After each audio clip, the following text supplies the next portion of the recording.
दोस्तों स्वागत।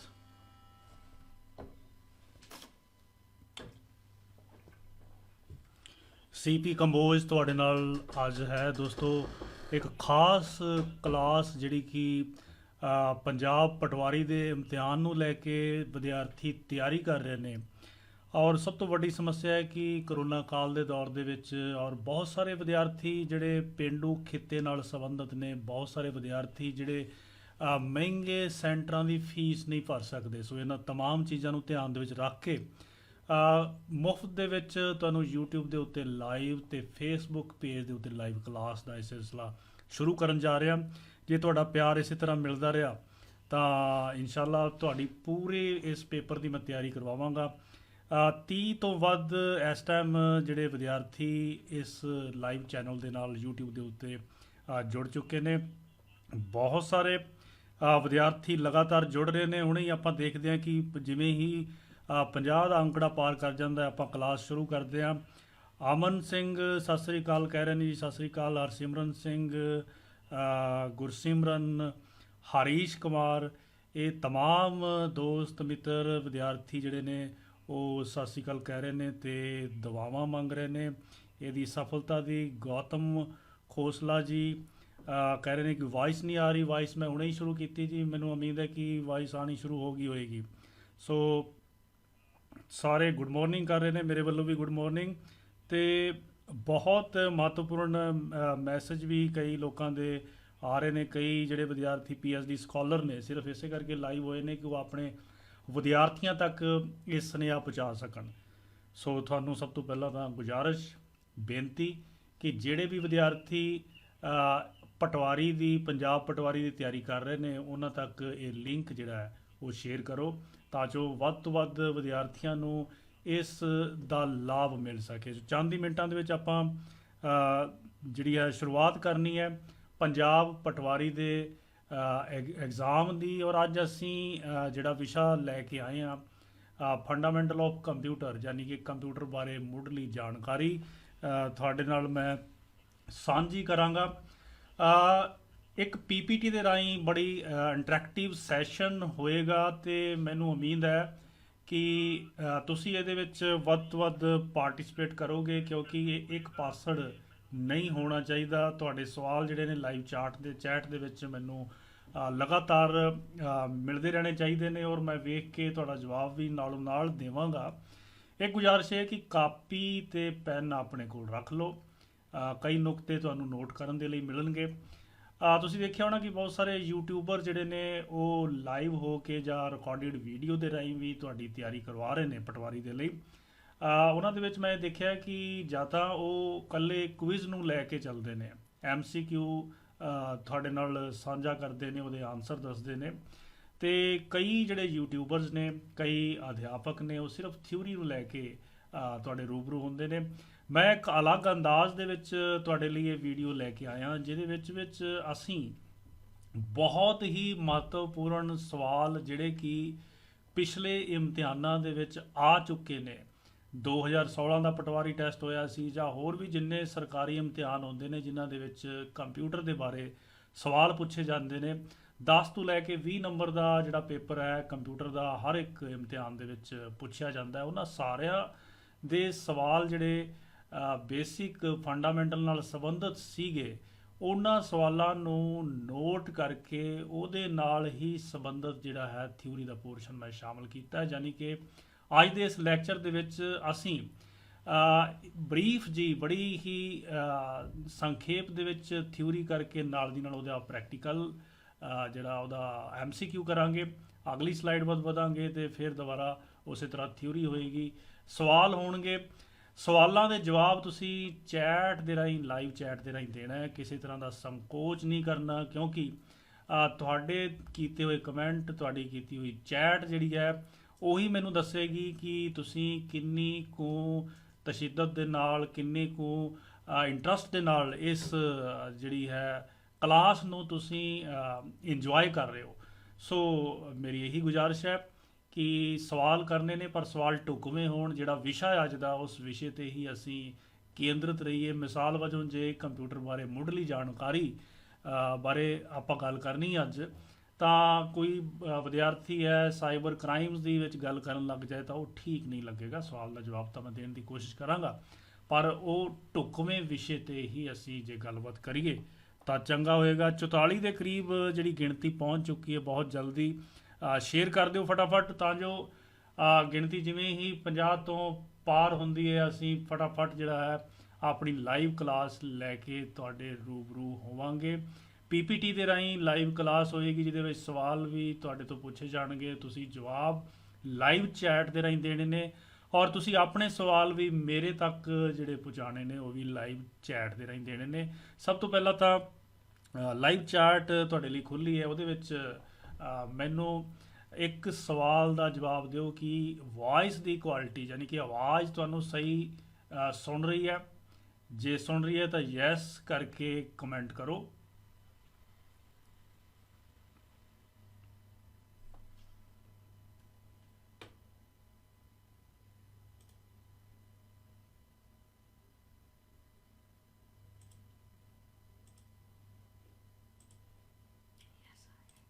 ਜੀ, ਇਹਦਾ ਮਤਲਬ ਆਵਾਜ਼ ਬਿਲਕੁਲ ਸਾਫ਼ ਸੁਣਾਈ ਦੇ ਰਹੀ ਹੈ। ਤੇ ਹੁਣ ਜਲਦੀ ਆਪਾਂ ਪੀਪੀਟੀ ਦੇ ਵੱਲ ਵਧਣ ਵਾਲੇ ਆ। ਪੀਪੀਟੀ ਦੇ ਵਿੱਚ ਅੱਜ ਦੀ ਇਸ ਪੀਪੀਟੀ ਦੇ ਵਿੱਚ ਤੁਸੀਂ ਬਹੁਤ ਸਾਰੀ ਜਾਣਕਾਰੀ ਜਿਹੜੀ ਹੈ ਹਾਸਲ ਕਰੋਗੇ। ਲਓ ਚਲਦੇ ਹਾਂ ਜੀ ਪੀਪੀਟੀ ਵੱਲ, ਤੇ ਆਪਣੇ ਕੰਪਿਊਟਰ ਦੀ ਇਸ ਪੀਪੀਟੀ ਦੇ ਰਾਹੀਂ ਆਪਾਂ ਸ਼ੁਰੂਆਤ ਕਰਦੇ ਹਾਂ ਬੇਸਿਕ ਆਫ ਕੰਪਿਊਟਰਸ ਦੀ। ਸੋ ਮੈਨੂੰ ਉਮੀਦ ਹੈ ਕਿ ਪਹਿਲੀ ਸਕਰੀਨ ਜਿਹੜੀ ਇਸ ਕੰਪਿਊਟਰ ਦੀ ਇਸ ਪੀਪੀਟੀ ਦੀ ਤੁਹਾਨੂੰ ਨਜ਼ਰ ਆ ਰਹੀ ਹੋਣੀ। ਮੈਂ ਆਪਣੀ ਫੋਟੋਗ੍ਰਾਫ ਥੋੜੀ ਜਿਹੀ ਛੋਟੀ ਕਰ ਦਿੰਦਾ ਤਾਂ ਜੋ ਪੀਪੀਟੀ ਤੁਹਾਨੂੰ ਨਜ਼ਰ ਆ ਸਕੇ।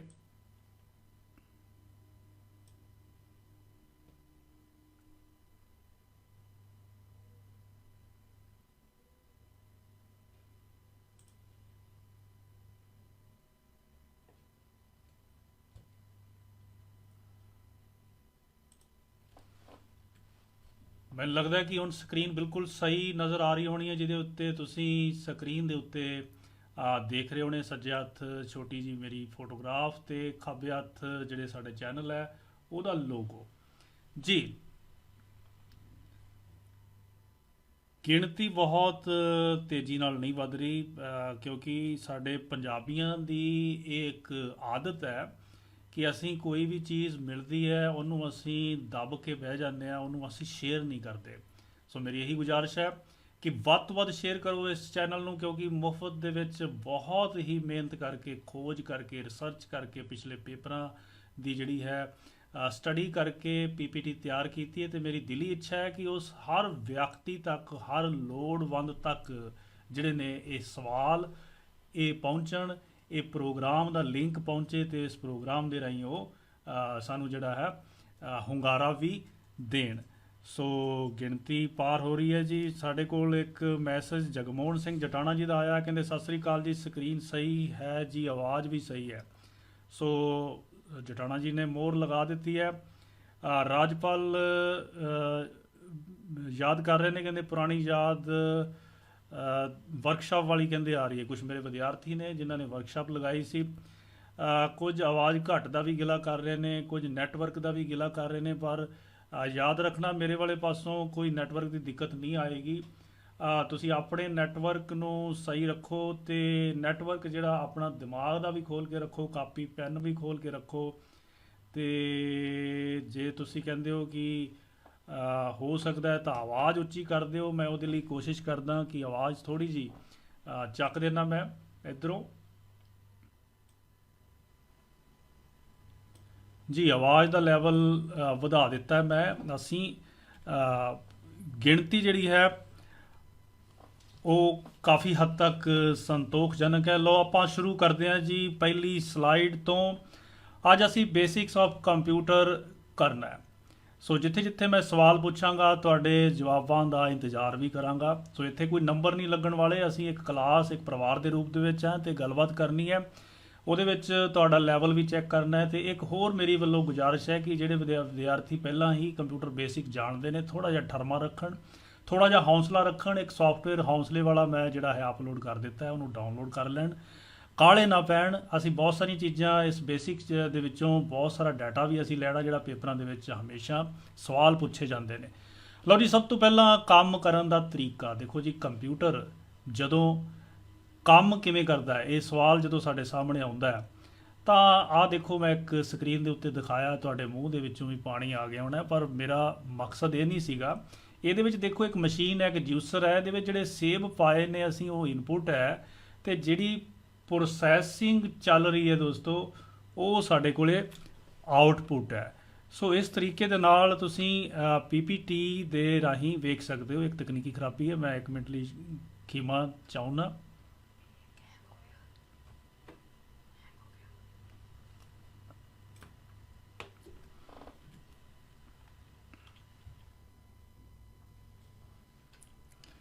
ਸੋ ਦੋਸਤੋ, ਇਨਪੁਟ ਵਜੋਂ ਅਸੀਂ ਇਹਦੇ ਵਿੱਚ ਸੇਬ ਪਾ ਦਿੱਤੇ ਨੇ, ਤੇ ਇਹਦੇ ਵਿੱਚ ਇੱਕ ਮੋਟਰ ਲੱਗੀ ਹੋਈ ਜਿਹੜੀ ਗ੍ਰਾਈਂਡ ਕਰਕੇ ਦਿੰਦੀ ਹੈ। ਇਹ ਕੰਪਿਊਟਰ ਦਾ ਪ੍ਰੋਸੈਸਰ ਹੈ, ਯਾਨੀ ਕਿ ਇਸ ਮਸ਼ੀਨ ਦਾ ਪ੍ਰੋਸੈਸਰ ਹੈ, ਦਿਮਾਗ ਹੈ। ਆਊਟਪੁੱਟ ਸਾਨੂੰ ਜੂਸ ਦੇ ਰੂਪ ਵਿੱਚ ਮਿਲਦੀ ਹੈ। ਹੁਣ ਇਹ ਐਗਜ਼ਾਮਪਲ ਮੈਂ ਕਿਉਂ ਦਿੱਤੀ ਹੈ, ਕਿਉਂਕਿ ਸਾਡਾ ਕੰਪਿਊਟਰ ਵੀ ਇਸੇ ਸਿਧਾਂਤ ਦੇ ਉੱਤੇ ਕੰਮ ਕਰਦਾ ਹੈ। ਇਹ ਸਿਧਾਂਤ ਕੀ ਹੈ ਜੀ, ਤੁਸੀਂ ਦੇਖੋ ਧਿਆਨ ਦੇ ਨਾਲ। ਸਾਡੇ ਕੋਲ ਕੰਪਿਊਟਰ ਦੀ ਜਿਹੜੀ ਵਰਕਿੰਗ ਹੈ ਉਹਨੂੰ ਆਪਾਂ ਸਭ ਤੋਂ ਪਹਿਲਾਂ ਸਮਝਣ ਦਾ ਯਤਨ ਕਰੀਏ। ਸਾਡਾ ਦਿਮਾਗ, ਜਿਹਨੂੰ ਅਸੀਂ ਆਪਣਾ ਪ੍ਰੋਸੈਸਰ ਕਹਿੰਦੇ ਆ, ਬਿਲਕੁਲ ਉਸੇ ਤਰ੍ਹਾਂ ਜਿਹੜਾ ਕੰਪਿਊਟਰ ਦਾ ਪ੍ਰੋਸੈਸਰ ਹੈ ਉਹ ਕੰਪਿਊਟਰ ਦਾ ਦਿਮਾਗ ਹੈ, ਜਿਹਦੇ ਵਿੱਚ ਕੰਪਿਊਟਰ ਆਪਣੀ ਸਾਰੀ ਜਾਣਕਾਰੀ ਜਿਹੜੀ ਹੈ ਇਹਦੇ ਵਿੱਚ ਸਟੋਰ ਕਰਦਾ ਹੈ, ਔਰ ਇੱਥੋਂ ਹੀ ਕੰਪਿਊਟਰ ਜਿਹੜਾ ਹੈ ਸਾਰੇ ਕੰਮ ਕਰਦਾ ਹੈ। ਸੋ ਦੋਸਤੋ, ਇਸ ਕੰਪਿਊਟਰ ਦੇ ਇਸ ਚਿੱਤਰ ਤੋਂ ਤੁਹਾਨੂੰ ਇਹ ਆਵਾਜ਼ ਹੋ ਗਿਆ ਹੋਣਾ ਹੈ ਕਿ ਕੱਲਾ ਜਿਹੜਾ CPU ਹੈ ਕੰਪਿਊਟਰ ਦਾ, ਜਿਹੜਾ ਅਸਲ ਪਾਰਟ ਹੈ, ਉਹ ਕੱਲੇ CPU ਦੇ ਰਾਹੀਂ ਕੰਪਿਊਟਰ ਕੰਮ ਨਹੀਂ ਕਰ ਸਕਦਾ। ਇਹਦੇ ਨਾਲ ਇਹਦੀ ਹੈਲਪ ਦੇ ਲਈ ਸਾਡੇ ਕੋਲ ਇਨਪੁਟ ਯੂਨਿਟ ਤੇ ਆਊਟਪੁੱਟ ਯੂਨਿਟ ਵੀ ਹੋਣਾ ਚਾਹੀਦਾ ਹੈ। ਸੋ ਇੱਕ ਪੂਰੀ ਦੀ ਪੂਰੀ ਇੱਕ ਬਲੌਕ ਡਾਇਆਗ੍ਰਾਮ ਬਣ ਗਈ ਹੈ। ਇਨਪੁਟ ਯੂਨਿਟ, CPU ਤੇ ਆਊਟਪੁੱਟ ਯੂਨਿਟ। ਦੋਸਤੋ, ਜਦੋਂ ਅਸੀਂ ਕੰਪਿਊਟਰ ਦੀ ਵਰਕਿੰਗ ਨੂੰ, ਕੰਪਿਊਟਰ ਦੀ ਕਾਰਜ ਪ੍ਰਣਾਲੀ ਨੂੰ ਸਮਝਣਾ ਹੋਵੇ ਤਾਂ ਇਹ ਗੱਲ ਨੂੰ ਅਸੀਂ ਧਿਆਨ ਵਿੱਚ ਰੱਖਦੇ ਹਾਂ ਕਿ ਅਸੀਂ ਆਪਣੇ ਕੰਪਿਊਟਰ ਨੂੰ, ਯਾਨੀ ਕਿ CPU ਨੂੰ ਇਨਪੁਟ ਦਿੰਦੇ ਹਾਂ, ਔਰ ਇਹ ਜਿਹੜੀ ਇਨਪੁਟ ਹੈ ਉਹ ਚਲੀ ਜਾਂਦੀ ਹੈ CPU ਦੇ ਵਿੱਚ, ਤੇ CPU ਸਾਨੂੰ ਰਿਜ਼ਲਟ ਦਿੰਦਾ ਹੈ, ਯਾਨੀ ਕਿ ਆਊਟਪੁੱਟ ਦਿੰਦਾ ਹੈ। ਗੱਲ ਅੰਦਰਲੀ ਹੈ ਕਿ CPU ਦੇ ਅੱਗੇ 3 ਹਿੱਸੇ ਨੇ, ਇੱਕ ALU ਹੈ, ਇੱਕ CU ਹੈ, ਤੇ ਤੀਜਾ ਜਿਹੜਾ ਹੈ ਉਹ ਮੈਮਰੀ ਯੂਨਿਟ ਹੈ। ਬਹਰਹਾਲ ਆਪਾਂ ਇਹਦੇ ਬਾਰੇ ਡਿਟੇਲ ਦੇ ਵਿੱਚ ਜਾਣਕਾਰੀ ਜਿਹੜੀ ਹੈ ਉਹ ਅੱਗੇ ਜਾ ਕੇ ਕਰਾਂਗੇ, ਪਰ ਪਿਛਲੇ ਪੇਪਰਾਂ ਦੇ ਵਿੱਚ ਸਵਾਲ ਇਹ ਆਇਆ ਹੋਇਆ ਹੈ ਕਿ IPO ਜਾਂ IOP ਜਾਂ IOPS ਸਾਈਕਲ ਕੀ ਹੁੰਦਾ ਹੈ। ਤੁਹਾਡੇ ਕੋਲੇ ਪੁੱਛ ਲਿਆ ਜਾਂਦਾ ਹੈ ਕਿ ਕੰਪਿਊਟਰ ਜਿਹੜਾ ਹੈ ਕਿਸ ਸਿਧਾਂਤ ਦੇ ਉੱਤੇ ਕੰਮ ਕਰਦਾ ਹੈ, ਕਿਸ ਸਿਧਾਂਤ ਦੇ ਉੱਤੇ ਕੰਮ ਕਰਦਾ ਹੈ। ਸਵਾਲ ਆਇਆ ਹੋਇਆ ਪਿਛਲੇ ਪੇਪਰਾਂ ਦੇ ਵਿੱਚ, ਤੇ ਥੱਲੇ ਆਪਸ਼ਨ ਦਿੱਤੀਆਂ ਹੋਈਆਂ ਜੀ। A ਆਪਸ਼ਨ ਹੈ ਜੀ, B ਆਪਸ਼ਨ ਹੈ ਜੀ, C ਆਪਸ਼ਨ ਹੈ। ਇਹਦੇ ਵਿੱਚ D ਆਪਸ਼ਨ ਦੇ ਵਿੱਚ ਉਹ ਕਹਿੰਦਾ ਹੈ ਕਿ A ਐਂਡ C ਬੋਥ। ਤਾਂ ਤੁਸੀਂ ਲਾਈਵ ਚੈਟ ਰੂਮ ਦੇ ਰਾਹੀਂ, ਯਾਨੀ ਕਿ ਕਮੈਂਟ ਕਰਕੇ ਮੈਨੂੰ ਦੱਸੋ ਕਿ ਕਿਹੜੀ ਆਪਸ਼ਨ ਸਹੀ ਹੈ। ਜੇ ਪੇਪਰ ਦੇ ਵਿੱਚ ਇਹ ਆ ਜਾਵੇ ਕਿ IPO ਸਹੀ ਹੈ ਜਾਂ IOP ਸਹੀ ਹੈ ਜਾਂ IOPS, ਕਿਹੜਾ ਆਨਸਰ ਇਹਨਾਂ ਦੇ ਵਿੱਚੋਂ ਸਹੀ ਹੋਏਗਾ, ਕਿਉਂਕਿ ਇਹ ਸਵਾਲ ਆਇਆ ਹੋਇਆ ਹੈ।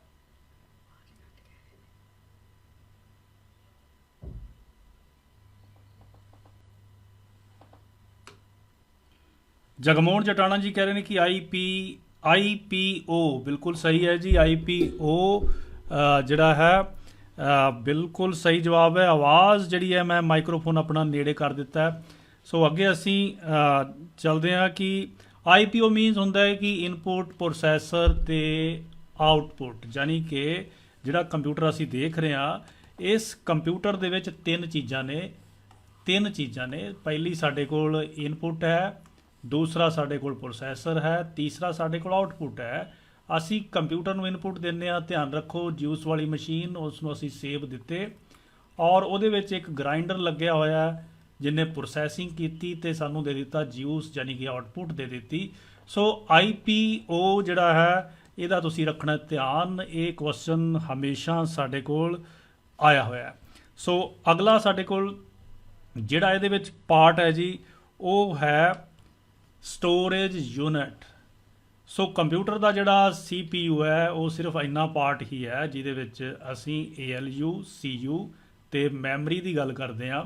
ਸਾਡੇ ਕੋਲ ਜਿਹੜਾ ਸਟੋਰੇਜ ਯੂਨਿਟ ਹੈ ਉਹਦੀ ਜ਼ਰੂਰਤ ਕਿਉਂ ਪਈ ਦੋਸਤੋ? ਜਦੋਂ ਅਸੀਂ ਕੰਪਿਊਟਰ ਦੇ ਉੱਤੇ ਕੰਮ ਕਰ ਰਹੇ ਹੁੰਦੇ ਆ ਤਾਂ ਕੰਪਿਊਟਰ ਸਿਰਫ ਡਾਟੇ ਨੂੰ ਆਰਜੀ ਤੌਰ ਦੇ ਉੱਤੇ ਹੀ ਸਟੋਰ ਕਰ ਸਕਦਾ ਹੈ, ਜਿਹਦੇ ਵਿੱਚ ਜਿਹੜੀ ਰੈਮ ਹੈ, ਰੈਮ ਦੇ ਰਾਹੀਂ ਡਾਟਾ ਸੇਵ ਹੁੰਦਾ ਹੈ ਪਰ ਟੈਂਪਰੇਰੀ ਹੁੰਦਾ ਹੈ, ਪਰਮਾਨੈਂਟ ਸੇਵ ਨਹੀਂ ਹੁੰਦਾ।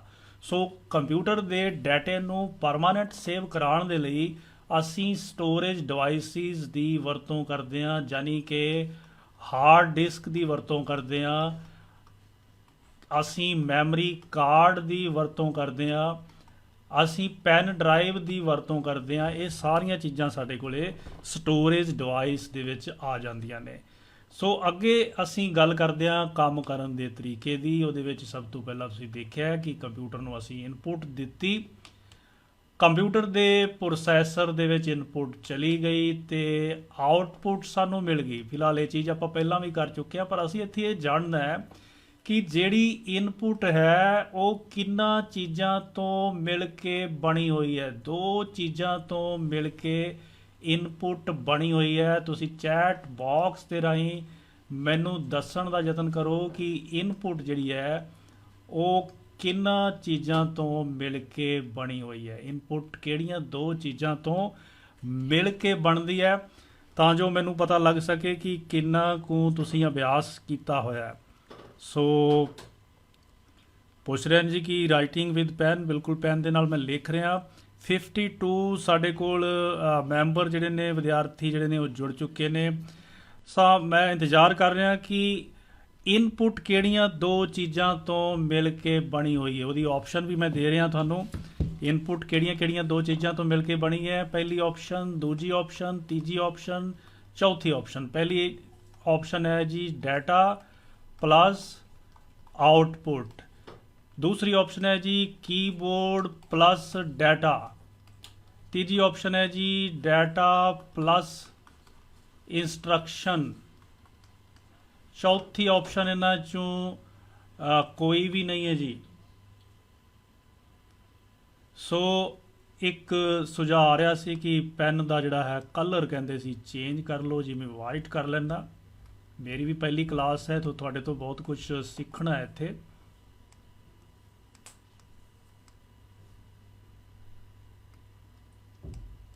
सो मेरे हत्थ च हुण वाइट पैन है जी। मेरे को जवाब आ रहा जी Maninder Kaur, data plus instruction, बिल्कुल सही जवाब है जी, तुहानूं बहुत बहुत मुबारक। हरीश कुमार कहते हैं जी कीबोर्ड ते डाटा, बिल्कुल गलत है जी। गुरविंदर जी कह रहे हैं कि 3 नंबर बिल्कुल सही है, बिल्कुल सही आंसर है। तो अमिताज अली ਜਿਹੜੇ ਨੇ ਉਹ ਕਹਿੰਦੇ ਨੇ ਕਿ ਕੀਬੋਰਡ ਪਲੱਸ ਡਾਟਾ, ਬਿਲਕੁਲ ਗਲਤ ਹੈ ਜੀ। ਸੋ ਜਵਾਬ ਤੁਹਾਨੂੰ ਪਤਾ ਲੱਗ ਗਿਆ ਹੋਣਾ ਹੈ ਕਿ ਦੋ ਚੀਜ਼ਾਂ ਤੋਂ ਮਿਲ ਕੇ ਇਨਪੁਟ ਬਣਦੀ ਹੈ। ਲੋ ਅੱਗੇ ਆਪਾਂ ਦੇਖਦੇ ਹਾਂ ਕਿਹੜੀਆਂ ਦੋ ਚੀਜ਼ਾਂ ਨੇ। ਪ੍ਰੋਸੈਸਿੰਗ ਜਿਹੜੀ ਹੈ ਉਹ ਸਾਰੀ ਦੀ ਸਾਰੀ CPU ਦੇ ਵਿੱਚ ਹੁੰਦੀ ਹੈ। ਆਹ ਦੇਖ ਰਹੇ ਹੋ ਤੁਸੀਂ ਸਲਾਈਡ ਦੇ ਵਿੱਚ ਡਾਟਾ ਤੇ ਇੰਸਟਰਕਸ਼ਨ। ਡਾਟਾ ਤੇ ਇੰਸਟਰਕਸ਼ਨ ਦੋ ਚੀਜ਼ਾਂ ਖਾਸ ਤੌਰ ਦੇ ਉੱਤੇ ਯਾਦ ਰੱਖਣੀਆਂ ਨੇ। ਡਾਟਾ ਹੁੰਦਾ ਹੈ ਜਿਹੜੇ ਅਸੀਂ ਨੰਬਰਸ ਕੰਪਿਊਟਰ ਨੂੰ ਦਿੰਦੇ ਆ, ਇੰਸਟਰਕਸ਼ਨ ਪਲੱਸ ਮਾਈਨਸ, ਘਟਾਓ, ਛੋਟਾ ਵੱਡੇ ਦਾ ਨਿਸ਼ਾਨ, ਇਹ ਸਾਰੀਆਂ ਇੰਸਟਰਕਸ਼ਨਸ ਨੇ। ਤੁਸੀਂ ਧਿਆਨ ਦਿਓ ਇਸ ਕੀਬੋਰਡ ਦੇ ਉੱਤੇ। ਕੀਬੋਰਡ ਦੇ ਰਾਹੀਂ ਮੈਂ ਚਾਹਨਾ ਕਿ 5 + 7 ਦਾ ਮੈਂ ਜੋੜ ਕਰ ਦੇਵਾਂ, 5 + 7 ਦਾ। ਤਾਂ ਮੈਂ ਟਾਈਪ ਕੀਤਾ 5 + 7। ਸੋ ਇਹਦੇ ਵਿੱਚ 5 ਤੇ 7 ਕੀ ਹੈ ਸਾਡੇ ਕੋਲ ਜੀ? ਡਾਟਾ ਹੈ। 5 ਤੇ 7 ਡਾਟਾ ਹੈ, ਪਰ ਜੇ ਅਸੀਂ ਪਲੱਸ ਕਰ ਰਹੇ ਹਾਂ ਯਾਨੀ ਕਿ ਜੋੜ ਕਰ ਰਹੇ ਹਾਂ ਤਾਂ ਜੋੜ ਦਾ ਜਿਹੜਾ ਨਿਸ਼ਾਨ ਇੱਥੇ ਹੋਏਗਾ ਉਹ ਹੋਏਗੀ ਸਾਡੇ ਕੋਲ ਇੰਸਟਰਕਸ਼ਨ ਹੋਏਗੀ। ਇਹ ਇੰਸਟਰਕਸ਼ਨ ਅਸੀਂ ਕੰਪਿਊਟਰ ਨੂੰ ਦਿੱਤੀ। ਕੰਪਿਊਟਰ ਦੇ CPU ਦੇ ਵਿੱਚ ਜਿਹੜਾ ਪਾਰਟ ALU ਹੈ, ਜਿੱਥੇ ਅਰਥਮੈਟਿਕ ਲੌਜਿਕ ਦਾ ਕੰਮ ਹੁੰਦਾ ਹੈ, ਉੱਥੇ ਜਾ ਕੇ 5 ਤੇ 7 ਦਾ ਹੋਏਗਾ ਜੋੜ। ਤੇ ਜੋੜ ਤੋਂ ਬਾਅਦ ਜਿਹੜਾ ਜਵਾਬ 12 ਆਇਆ ਉਹ ਸਾਨੂੰ ਆਉਟਪੁੱਟ ਦੇ ਉੱਤੇ ਮਿਲ ਜਾਂਦਾ। ਸੋ ਇਸ ਸਲਾਈਡ ਦੇ ਵਿੱਚ ਧਿਆਨ ਇਹੀ ਰੱਖਣਾ ਹੈ ਕਿ ਇਨਪੁਟ ਦੋ ਚੀਜ਼ਾਂ ਤੋਂ ਮਿਲ ਕੇ ਬਣੀ ਹੈ, ਡਾਟਾ ਤੇ ਇੰਸਟਰਕਸ਼ਨ ਤੋਂ। ਇੱਕ ਵਾਰ ਇੱਕ ਸਵਾਲ ਆਇਆ ਸੀਗਾ, ਕੁਛ ਜਿਹੜੇ ਨੇ ਅੰਕ ਦਿੱਤੇ ਗਏ ਸੀਗੇ, ਇੱਕ ਰਕਮ ਦਿੱਤੀ ਗਈ ਸੀਗੀ ਇਸ ਤਰ੍ਹਾਂ ਦੀ,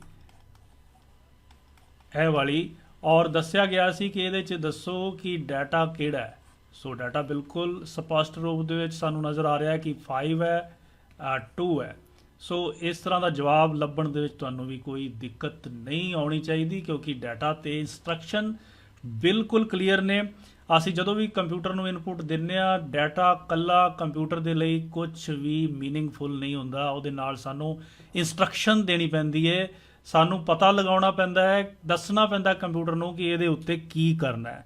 ਸੋ ਸਾਡੇ ਕੋਲ ਲਗਾਤਾਰ ਤੁਹਾਡੇ ਜਿਹੜੇ ਨੇ ਚੈਟ ਰੂਮ ਦੇ ਵਿੱਚ ਆ ਰਿਹਾ ਤੁਹਾਡਾ ਰਿਸਪੌਂਸ ਆ ਰਿਹਾ। ਐਕਸ ਵੀ ਕਹਿੰਦੇ ਜੀ ਡਾਟਾ ਹੈ ਜੀ, ਬਿਲਕੁਲ ਐਕਸ ਵੀ ਡਾਟਾ ਹੈ, ਪਰ ਉਹ ਵੇਰੀਏਬਲ ਦੇ ਰੂਪ ਦੇ ਵਿੱਚ। ਆਪਾਂ ਉਹਨਾਂ ਡੂੰਘਾਈ ਦੇ ਵਿੱਚ ਨਹੀਂ ਜਾਂਦੇ। ਚੱਲਦੇ ਹਾਂ ਜੀ ਅਗਲੀ ਜਿਹੜੀ ਹੈ ਸਲਾਈਡ ਵੱਲ। ਦੋਸਤੋ ਇਹ ਜਿਹੜੇ 5 ਬਾਕਸ ਤੁਹਾਨੂੰ ਨਜ਼ਰ ਆ ਰਹੇ ਨੇ, ਤੁਹਾਡੇ ਕੋਲੋਂ ਕੰਪਿਊਟਰ ਦੀ ਡੈਫੀਨੇਸ਼ਨ ਪੁੱਛੀ ਜਾਵੇ ਜਾਂ ਕੰਪਿਊਟਰ ਦੇ ਫੰਕਸ਼ਨਸ ਪੁੱਛੇ ਜਾਣ ਜਾਂ ਕੰਪਿਊਟਰ ਕੰਮ ਕਿਵੇਂ ਕਰਦਾ ਹੈ ਕੰਮ ਪੁੱਛੇ ਜਾਣ, ਤਾਂ ਸਾਡੇ ਕੋਲ ਕੰਪਿਊਟਰ ਦਾ ਪਹਿਲਾ ਜਿਹੜਾ ਕੰਪਿਊਟਰ ਬਾਰੇ ਜਿਹੜੀ ਪਹਿਲੀ ਲਾਈਨ ਲਿਖਾਂਗੇ ਉਹ ਹੈ ਜੀ ਇਲੈਕਟ੍ਰੋਨਿਕ ਡਿਵਾਈਸ। ਇੱਥੇ ਮੈਂ ਇੱਕ ਚੀਜ਼ ਹੋਰ ਤੁਹਾਨੂੰ ਦੱਸਣਾ ਚਾਹੁੰਦਾ, ਕਈ ਵਿਦਿਆਰਥੀ ਇਹਨੂੰ ਕਹਿੰਦੇ ਨੇ ਕਿ ਇਹ ਬਿਜਲੀ ਤੇ ਚੱਲਣ ਵਾਲਾ ਯੰਤਰ ਹੈ, ਬਿਜਲੀ ਤੇ ਚੱਲਣ ਵਾਲਾ।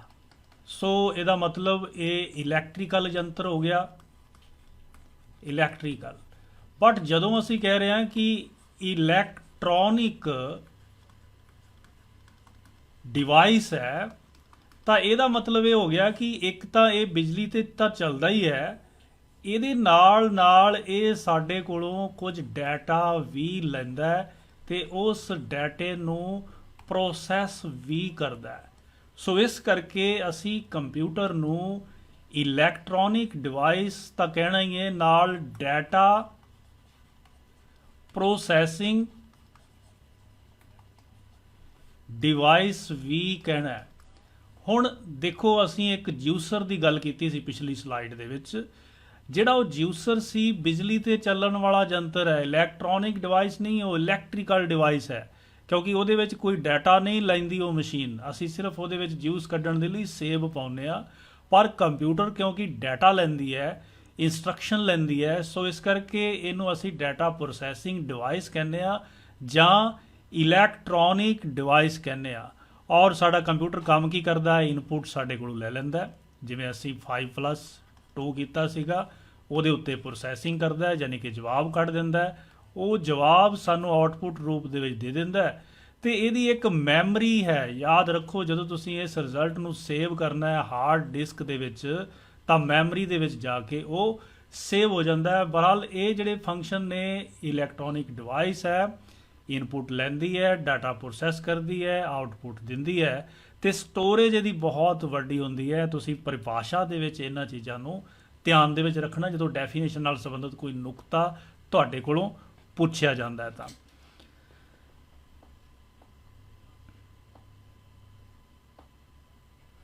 ਲਓ ਜੀ, ਅਗਲੀ ਸਾਡੇ ਕੋਲ ਸਲਾਈਡ ਹੈ ਜੀ, ਜਿਹਦੇ ਵਿੱਚ ਇੱਕ ਕੰਪਿਊਟਰ ਸਿਸਟਮ ਦਿਖਾਇਆ ਗਿਆ। ਦੇਖੋ, ਕੰਪਿਊਟਰ ਸਿਸਟਮ ਦੀ ਪਰਿਭਾਸ਼ਾ ਕੀ ਹੈ, ਕੰਪਿਊਟਰ ਪ੍ਰਣਾਲੀ ਦੀ ਕੀ ਪਰਿਭਾਸ਼ਾ ਹੈ, ਕੰਪਿਊਟਰ ਪ੍ਰਣਾਲੀ।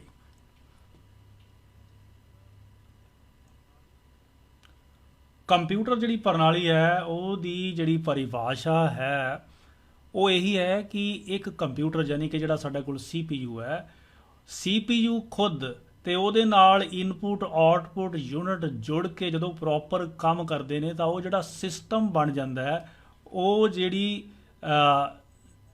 ਜਿਹੜਾ ਇੱਕ ਪ੍ਰਣਾਲੀ ਬਣ ਜਾਂਦੀ ਹੈ, ਉਹਨੂੰ ਅਸੀਂ ਕੰਪਿਊਟਰ ਪ੍ਰਣਾਲੀ ਜਾਂ ਕੰਪਿਊਟਰ ਸਿਸਟਮ ਕਹਿੰਦੇ ਆ। ਸੋ ਕੰਪਿਊਟਰ ਸਿਸਟਮ ਜੇ ਤੁਹਾਡੇ ਤੋਂ ਪੁੱਛਿਆ ਜਾਂਦਾ ਹੈ ਤਾਂ ਉਹਦਾ ਜਵਾਬ ਇਹੀ ਹੈ ਕਿ ਕੰਪਿਊਟਰ ਯਾਨੀ ਕਿ CPU ਦੇ ਨਾਲ ਮਿਲ ਕੇ ਇਨਪੁਟ ਆਉਟਪੁੱਟ ਯੂਨਿਟ ਜਿੰਨੇ ਇਕੱਠੇ ਹੋ ਕੇ ਕੰਮ ਕਰਦੇ ਨੇ, ਇੱਕ ਯੂਨਿਟ ਬਣਾ ਕੇ ਕੰਮ ਕਰਦੇ ਨੇ, ਉਹਨੂੰ ਅਸੀਂ ਕੰਪਿਊਟਰ ਸਿਸਟਮ ਕਹਿੰਦੇ ਆ। ਇਕੱਲੇ CPU ਨੂੰ ਕੰਪਿਊਟਰ ਸਿਸਟਮ ਨਹੀਂ ਕਹਿ ਸਕਦੇ, ਇਕੱਲੇ ਮੋਨੀਟਰ ਨੂੰ ਨਹੀਂ ਕਹਿ ਸਕਦੇ, ਪੂਰੇ ਦੇ ਪੂਰੇ ਸਾਰੇ ਪਾਰਟਸ ਜੁੜੇ ਹੋਣ ਤਾਂ ਉਹਨੂੰ ਅਸੀਂ ਕੰਪਿਊਟਰ ਸਿਸਟਮ ਕਹਿੰਦੇ ਆ।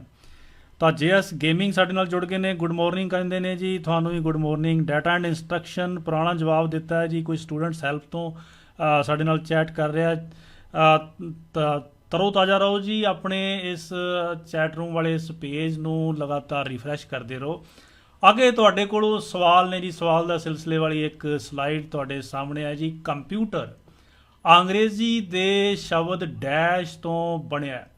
ਲੋ ਦੇਖਦੇ ਹਾਂ ਜੀ ਤੁਹਾਡਾ ਕੀ ਜਵਾਬ ਹੈ। ਕਿਹੜੇ ਸ਼ਬਦ ਤੋਂ ਸ਼ਬਦ ਕੰਪਿਊਟਰ ਬਣਿਆ ਜੀ? ਇਹਦਾ ਜਵਾਬ ਤੁਸੀਂ ਲਾਈਵ ਚੈਟ ਦੇ ਵਿੱਚ ਦੇ ਸਕਦੇ ਹੋ ਕਮੈਂਟ ਕਰਕੇ। ਇੰਤਜ਼ਾਰ ਹੈ ਜੀ। ਸਭ ਤੋਂ ਪਹਿਲਾਂ ਜਵਾਬ ਆਇਆ ਜੀ ਕੰਪਿਊਟ, ਰਾਜਪਾਲ ਨੇ ਜਵਾਬ ਦਿੱਤਾ ਹੈ ਜੀ। ਔਰ ਮਨਿੰਦਰ ਕੌਰ ਕਹਿ ਰਹੀ ਹੈ ਜੀ ਅਰਪਾ, ਬਿਲਕੁਲ ਗਲਤ ਹੈ ਜੀ। ਅਰਪਾ ਤਾਂ ਇੰਟਰਨੈਟ ਨਾਲ ਸੰਬੰਧਿਤ ਹੈ। ਪਿਨਾਜ਼ ਕਹਿ ਰਹੀ ਹੈ ਜੀ ਕੰਪਿਊਟ। ਹਰੀਸ਼ ਕੁਮਾਰ ਕੰਪਿਊਟ ਕਹਿ ਰਹੇ ਨੇ। ਔਰ ਜਗਮੋਹਨ ਜਟਾਣਾ ਵੀ ਬਿਲਕੁਲ ਸਹੀ ਕਹਿ ਰਹੇ ਨੇ ਕੰਪਿਊਟ। ਅਮਰਜੀਤ ਸਿੰਘ ਦਾ ਜਵਾਬ ਸਹੀ ਹੈ। ਹਸਨਪੁਰੀਆ ਕੰਪਿਊਟ, ਜਵਾਬ ਬਿਲਕੁਲ ਸਹੀ ਹੈ ਜੀ। ਸੋ ਪਹਿਲਾ ਜਵਾਬ ਕੰਪਿਊਟ ਸ਼ਬਦ ਤੋਂ ਕੰਪਿਊਟਰ ਦੀ ਉਤਪਤੀ ਹੋਈ ਹੈ, ਜਿਹਦਾ ਮਤਲਬ ਹੈ ਗਣਨਾ ਕਰਨਾ। ਅਗਲਾ ਸਵਾਲ, ਰੈਮ ਦਾ ਪੂਰਾ ਨਾਮ ਕੀ ਹੈ ਜੀ? ਫਟਾਫਟ ਜਵਾਬ ਦਿਓ ਜੀ ਚੈਟ ਬਾਕਸ ਦੇ ਉੱਤੇ। ਤੁਹਾਡੇ ਜਵਾਬ ਦਾ ਇੰਤਜ਼ਾਰ। ਪਿਛਲਾ ਸਵਾਲ ਛੱਡ ਦਿਓ ਹੁਣ, ਬੀਤੀਆਂ ਨੂੰ ਭੁੱਲ ਜਾਓ। ਰੈਮ ਦਾ ਪੂਰਾ ਨਾਮ ਕੀ ਹੈ? ਰੈਮ ਜਿਹੜੀ ਕਿ ਕੰਪਿਊਟਰ ਦੀ ਇੰਟਰਨਲ ਮੈਮਰੀ ਹੈ। ਮਨਪ੍ਰੀਤ ਕੌਰ ਕਹਿ ਰਹੀ ਹੈ ਜੀ ਕਿ ਮੈਂ ਤੁਹਾਡੀ ਪੁਰਾਣੀ ਸਟੂਡੈਂਟ ਹਾਂ, ਬਹੁਤ ਖੁਸ਼ੀ ਹੋਈ ਜੀ ਤੁਹਾਨੂੰ ਵੀ ਮਿਲ ਕੇ। ਰੈਂਡਮ ਐਕਸੈਸ ਮੈਮਰੀ, ਰਾਜਪਾਲ ਨੇ ਬਿਲਕੁਲ ਸਹੀ ਜਵਾਬ ਦਿੱਤਾ ਹੈ ਜੀ। ਜਸਵੰਤ ਸਿੰਘ ਸਹੀ ਜਵਾਬ ਦੇ ਰਹੇ ਨੇ। ਅਸ਼ਵਿੰਦਰ ਹੋਰਾਂ ਨੇ ਪੁਰਾਣਾ ਜਵਾਬ ਹੀ ਚੱਕ ਲਿਆ। ਜਗਮੋਹਨ ਜਟਾਣਾ ਬਹੁਤ ਬਹੁਤ ਮੁਬਾਰਕਾਂ, ਪੰਜਾਬੀ ਦੇ ਵਿੱਚ ਜਵਾਬ ਦੇ ਰਹੇ ਨੇ। ਤੁਸੀਂ ਵੀ ਪੰਜਾਬੀ ਲਿਖਣ ਦੀ ਕੋਸ਼ਿਸ਼ ਕਰੋ ਜੀ। ਸਵਾਲਾਂ ਦੇ ਜਵਾਬ ਬਿਲਕੁਲ ਸਹੀ ਪਹੁੰਚ ਰਹੇ ਨੇ ਜੀ। ਪ੍ਰਿੰਕਾ ਔਰ ਕੌਰਦੀਪ, ਹਰੀਸ਼ ਕੁਮਾਰ, ਤਜਿੰਦਰ, ਜਸਵੀਰ, ਪੁਰਾਣੇ ਜਵਾਬ ਕਈ ਵਿਦਿਆਰਥੀ ਦੇ ਰਹੇ ਨੇ, ਪਰ ਜਵਾਬ ਬਿਲਕੁਲ ਸਹੀ ਨੇ ਜੀ। ਅਗਲਾ ਸਵਾਲ ਆਪਾਂ ਸਾਡੇ ਕੋਲ ਹੈ ਜੀ ਤੁਹਾਡੀ ਕੰਪਿਊਟਰ ਸਕਰੀਨ ਦੇ ਉੱਤੇ। ਰੋਮ ਦਾ ਪੂਰਾ ਨਾਮ ਕੀ ਹੈ? ਬਹਰਾਲ ਮੈਂ ਟਾਈਮ ਖਰਾਬ ਕੀਤੇ ਤੋਂ ਬਿਨਾਂ ਇਹਦਾ ਨਾਮ ਮੈਂ ਆਪ ਹੀ ਦੱਸ ਰਿਹਾ, read only memory. Read only memory. ਮੈਨੂੰ ਪਤਾ ਹੈ ਕਿ ਤੁਸੀਂ ਪੂਰੀ ਤਿਆਰੀ ਦੇ ਨਾਲ ਬੈਠੇ ਹੋਏ ਹੋ। ਅਗਲਾ ਸਵਾਲ ਹੈ ਜੀ ਮੈਮਰੀ ਵੋਲੇਟਾਈਲ, ਯਾਨੀ ਕਿ ਕਿਹੜੀ ਮੈਮਰੀ ਵੋਲੇਟਾਈਲ ਹੈ? ਰੈਮ ਕਿ ਰੋਮ? ਰੈਮ ਜਾਂ ਰੋਮ ਦੇ ਵਿੱਚੋਂ ਇੱਕ ਜਵਾਬ ਹੋਏਗਾ ਜੀ। ਮੈਨੂੰ ਤੁਹਾਡੇ ਜਵਾਬ ਦਾ ਇੰਤਜ਼ਾਰ ਰਹੇਗਾ। ਚੈਟ ਬਾਕਸ ਤੁਹਾਡੇ ਇੰਤਜ਼ਾਰ ਕਰ ਰਿਹਾ ਹੈ ਕਿ ਦੋਨਾਂ ਦੇ ਵਿੱਚੋਂ ਵੋਲੇਟਾਈਲ ਕਿਹੜੀ ਹੈ, ਕਿਹੜੀ ਮੈਮਰੀ ਵੋਲੇਟਾਈਲ ਹੈ। ਹਸਨਪੁਰੀਆ ਬਿਲਕੁਲ ਸਹੀ ਜਵਾਬ ਹੈ ਜੀ। ਰੈਮ ਆਨਸਰ ਹੈ। ਜਗਮੋਹਨ ਜਟਾਣਾ ਦਾ ਜਵਾਬ ਬਿਲਕੁਲ ਸਹੀ ਹੈ ਜੀ। ਬਾਕੀ ਜਵਾਬ ਮੈਨੂੰ ਲੱਗਦਾ ਲਿਖ ਰਹੇ ਹੋਣਗੇ। ਧਰਮਵੀਰ ਰੈਮ ਜਵਾਬ ਦਿੱਤਾ ਹੈ। ਪਿਨਾਜ਼ ਕੰਬੋਜ ਲਗਾਤਾਰ ਸਹੀ ਜਵਾਬ ਦੇ ਰਹੀ ਹੈ ਜੀ। ਬਿਜਲਈ ਰੈਮ, ਅਮਰਜੀਤ ਸਿੰਘ ਸ਼ਾਇਦ ਕੁਝ ਗਲਤ ਕਰ ਗਿਆ। ਬਿਲਕੁਲ ਸਹੀ ਜਵਾਬ ਹੈ ਜੀ। ਮਨਿੰਦਰ ਕੌਰ, ਜਗਮੋਹਨ ਜਟਾਣਾ, ਪ੍ਰਿੰਕਾ, ਹਰਸਿਮਰਨ, ਅਮਰਜੀਤ ਤੇ ਨੇਹਾ ਵੀ ਸਾਡੇ ਨਾਲ ਜੁੜ ਚੁੱਕੀ ਹੈ ਜੀ। ਰੈਮ ਜਵਾਬ ਬਿਲਕੁਲ ਸਹੀ ਹੈ। ਅਗਲਾ ਸਵਾਲ ਹੈ ਜੀ ਡੈਸ਼ ਇੱਕ ਪ੍ਰਾਇਮਰੀ ਮੈਮਰੀ ਹੈ। ਸਵਾਲ ਉਹਨਾਂ ਦੇ ਵਿੱਚੋਂ ਹੀ ਹੈ, ਰੈਮ ਤੇ ਰੋਮ ਦੇ ਵਿੱਚੋਂ ਕਿਹੜੀ ਪ੍ਰਾਇਮਰੀ ਮੈਮਰੀ ਹੈ ਤੁਸੀਂ ਦੱਸਣਾ ਹੈ ਜੀ। ਪ੍ਰਾਇਮਰੀ ਮੈਮਰੀ ਕਿਹੜੀ ਹੈ? ਸੋ ਇਹ ਸਵਾਲ ਲਗਾਤਾਰ ਕਈ ਪੇਪਰਾਂ ਦੇ ਵਿੱਚ ਇਹ ਪੁੱਛਿਆ ਜਾਂਦਾ ਹੈ ਤੇ ਥੱਲੇ ਆਪਸ਼ਨ ਦਿੱਤੀਆਂ ਜਾਂਦੀਆਂ ਨੇ ਰੈਮ, ਰੋਮ, ਹਾਰਡ ਡਿਸਕ। ਤੋਂ ਤਿੰਨਾਂ ਦੇ ਵਿੱਚੋਂ ਪ੍ਰਾਇਮਰੀ ਮੈਮਰੀ ਬਿਲਕੁਲ ਗਲਤ ਜਵਾਬ ਦੇ ਰਹੇ ਜੀ ਜਸਵੰਤ ਸਿੰਘ ਜੀ, ਸਾਮਾ, ਸੁਰਿੰਦਰ। ਰੋਮ ਜਵਾਬ ਗਲਤ ਹੈ ਜੀ। ਪ੍ਰਾਇਮਰੀ ਮੈਮਰੀ ਜਿਹੜੀ ਹੈ ਉਹ ਰੈਮ ਹੈ। ਦਰਅਸਲ ਇੱਥੇ ਸਵਾਲ ਦੇ ਵਿੱਚ ਵੀ ਥੋੜੀ ਜਿਹੀ ਗਲਤੀ ਹੋ ਗਈ। ਸਵਾਲ ਸਾਡੇ ਕੋਲ ਪ੍ਰਾਇਮਰੀ ਮੈਮਰੀ ਜਿਹੜੀ ਕਿਹੜੀ ਹੈ, ਰੈਮ ਹੈ ਜਾਂ ਹਾਰਡ ਡਿਸਕ ਡਰਾਈਵ ਹੈ। ਹੁਣ ਥੋੜਾ ਜਿਹਾ ਕਲੀਅਰ ਹੋ ਜਾਊਗਾ ਤੁਹਾਨੂੰ, ਤੇ ਬਿਲਕੁਲ ਕਲੀਅਰ ਹੈ ਕਿ ਰੈਮ ਜਿਹੜੀ ਹੈ ਉਹ ਅੰਦਰੂਨੀ ਮੈਮਰੀ ਹੈ, ਪ੍ਰਾਇਮਰੀ ਮੈਮਰੀ ਹੈ, ਬਟ ਹਾਰਡ ਡਿਸਕ ਜਿਹੜੀ ਹੈ ਉਹ ਸੈਕੰਡਰੀ ਮੈਮਰੀ ਹੈ। ਲਓ ਚੱਲਦੇ ਹਾਂ ਅਗਲੀ ਸਲਾਈਡ ਵੱਲ। ਧਿਆਨ ਦਿਓ, ਕਈ ਵਾਰੀ ਬਹੁਤ ਸੌਖਾ ਸਵਾਲ ਪੁੱਛ ਲਿਆ ਜਾਂਦਾ ਹੈ। ਤੁਹਾਡੇ ਕੋਲੋਂ ਪੁੱਛਿਆ ਜਾਂਦਾ ਹੈ ਕਿ ਇਹਨਾਂ 'ਚੋਂ ਕਿਹੜਾ ਇਨਪੁਟ ਯੂਨਿਟ ਹੈ। ਤੁਸੀਂ ਦੇਖੋ ਧਿਆਨ ਦੇਣਾ। ਇਨਪੁਟ ਯੂਨਿਟ ਸਾਡੇ ਕੋਲ keyboard, mouse, scanner, joystick, touch screen, ਹੋਰ ਬਹੁਤ ਸਾਰੇ ਇਨਪੁਟ ਯੂਨਿਟ ਨੇ। ਸਾਰੇ ਇਨਪੁਟ ਯੂਨਿਟਸ ਨੂੰ ਚੇਤਾ ਰੱਖ ਲੈਣਾ। ਤੁਹਾਨੂੰ ਮੈਂ ਇਹਦੇ ਨੋਟਸ ਵੀ ਦੇਵਾਂਗਾ, ਉਹਨੇ ਦੇ ਰਾਹੀਂ ਤੁਸੀਂ ਤਿਆਰੀ ਕਰ ਲੈਣੀ ਹੈ। ਇਹ ਸਾਡੇ ਕੋਲ ਆਊਟਪੁੱਟ ਯੂਨਿਟ ਨੇ ਜਿਨ੍ਹਾਂ ਦੇ ਰਾਹੀਂ ਕੰਪਿਊਟਰ ਸਾਨੂੰ ਆਊਟਪੁੱਟ ਦਿੰਦਾ ਹੈ। Monitor, printer, speaker, plotter. ਤੇ ਕੁਝ ਯੂਨਿਟ ਐਸੇ ਨੇ ਜਿਨ੍ਹਾਂ ਦੇ ਵਿੱਚ ਅਸੀਂ ਡਾਟਾ ਨੂੰ ਪਰਮਾਨੈਂਟ ਸਟੋਰ ਕਰ ਸਕਦੇ ਹਾਂ, ਜਿਹਦੇ ਵਿੱਚ ਹਾਰਡ ਡਿਸਕ ਹੈ, ਪੈਨ ਡਰਾਈਵ, CD, DVD ਤੇ ਮੈਮਰੀ ਹੈ ਸਾਡੇ ਕੋਲੇ। ਧਿਆਨ ਦੇਣਾ ਕਿ ਇੱਥੇ ਕਨਫਿਊਜ਼ਨ ਜਿਹੜੀ ਹੁੰਦੀ ਹੈ ਕਿ ਇਨਪੁਟ ਤੇ ਆਊਟਪੁੱਟ ਯੂਨਿਟ ਦੇ ਵਿੱਚ ਪਤਾ ਨਹੀਂ ਲੱਗਦਾ ਤੁਹਾਨੂੰ, ਉਹਦਾ ਧਿਆਨ ਕਰਨਾ ਹੈ। ਦੇਖੋ ਜਦੋਂ ਅਸੀਂ ਆਪਣੇ ਕੰਪਿਊਟਰ ਨੂੰ ਕੁਝ ਟਾਈਪ ਕਰਕੇ ਇਨਪੁਟ ਦੇਣੀ ਹੋਵੇ ਤੇ ਉਹਨੂੰ ਅਸੀਂ ਕੰਪਿਊਟਰ ਦੇ CPU ਦੇ ਨਾਲ ਸਾਨੂੰ ਲਗਾਉਣਾ ਪਊਗਾ ਕੀਬੋਰਡ। ਜੇ ਕੰਪਿਊਟਰ ਨੂੰ ਇਨਪੁਟ ਕਲਿੱਕ ਕਰਕੇ ਦੇਣੀ ਹੋਵੇ, ਕਲਿੱਕ ਕਰਕੇ, ਤਾਂ ਕੰਪਿਊਟਰ ਦੇ ਨਾਲ ਮਾਊਸ ਜੁੜਿਆ ਹੋਣਾ ਜ਼ਰੂਰੀ ਹੈ।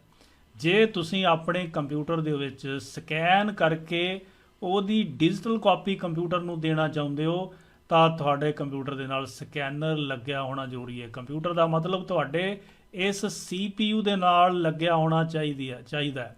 ਜੋਇਸਟਿਕ ਅਸਲ ਦੇ ਵਿੱਚ ਗੇਮਾਂ ਖੇਡਣ ਦੇ ਕੰਮ ਆਉਂਦੀ ਹੈ। ਇਸ ਤਰ੍ਹਾਂ ਦੀ ਇੱਕ ਜਿਹੜੀ ਹੈ ਉਹ ਸਟਿਕ ਜਿਹੀ ਹੁੰਦੀ ਹੈ, ਇੱਕ ਪੈਨ ਜਿਹਾ ਹੁੰਦਾ ਹੈ। ਜੋਇਸਟਿਕ ਮੀਨਸ ਇੰਜੋਏ ਕਰਨ ਦੇ ਲਈ, ਗੇਮਾਂ ਖੇਡਣ ਦੇ ਲਈ, ਅਤੇ ਸਟਿਕ ਦਾ ਮਤਲਬ ਇੱਕ ਸੋਟੀ ਹੈ। ਤਾਂ ਇੱਕ ਛੜੀ ਜਿਹਦੇ ਰਾਹੀਂ ਅਸੀਂ ਗੇਮਾਂ ਖੇਡਦੇ ਹਾਂ ਉਹਨੂੰ ਜੋਇਸਟਿਕ ਕਹਿੰਦੇ ਆ। ਇਸੇ ਤਰ੍ਹਾਂ ਦੋਸਤੋ, ਜਦੋਂ ਕੰਪਿਊਟਰ ਰਿਜ਼ਲਟ ਤਿਆਰ ਕਰ ਲੈਂਦਾ, ਉਹ ਰਿਜ਼ਲਟ ਅਸੀਂ ਜਦੋਂ ਲੈਣੇ ਨੇ ਤਾਂ ਅਸੀਂ CPU ਦਾ ਜਿਹੜਾ ਉਹ ਛਾਬਾ ਹੈ ਉਹਨੂੰ ਖੋਲ੍ਹ ਕੇ ਪੇਚਕਸ ਨਾਲ ਸਿੱਧੇ ਰਿਜ਼ਲਟ ਤਾਂ ਨਹੀਂ ਕੱਢ ਸਕਦੇ ਨਾ।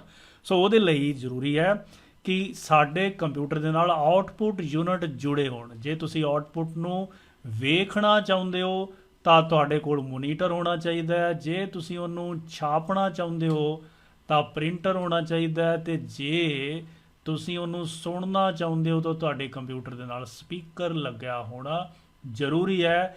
ਪਰ ਜੇ ਤੁਸੀਂ ਕਿਸੇ ਇੱਕ ਵੱਡੇ ਚਾਰਟ ਦੇ ਉੱਤੇ ਕੋਈ ਮੈਪ ਨੂੰ ਪਲੋਟ ਕਰਨਾ ਹੈ, ਕੋਈ ਚਾਰਟ ਬਣਾਉਣਾ ਹੈ, ਤੇ ਉਹਦੇ ਲਈ ਤੁਹਾਡੇ ਕੋਲ ਪ੍ਰਿੰਟਰ ਨਹੀਂ ਕੰਮ ਆਊਗਾ, ਉੱਥੇ ਪਲੋਟਰ ਕੰਮ ਆਊਗਾ। ਇਸੇ ਤਰ੍ਹਾਂ ਇੱਕ ਆਊਟਪੁੱਟ ਯੂਨਿਟ ਹੁੰਦਾ ਹੈ ਜੀ ਪ੍ਰੋਜੈਕਟਰ। ਇੱਕ ਤੋਂ ਜ਼ਿਆਦਾ ਲੋਕ ਜਦੋਂ ਇੱਕ ਵੱਡੇ ਕਮਰੇ ਦੇ ਵਿੱਚ ਬੈਠੇ ਹੋਣ, ਉਹਨਾਂ ਨੂੰ ਤੁਸੀਂ ਆਪਣੀ ਪ੍ਰੈਜੈਂਟੇਸ਼ਨ ਦੇਣੀ ਹੈ PPT ਦੇ ਰਾਹੀਂ, ਤਾਂ ਦੀਵਾਰ ਦੇ ਨਾਲ ਪ੍ਰੋਜੈਕਟਰ ਲੱਗਿਆ ਹੋਣਾ ਚਾਹੀਦਾ ਹੈ। ਸੋ ਹਾਰਡ ਡਿਸਕ ਬਾਰੇ ਤੁਸੀਂ ਸਾਰੇ ਜਾਣਦੇ ਹੋ ਕਿ ਕੰਪਿਊਟਰ ਦੇ ਵਿੱਚ ਇੱਕ ਫਿਕਸ ਕੀਤੀ ਹੋਈ ਡਿਸਕ ਹੁੰਦੀ ਹੈ। ਇਹ ਸਵਾਲ ਆਇਆ ਹੋਇਆ ਹੈ ਕਿ ਕੁਝ ਸਟੋਰੇਜ ਡਿਵਾਈਸਿਸ ਦੇ ਨਾਮ ਦਿੱਤੇ ਹੋਏ ਸੀ ਔਰ ਪੁੱਛਿਆ ਗਿਆ ਸੀ ਕਿ ਇਹਨਾਂ ਦੇ ਵਿੱਚੋਂ ਕਿਹੜੀ ਫਿਕਸ ਹੈ। ਤੋ ਯਾਦ ਰੱਖਣਾ, ਜਿੰਨੀਆਂ ਵੀ ਸਟੋਰੇਜ ਡਿਵਾਈਸਿਸ ਨੇ ਉਹਨਾਂ ਦੇ ਵਿੱਚੋਂ ਹਾਰਡ ਡਿਸਕ ਹੀ ਫਿਕਸ ਹੁੰਦੀ ਹੈ। ਬਾਕੀ ਸਾਰੀਆਂ ਹੁੰਦੀਆਂ ਨੇ ਜੀ ਰਿਮੂਵੇਬਲ। ਕੀ ਹੁੰਦੀਆਂ ਨੇ? ਰਿਮੂਵੇਬਲ। ਸੋ ਰੈਮ, ਜਿਹੜੀ ਪੈਨ ਡਰਾਈਵ, CD, ਮੈਮਰੀ, ਇਹ ਸਾਰੀਆਂ ਹੀ ਰਿਮੂਵੇਬਲ ਨੇ। ਕਲੀਅਰ ਹੋ ਗਿਆ ਹੋਣਾ ਜੀ। ਅਗਲੀ ਸਲਾਈਡ ਵੱਲ ਚੱਲਦੇ ਹਾਂ ਜੀ। CPU ਦੇ ਅੰਦਰ ਵੜਦੇ ਹਾਂ, ਅਸੀਂ ਦੇਖਦੇ ਹਾਂ ਸਾਡੇ ਕੋਲ ਸਭ ਤੋਂ ਪਹਿਲਾ ਪਾਰਟ ਸੀਗਾ ਅਰਥਮੈਟਿਕ ਲੌਜਿਕ ਯੂਨਿਟ। ਜਿਹੜੇ ਆਪਾਂ ਦੇਖਿਆ ਸੀ ਕਿ CPU ਦੇ 3 ਪਾਰਟ ਨੇ। ਉਹਨਾਂ ਤਿੰਨਾਂ ਪਾਰਟਸ ਦੀ ਗੱਲ ਥੋੜ੍ਹੀ ਜਿਹੀ ਡਿਟੇਲ ਦੇ ਵਿੱਚ ਆਪਾਂ ਕਰ ਲਈਏ। ਪਹਿਲਾਂ ਸਾਡੇ ਕੋਲ ALU ਸੀਗਾ, ਫਿਰ CU ਸੀਗਾ, ਫਿਰ MU ਸੀਗਾ। ਉਹਦੇ 'ਚ ਪਹਿਲਾਂ ਅਸੀਂ ਗੱਲ ਕਰਦੇ ਹਾਂ ਅਰਥਮੈਟਿਕ ਲੌਜਿਕ ਯੂਨਿਟ ਦੀ। ਦੋਸਤੋ, ਜਦੋਂ ਵੀ ਕੰਪਿਊਟਰ ਨੂੰ ਅਸੀਂ ਇਨਪੁਟ ਦਿੰਦੇ ਹਾਂ, ਕੰਟਰੋਲ ਯੂਨਿਟ ਉਹਨੂੰ ਦੇਖ ਰਿਹਾ ਹੁੰਦਾ ਹੈ ਔਰ ਉਹਦੇ ਉੱਤੇ ਕੰਟਰੋਲ ਕਰਦਾ ਹੈ।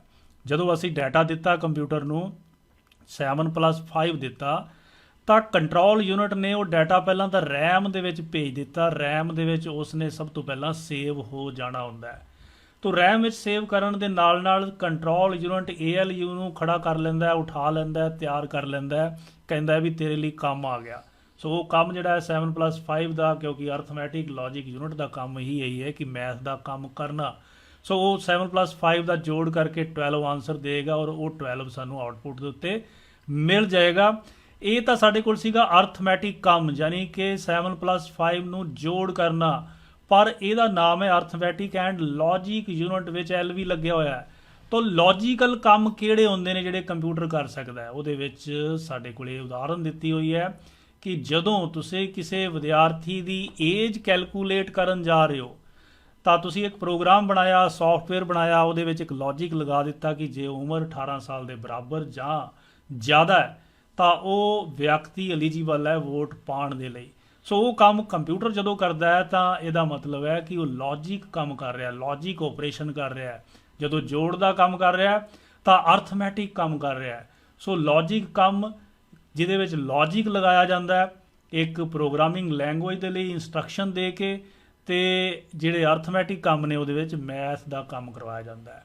ਕੰਪਿਊਟਰ ਦਾ ਅਗਲਾ ਯੂਨਿਟ ਹੈ ਕੰਟਰੋਲ ਯੂਨਿਟ, ਜਿਹੜਾ ਕਿ controls all parts of computer. Computer ਦੇ ਅੰਦਰ ਜਿਹੜੇ ਪਾਰਟਸ ਨੇ ALU, CU ਅਤੇ ਮੈਮਰੀ, ਉਹਨਾਂ ਦੇ ਉੱਤੇ ਕੰਟਰੋਲ ਤਾਂ ਕਰਦਾ ਹੀ ਹੈ, ਨਾਲ ਇਨਪੁਟ ਯੂਨਿਟਸ ਅਤੇ ਆਊਟਪੁੱਟ ਯੂਨਿਟਸ ਅਤੇ ਸਟੋਰੇਜ ਯੂਨਿਟਸ ਦੇ ਉੱਤੇ ਵੀ ਕੰਟਰੋਲ ਕਰਦਾ ਹੈ। ਲਓ ਦੋਸਤੋ, ਅੱਗੇ ਹੈ ਜੀ ਮੈਮਰੀ ਯੂਨਿਟ, ਜਿਹਨੂੰ MU ਕਹਿੰਦੇ ਆ। ਇਹਦੀ ਜਿਹੜੀ ਮੈਮਰੀ ਯੂਨਿਟ ਹੈ ਇਹ ਟੈਂਪਰੇਰੀ ਸਟੋਰੇਜ ਹੁੰਦੀ ਹੈ। ਜਦੋਂ ਵੀ ਬਿਜਲੀ ਚਲੀ ਜਾਵੇ, ਤੁਸੀਂ CPU ਨੂੰ ਇੱਥੋਂ ਔਨ ਕੀਤਾ, ਪਿੱਛੇ ਜਿਹੜੀ ਲਾਈਟ ਆ ਰਹੀ ਹੈ ਉਹਦੇ ਉੱਤੇ ਸਾਡਾ ਕੋਈ ਕੰਟਰੋਲ ਨਹੀਂ। ਜਦੋਂ ਵੀ ਇੱਥੋਂ ਬਿਜਲੀ ਕੱਟ ਹੋ ਗਈ ਤਾਂ ਰੈਮ ਦੇ ਵਿੱਚ ਪਿਆ ਹੋਇਆ ਡਾਟਾ ਜਿਹੜਾ ਹੈ ਉਹ ਨਸ਼ਟ ਹੋ ਜਾਂਦਾ ਹੈ। ਸੋ ਜੇ ਤਾਂ ਤੁਸੀਂ ਸੇਵ ਕਰ ਲਓਗੇ ਫਾਈਲ ਨੂੰ ਕਿਸੇ ਨਾਮ ਨਾਲ, ਤਾਂ ਉਹ ਸੇਵ ਕੀਤੀ ਹੋਈ ਫਾਈਲ ਹਾਰਡ ਡਿਸਕ ਵਿੱਚ ਚਲੀ ਜਾਏਗੀ। ਹਾਰਡ ਡਿਸਕ ਇੱਕ ਪਰਮਾਨੈਂਟ ਸਟੋਰੇਜ ਹੈ, ਸੋ ਉਹ ਫਾਈਲ ਨਹੀਂ ਗੁੰਮੇਗੀ। ਪਰ ਜੇ ਫਾਈਲ ਨੂੰ ਸੇਵ ਨਹੀਂ ਕੀਤਾ, ਟੈਂਪਰੇਰੀ ਸਟੋਰੇਜ ਵਿੱਚ ਹੈ, ਤਾਂ ਉਹ ਫਾਈਲ ਤੁਹਾਨੂੰ ਦੁਬਾਰਾ ਨਹੀਂ ਮਿਲੇਗੀ। ਸੋ ਮੈਮਰੀ ਯੂਨਿਟ ਦਾ ਪਹਿਲਾ ਕੰਮ ਹੈ ਕਿ ਡਾਟੇ ਨੂੰ ਟੈਂਪਰੇਰੀ ਸਟੋਰ ਕਰਨਾ। ਦੂਸਰਾ ਕੰਮ ਹੈ ਇੰਟਰਮੀਡੀਏਟ ਰਿਜ਼ਲਟ ਤਿਆਰ ਕਰਨੇ। ਦੇਖੋ ਆਹ ਰਕਮ ਆਪਾਂ ਦਿੱਤੀ ਸੀ 7 + 5 × 2, ਤਾਂ ਕੰਪਿਊਟਰ ਕੁਝ ਰਿਜ਼ਲਟ ਇੰਟਰਮੀਡੀਏਟ ਵੀ ਚੇਤੇ ਕਰਦਾ। ਜਿਵੇਂ ਉਹ ਸਭ ਤੋਂ ਪਹਿਲਾਂ ਕੈਲਕੂਲੇਸ਼ਨ ਕਰੇਗਾ 5 + 2 ਦੀ, ਤਾਂ 10 ਆ ਗਿਆ। ਫਿਰ ਉਹਦੇ 'ਚ 7 ਜੋੜ ਦੇਵੇਗਾ। ਸੋ 2 ਰਿਜ਼ਲਟ ਉਹਨੇ ਤਿਆਰ ਕੀਤੇ, ਇੱਕ ਕੱਚਾ ਰਿਜ਼ਲਟ 10 ਵਾਲਾ, ਦੂਜਾ ਫਾਈਨਲ ਰਿਜ਼ਲਟ 17। ਸੋ ਜਿਹੜੇ ਵਿੱਚ ਰਿਜ਼ਲਟ ਨੇ ਇੰਟਰਮੀਡੀਏਟ, ਉਹਨਾਂ ਨੂੰ ਵੀ ਰੈਮ ਦੇ ਵਿੱਚ ਯਾਦ ਰੱਖਿਆ ਜਾਂਦਾ ਹੈ। ਇਹਦੇ 2 ਹਿੱਸੇ ਹੁੰਦੇ ਨੇ ਜੀ, ਰੈਮ ਤੇ ਰੋਮ। ਤੁਸੀਂ ਪਹਿਲਾਂ ਵੀ ਜਾਣ ਚੁੱਕੇ ਹੋ। ਚੱਲਦੇ ਹਾਂ ਅਗਲੀ ਸਲਾਈਡ ਵੱਲ। ਦੇਖੋ ਕੱਲੀ ਰੈਮ ਤੇ ਰੋਮ ਹੀ ਨਹੀਂ ਹੈ, ਅੱਗੇ ਅਸੀਂ ਕੁਝ ਹੋਰ ਜਿਹੜੀਆਂ ਮੈਮਰੀਜ਼ ਨੇ ਕੰਪਿਊਟਰ ਦੇ ਅੰਦਰ ਲੱਗੀਆਂ ਹੁੰਦੀਆਂ ਨੇ, ਉਹਨਾਂ ਵਿੱਚੋਂ ਪਹਿਲੀ ਹੈ ਕੈਸ਼ ਮੈਮਰੀ ਜਾਂ ਕੈਚੇ ਮੈਮਰੀ, ਔਰ ਦੂਸਰੀ ਹੈ ਰਜਿਸਟਰ। ਇਹਨਾਂ ਦੋਨਾਂ ਦੇ ਉੱਤੇ ਸਵਾਲ ਪੁੱਛੇ ਗਏ ਨੇ ਪਿਛਲੇ ਗਵਰਨਮੈਂਟ ਐਗਜ਼ਾਮਸ ਦੇ ਵਿੱਚ। ਧਿਆਨ ਰੱਖਣਾ ਹੈ ਕਿ ਕੰਪਿਊਟਰ ਦੇ ਅੰਦਰ ਜਿਹੜੇ ਕਿ ਕੰਪਿਊਟਰ ਦੇ ਕੈਬਨਟ ਦੇ ਅੰਦਰ ਪ੍ਰੋਸੈਸਰ ਦੇ ਨਾਲ ਜਿਹੜੀਆਂ ਮੈਮਰੀਜ਼ ਲੱਗੀਆਂ ਹੁੰਦੀਆਂ ਨੇ, ਉਹ ਕੱਲੀ ਰੈਮ ਤੇ ਰੋਮ ਨਹੀਂ ਹੁੰਦੀ, ਉਹਦੇ ਵਿੱਚ ਕੈਸ਼ ਮੈਮਰੀ ਤੇ ਰਜਿਸਟਰ ਵੀ ਹੁੰਦੇ ਨੇ। ਸੋ ਸਭ ਤੋਂ ਪਹਿਲਾਂ ਅਸੀਂ ਗੱਲ ਕਰਦੇ ਹਾਂ ਰੈਮ ਤੇ ਰੋਮ ਦੀ, ਕਿ ਇਹਨਾਂ ਦੇ ਵਿੱਚ ਫਰਕ ਕੀ ਹੈ। ਜਿਹੜੀ ਰੈਮ ਹੈ ਉਹਨੂੰ ਅਸੀਂ ਰੈਂਡਮ ਐਕਸੈਸ ਮੈਮਰੀ ਕਹਿੰਦੇ ਆ, ਔਰ ਦੂਸਰਾ ਸਾਡੇ ਕੋਲ ਹੈ ਜੀ ਪ੍ਰਾਇਮਰੀ ਮੈਮਰੀ, ਵੀ ਇਸ ਦਾ ਨਾਮ ਹੈ। ਪ੍ਰਾਇਮਰੀ ਮੈਮਰੀ ਦਾ ਮਤਲਬ ਤੁਸੀਂ ਬਿਲਕੁਲ ਸਮਝ ਗਏ ਹੋਣੇ ਕਿ ਪ੍ਰਾਇਮਰੀ ਮੈਮਰੀ ਇਹਨੂੰ ਅਸੀਂ ਕਿਉਂ ਕਹਿੰਦੇ ਆ। ਸੋ ਰੈਂਡਮ ਐਕਸੈਸ ਮੈਮਰੀ ਹੈ, ਔਰ ਇਸ ਨੂੰ ਅਸੀਂ ਪ੍ਰਾਇਮਰੀ ਮੈਮਰੀ ਦਾ ਨਾਮ ਹੀ ਦਿੰਦੇ ਆ, ਇਹਨੂੰ ਅਸੀਂ ਮੇਨ ਮੈਮਰੀ ਦਾ ਨਾਮ ਹੀ ਦਿੰਦੇ ਆ। ਇੰਟਰਨਲ ਮੈਮਰੀ ਵੋਲੇਟਾਈਲ ਮੈਮਰੀ ਹੈ। ਸੋ ਇਹ ਸਲਾਈਡ ਤੁਹਾਡੇ ਬਹੁਤ ਹੀ ਸਾਂਭਣਯੋਗ ਹੈ, ਇਸ ਦੀ ਤੁਸੀਂ ਜਿਹੜਾ ਹੈ ਸਕਰੀਨ ਪ੍ਰਿੰਟ ਲੈ ਲਓ, ਕਿਉਂਕਿ ਰੈਮ ਜਿਹੜੀ ਹੈ ਜਾਂ ਇੰਟਰਨਲ ਮੈਮਰੀ ਹੈ ਉਹਨੂੰ ਕਈ ਨਾਵਾਂ ਨਾਲ ਜਾਣਿਆ ਜਾਂਦਾ ਹੈ। ਪਹਿਲਾ ਨਾਮ ਹੈ ਜੀ ਰੈਂਡਮ ਐਕਸੈਸ ਮੈਮਰੀ, ਉਹਦਾ ਮਤਲਬ ਵੀ ਰੈਮ ਹੈ। Primary memory, main memory, primary ਇਸ ਕਰਕੇ ਕਿਉਂਕਿ ਕੰਪਿਊਟਰ ਇਹਦੇ ਤੋਂ ਬਿਨਾਂ ਨਹੀਂ ਚੱਲ ਸਕਦਾ। ਮੇਨ ਮੈਮਰੀ ਇਹ ਇਸੇ ਕਰਕੇ ਕਹਿੰਦੇ ਆ ਕਿ ਇਹ ਕੰਪਿਊਟਰ ਦੀ ਮੇਨ ਹੈ, ਬਾਕੀ ਮੈਮਰੀ ਜਿਹੜੀਆਂ ਨੇ ਉਹ ਸਹਾਇਕ ਹੁੰਦੀਆਂ ਨੇ। ਇੰਟਰਨਲ ਇਸ ਕਰਕੇ ਹੈ ਕਿਉਂਕਿ CPU ਦੇ ਅੰਦਰ ਹੀ ਲੱਗੀ ਹੁੰਦੀ ਹੈ। ਇਸ ਮੈਮਰੀ ਨੂੰ ਰੈਮ ਨੂੰ ਵੋਲੇਟਾਈਲ ਕਹਿੰਦੇ ਆ, ਕਿਉਂਕਿ ਵੋਲਟੇਜ ਯਾਨੀ ਕਿ ਬਿਜਲੀ ਜਾਣ ਉਪਰੰਤ ਇਹਦੇ ਵਿੱਚ ਪਿਆ ਹੋਇਆ ਡਾਟਾ ਜਿਹੜਾ ਹੈ ਉਹ ਨਸ਼ਟ ਹੋ ਜਾਂਦਾ ਹੈ, ਖਤਮ ਹੋ ਜਾਂਦਾ ਹੈ। ਪਰ ਦੂਜੇ ਪਾਸੇ ਜਿਹੜੀ ਰੋਮ ਹੈ ਰੀਡ ਓਨਲੀ ਮੈਮਰੀ ਹੈ, ਤੇ ਇਹ ਨੌਨ ਵੋਲੇਟਾਈਲ ਹੈ ਕਿਉਂਕਿ ਵੈਸੇ ਹੀ ਇਹ ਰੀਡ ਓਨਲੀ ਹੈ, ਕਿਉਂਕਿ ਇਹਦੇ ਵਿੱਚ ਡਾਟਾ ਅਸੀਂ ਲਿਖ ਹੀ ਨਹੀਂ ਸਕਦੇ। ਸਿਰਫ ਪਹਿਲਾਂ ਤੋਂ ਰਿਕਾਰਡ ਕੀਤਾ ਹੋਇਆ ਡਾਟਾ, ਪ੍ਰੀ ਰਿਕਾਰਡਡ ਜਿਹੜਾ ਡਾਟਾ ਹੈ ਉਹਨੂੰ ਸਿਰਫ ਅਸੀਂ ਰੀਡ ਕਰ ਸਕਦੇ ਹਾਂ। ਸੋ ਇਹ ਵੋਲੇਟਾਈਲ ਤਾਂ ਹੋ ਹੀ ਨਹੀਂ ਸਕਦੀ, ਬਿਜਲੀ ਜਾਵੇ ਚਾਹੇ ਨਾ ਜਾਵੇ ਇਹਦੇ ਉੱਤੇ ਕੋਈ ਅਸਰ ਨਹੀਂ ਹੁੰਦਾ। ਸੋ ਜਿਹੜੇ ਰਜਿਸਟਰ ਨੇ ਉਹਦੀ ਵੀ ਆਪਾਂ ਗੱਲ ਕਰਦੇ ਹਾਂ। ਰਜਿਸਟਰ ਕੀ ਹੁੰਦੇ ਨੇ? ਰਜਿਸਟਰਸ ਆਰ ਆ type of computer memory. Computer memory ਦੀ ਇੱਕ ਕਿਸਮ ਹੈ ਜਿਹੜੀ ਯੂਜ਼ ਕੀਤੀ ਜਾਂਦੀ ਹੈ ਜੀ ਡਾਟੇ ਨੂੰ ਸਟੋਰ ਕਰਨ ਲਈ, ਐਕਸੈਪਟ ਕਰਨ ਲਈ, ਟਰਾਂਸਫਰ ਕਰਨ ਦੇ ਲਈ ਇੰਸਟਰਕਸ਼ਨਸ ਨੂੰ ਇਮੀਡੀਏਟਲੀ ਬਾਏ ਦਾ CPU। ਧਿਆਨ ਰੱਖਣਾ ਹੈ ਕਿ ਜਿਹੜੇ ਰਜਿਸਟਰ ਨੇ, ਰਜਿਸਟਰ ਜਿਹੜੀ ਮੈਮਰੀ ਹੈ ਉਹਦਾ ਫਾਇਦਾ ਇਹੀ ਹੈ ਕਿ CPU ਨੂੰ ਫੁਰਤੀ ਨਾਲ ਡਾਟਾ ਪਹੁੰਚਾਉਣਾ ਹੈ, ਸੋ ਇਸ ਕੰਮ ਦੇ ਲਈ, ਫੁਰਤੀ ਦੇ ਨਾਲ ਡਾਟਾ ਪਹੁੰਚਾਉਣ ਦੇ ਲਈ ਅਸੀਂ ਯੂਜ਼ ਕਰਦੇ ਹਾਂ ਜੀ ਰਜਿਸਟਰ ਦਾ ਕੰਮ ਇਹੀ ਹੈ ਜੀ, ਹੋਰ ਇਹਦਾ ਕੋਈ ਫੰਕਸ਼ਨ ਨਹੀਂ ਹੈ। ਅੱਗੇ ਗੱਲ ਕਰਦੇ ਹਾਂ ਜੀ ਕੈਸ਼ ਮੈਮਰੀ, ਜਿਹਨੂੰ ਅਸੀਂ ਕੈਚੇ ਵੀ ਕਹਿੰਦੇ ਆ। ਇਹ ਸਮਾਲਰ ਇਨ ਸਾਈਜ਼ ਹੈ, ਯਾਨੀ ਕਿ ਬਹੁਤ ਛੋਟੀ ਹੁੰਦੀ ਹੈ ਤੇ ਬੜੀ ਫਾਸਟ ਹੁੰਦੀ ਹੈ। CPU ਤੇ RAM ਦੇ ਵਿਚਕਾਰ ਲਗਾਈ ਜਾਂਦੀ ਹੈ। ਦੇਖੋ ਇਹ ਸਾਡੇ ਕੋਲ CPU ਹੈ, CPU ਇੱਧਰਲੇ ਸਾਡੇ ਕੋਲ ਕੰਪਿਊਟਰ ਦੇ ਵਿੱਚ RAM ਲੱਗੀ ਹੋਈ ਹੈ। ਤੋ RAM ਦੇ ਰਾਹੀਂ ਜਿਹੜਾ ਹੈ CPU ਜੁੜਿਆ ਹੋਇਆ, ਡਾਟਾ ਆ ਰਿਹਾ ਹੈ, ਜਾ ਰਿਹਾ ਹੈ, ਪਰ ਉਨੀ ਸਪੀਡ ਨਹੀਂ ਮਿਲਦੀ। ਉਸ ਕਰਕੇ ਰਸਤੇ ਦੇ ਵਿੱਚ ਅਸੀਂ ਲਗਾ ਦਿੰਦੇ ਹਾਂ ਜੀ ਕੈਸ਼ ਮੈਮਰੀ, ਕੈਸ਼। ਸੋ ਕੈਸ਼ ਮੈਮਰੀ ਦੇ ਥਰੂ ਜਦੋਂ CPU ਦੇ ਨਾਲ ਜੁੜਿਆ ਜਾਂਦਾ ਹੈ ਤੇ CPU ਦੀ ਜਾਂ ਕੰਪਿਊਟਰ ਦੀ ਜਿਹੜੀ ਸਪੀਡ ਹੈ ਉਹ ਵੱਧ ਜਾਂਦੀ ਹੈ। ਇਸ ਚੀਜ਼ ਦਾ ਧਿਆਨ ਰੱਖਣਾ ਹੈ। ਸੋ ਕੈਸ਼ ਮੈਮਰੀ ਦੋਨਾਂ ਦੇ ਵਿਚਾਲੇ ਲਾਈ ਜਾਂਦੀ ਹੈ, CPU ਤੇ ਪ੍ਰੋਸੈਸ CPU ਤੇ RAM ਦੇ ਵਿਚਕਾਰ ਜਿਹੜੀ ਹੈ ਉਹ ਮੈਮਰੀ ਜਿਹੜੀ ਹੈ ਕੈਸ਼ ਮੈਮਰੀ ਨੂੰ ਅਸੀਂ ਲਗਾਉਂਦੇ ਹਾਂ। ਚੇਤਾ ਰੱਖਣਾ। ROM ਵਿੱਚ ਕਿਹੜਾ ਪ੍ਰੋਗਰਾਮ ਹੁੰਦਾ, ਆਪਾਂ ਗੱਲ ਕਰ ਲਈਏ RAM ਦੀ। RAM ਦਾ ਸਾਨੂੰ ਪਤਾ ਸੀਗਾ ਕਿ RAM ਦੇ ਵਿੱਚ ਅਸੀਂ ਡਾਟੇ ਨੂੰ ਟੈਂਪਰੇਰੀ ਸੇਵ ਕਰ ਸਕਦੇ ਹਾਂ, ਪਰ ROM ਬਾਰੇ ਆਪਾਂ ਗੱਲ ਨਹੀਂ ਕੀਤੀ। ਸੋ ROM ਦਾ ਕੀ ਕੰਮ ਹੈ ਜੀ, ਤੁਸੀਂ ਕਮੈਂਟ ਬਾਕਸ ਦੇ ਵਿੱਚ ਕਮੈਂਟ ਕਰਕੇ ਦੱਸਣ ਦਾ ਯਤਨ ਕਰੋ। ਦੇਖਦੇ ਹਾਂ ਕਿੰਨੀ ਕੁ ਜਾਣਕਾਰੀ ਹੈ ਜੀ। ਕੈਸ਼ ਮੈਮਰੀ ਅਤੇ ਰਜਿਸਟਰ ਦੇ ਕੰਮ ਦਾ ਕੀ ਫਰਕ ਹੈ, ਜਗਮੋਹਨ ਸਿੰਘ ਜਟਾਣਾ ਜੀ ਕਹਿ ਰਹੇ ਨੇ। ਦੇਖੋ ਕੈਸ਼ ਦਾ ਮਤਲਬ ਹੈ ਕਿ ਕੰਪਿਊਟਰ ਦੀ ਸਪੀਡ ਨੂੰ ਫਾਸਟ ਕਰਨਾ। ਰਜਿਸਟਰ ਦਾ ਕੰਮ ਹੈ ਕਿ ਕੋਈ ਡਾਟਾ ਜਿਹੜਾ ਵਾਰ-ਵਾਰ CPU ਨੂੰ ਲੋਡ ਪੈ ਸਕਦਾ ਹੈ ਉਸ ਡਾਟੇ ਨੂੰ ਹੋਲਡ ਕਰਕੇ ਰੱਖਣਾ ਤੇ ਜ਼ਰੂਰਤ ਪੈਣ ਤੇ ਦੇ ਦੇਣਾ। ਬਹਰਹਾਲ ਕੰਮ ਦੋਨਾਂ ਦੇ ਸੇਮ ਹੀ ਨੇ ਕਿ CPU ਦੀ ਸਪੀਡ ਨੂੰ ਵਧਾਉਣਾ, ਪਰ ਰਜਿਸਟਰ ਜਿਹੜਾ ਹੈ ਉਹ ਹੋਲਡ ਕਰਕੇ ਰੱਖਦਾ ਹੈ ਡਾਟੇ ਨੂੰ ਆਪਣੇ ਕੋਲ।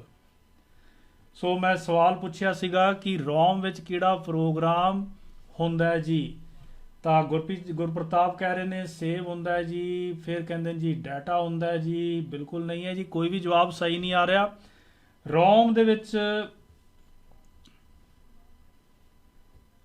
ਦੇ ਵਿੱਚ ਬਿਲਕੁਲ ਵਾਈਟ ਪੈਨ ਯੂਜ਼ ਕਰ ਰਿਹਾ ਜੀ। ਮੈਨੂੰ ਸੁਖਵਿੰਦਰ ਸਿੰਘ ਦਾ ਇੱਕ ਮੈਸੇਜ ਆਇਆ ਕਿ ਵਾਈਟ ਪੈਨ ਯੂਜ਼ ਕਰੋ। ਮੈਂ ਕਹਿ ਰਿਹਾ ਕਿ ਜਿਹੜੀ ROM ਚਿਪ ਹੈ, ਇਸ ਤਰ੍ਹਾਂ ਦੀ ROM ਦੀ ਚਿਪ ਬਣੀ ਹੋਈ ਹੈ, ਇਸ ਚਿਪ ਦੇ ਵਿੱਚ ਕਿਹੜਾ ਪ੍ਰੋਗਰਾਮ ਸੇਵ ਕੀਤਾ ਹੁੰਦਾ ਹੈ ਜਿਹਨੂੰ ਅਸੀਂ ਰੀਡ ਕਰਦੇ ਹਾਂ, ਸਿਰਫ ਰੀਡ ਓਨਲੀ, ਤਾਂ ਹੀ ROM ਕਹਿੰਦੇ ਆ ਨਾ। ਸੋ ਉਹ ਪ੍ਰੋਗਰਾਮ ਕਿਹੜਾ ਹੈ, ਉਹਦਾ ਨਾਮ ਕੀ ਹੈ? ਦੇਖੋ ਬਿਲਕੁਲ ਸਹੀ, ਹਰੀਸ਼ ਕੁਮਾਰ ਨੇ ਸਵਾਲ ਦਾ ਜਵਾਬ ਬਿਲਕੁਲ ਸਹੀ ਦਿੱਤਾ ਹੈ ਜੀ, ਬੂਟ ਕਰਨ ਦੇ ਲਈ। ਜਗਮੋਹਨ ਸਿੰਘ ਜਟਾਣਾ ਜੀ ਕਹਿ ਰਹੇ ਨੇ ਕਿ ROM ਵਿੱਚ ਪਹਿਲਾਂ ਤੋਂ ਹੀ ਕੁਝ ਫਿਕਸ ਪ੍ਰੋਗਰਾਮ ਕੀਤਾ ਹੁੰਦਾ ਜੋ ਕਿ ਬਿਜਲੀ ਸਪਲਾਈ ਫੇਲ ਹੋਣ ਤੇ ਵੀ ਫਿਕਸ ਰਹਿੰਦਾ। ਗੱਲ ਬਿਲਕੁਲ ਠੀਕ ਹੈ, ਪਰ ਬਾਇਓਸ, ਬਿਲਕੁਲ ਜੀ ਸਟੂਡੈਂਟਸ ਹੈਲਪ ਤੋਂ ਜਵਾਬ ਆ ਰਿਹਾ ਜੀ, ਬਿਲਕੁਲ ਸਹੀ ਹੈ। ਬਾਇਓਸ ਤੇ ਜਿਹੜਾ ਹੈ ਬੂਟ ਕਰਨ ਲਈ ਦੋਨੇ ਹੀ ਜਵਾਬ ਬਿਲਕੁਲ ਸਹੀ ਨੇ। ਅੱਗੇ ਸਾਮਾ ਸੁਰਿੰਦਰ ਵੀ ਬਿਲਕੁਲ ਸਹੀ ਜਵਾਬ ਦੇ ਰਿਹਾ ਜੀ। ਸੋ ਗੱਲ ਮੈਂ ਕਰਦਾ ਕਿ ਬੂਟਿੰਗ ਕੀ ਚੀਜ਼ ਹੁੰਦੀ ਹੈ, ਬੂਟਿੰਗ। ਸੋ ਅਕਸਰ ਇਹ ਸਵਾਲ ਪੁੱਛਿਆ ਜਾਂਦਾ ਹੈ ਬੂਟਿੰਗ ਦਾ। ਯਾਦ ਰੱਖਣਾ ਹੈ ਬੂਟਿੰਗ ਕੀ ਚੀਜ਼ ਹੈ। ਜਦੋਂ ਤੁਸੀਂ ਆਪਣੇ CPU ਦਾ ਪਾਵਰ ਵਾਲਾ ਸਵਿਚ ਔਨ ਕਰ ਲੈਂਦੇ ਹੋ ਤੇ ਇਧਰਲੇ ਪਾਸੇ ਸਾਡੇ ਕੋਲ ਕੰਪਿਊਟਰ ਹੈ, ਕੰਪਿਊਟਰ ਦੀ ਇਹ ਸਕਰੀਨ ਹੈ, ਕੀਬੋਰਡ ਮਾਊਸ ਸਭ ਕੁਝ ਲੱਗਿਆ, CPU ਦੇ ਨਾਲ ਜੁੜਿਆ ਹੋਇਆ। CPU ਦੇ ਵਿੱਚ ਅੰਦਰਲੇ ਪਾਸੇ ਸਾਡੇ ਕੋਲ RAM ਵੀ ਹੈਗੀ ਹੈ ਤੇ ROM ਵੀ ਹੈਗੀ ਹੈ।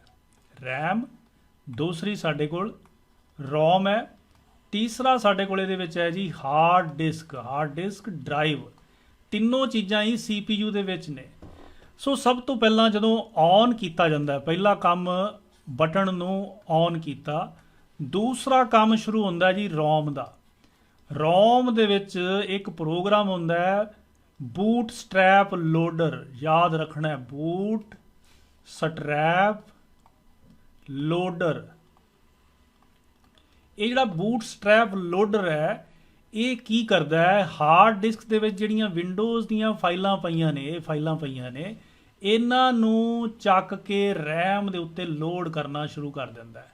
ਯਾਦ ਰੱਖਣਾ ਹੈ ਕੰਪਿਊਟਰ ਉਦੋਂ ਹੀ ਕਿਸੇ ਸੌਫਟਵੇਅਰ ਨੂੰ ਚਲਾਏਗਾ ਜਦੋਂ ਉਹ ਸੌਫਟਵੇਅਰ ਉਹਦੀ RAM ਦੇ ਉੱਤੇ ਚੜ ਜਾਏਗਾ। ਸੋ ਜਦੋਂ ਵਿੰਡੋ ਨੂੰ ਅਸੀਂ ਚਲਾਉਣਾ ਹੁੰਦਾ ਹੈ ਅਸੀਂ ਸਿਰਫ ਪਾਵਰ ਬਟਨ ਨੂੰ ਦਬਦੇ ਹਾਂ। ROM ਦੇ ਵਿੱਚ ਇੱਕ ਬੂਟ ਸਟ੍ਰੈਪ ਲੋਡਰ ਨਾਂ ਦਾ ਸੌਫਟਵੇਅਰ ਪਿਆ। ਉਹ ਸੌਫਟਵੇਅਰ ਜਿਹੜਾ ਹੈ ਹਰਕਤ ਵਿੱਚ ਆਉਂਦਾ ਹੈ।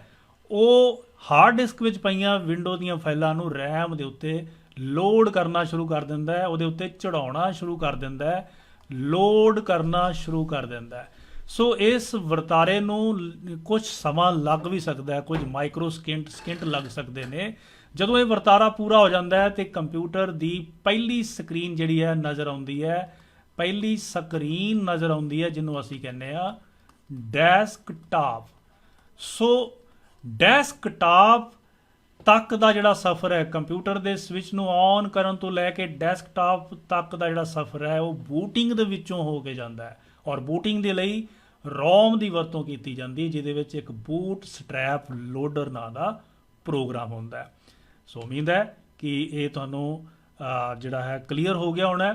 ਰੋਮ ਦੇ ਵਿੱਚ ਕਿਹੜਾ ਪ੍ਰੋਗਰਾਮ ਹੁੰਦਾ ਹੈ, ਤਾਂ ਅਸੀਂ ਜਵਾਬ ਦੇਵਾਂਗੇ ਜੀ ਬੂਟ ਸਟ੍ਰੈਪ ਲੋਡਰ। ਅਗਲਾ ਸਵਾਲ ਹੈ ਜੀ, ਕੀ ਰੈਮ ਤੋਂ ਬਿਨਾਂ ਕੰਪਿਊਟਰ ਕੰਮ ਕਰ ਸਕਦਾ ਹੈ? ਤੁਸੀਂ ਆਪਣਾ ਜਵਾਬ ਦੇਣਾ ਜੀ ਯੈਸ ਜਾਂ ਨੋ ਦੇ ਵਿੱਚ। ਕੀ ਰੈਮ ਤੋਂ ਬਿਨਾਂ ਕੰਪਿਊਟਰ ਕੰਮ ਕਰ ਸਕਦਾ ਹੈ?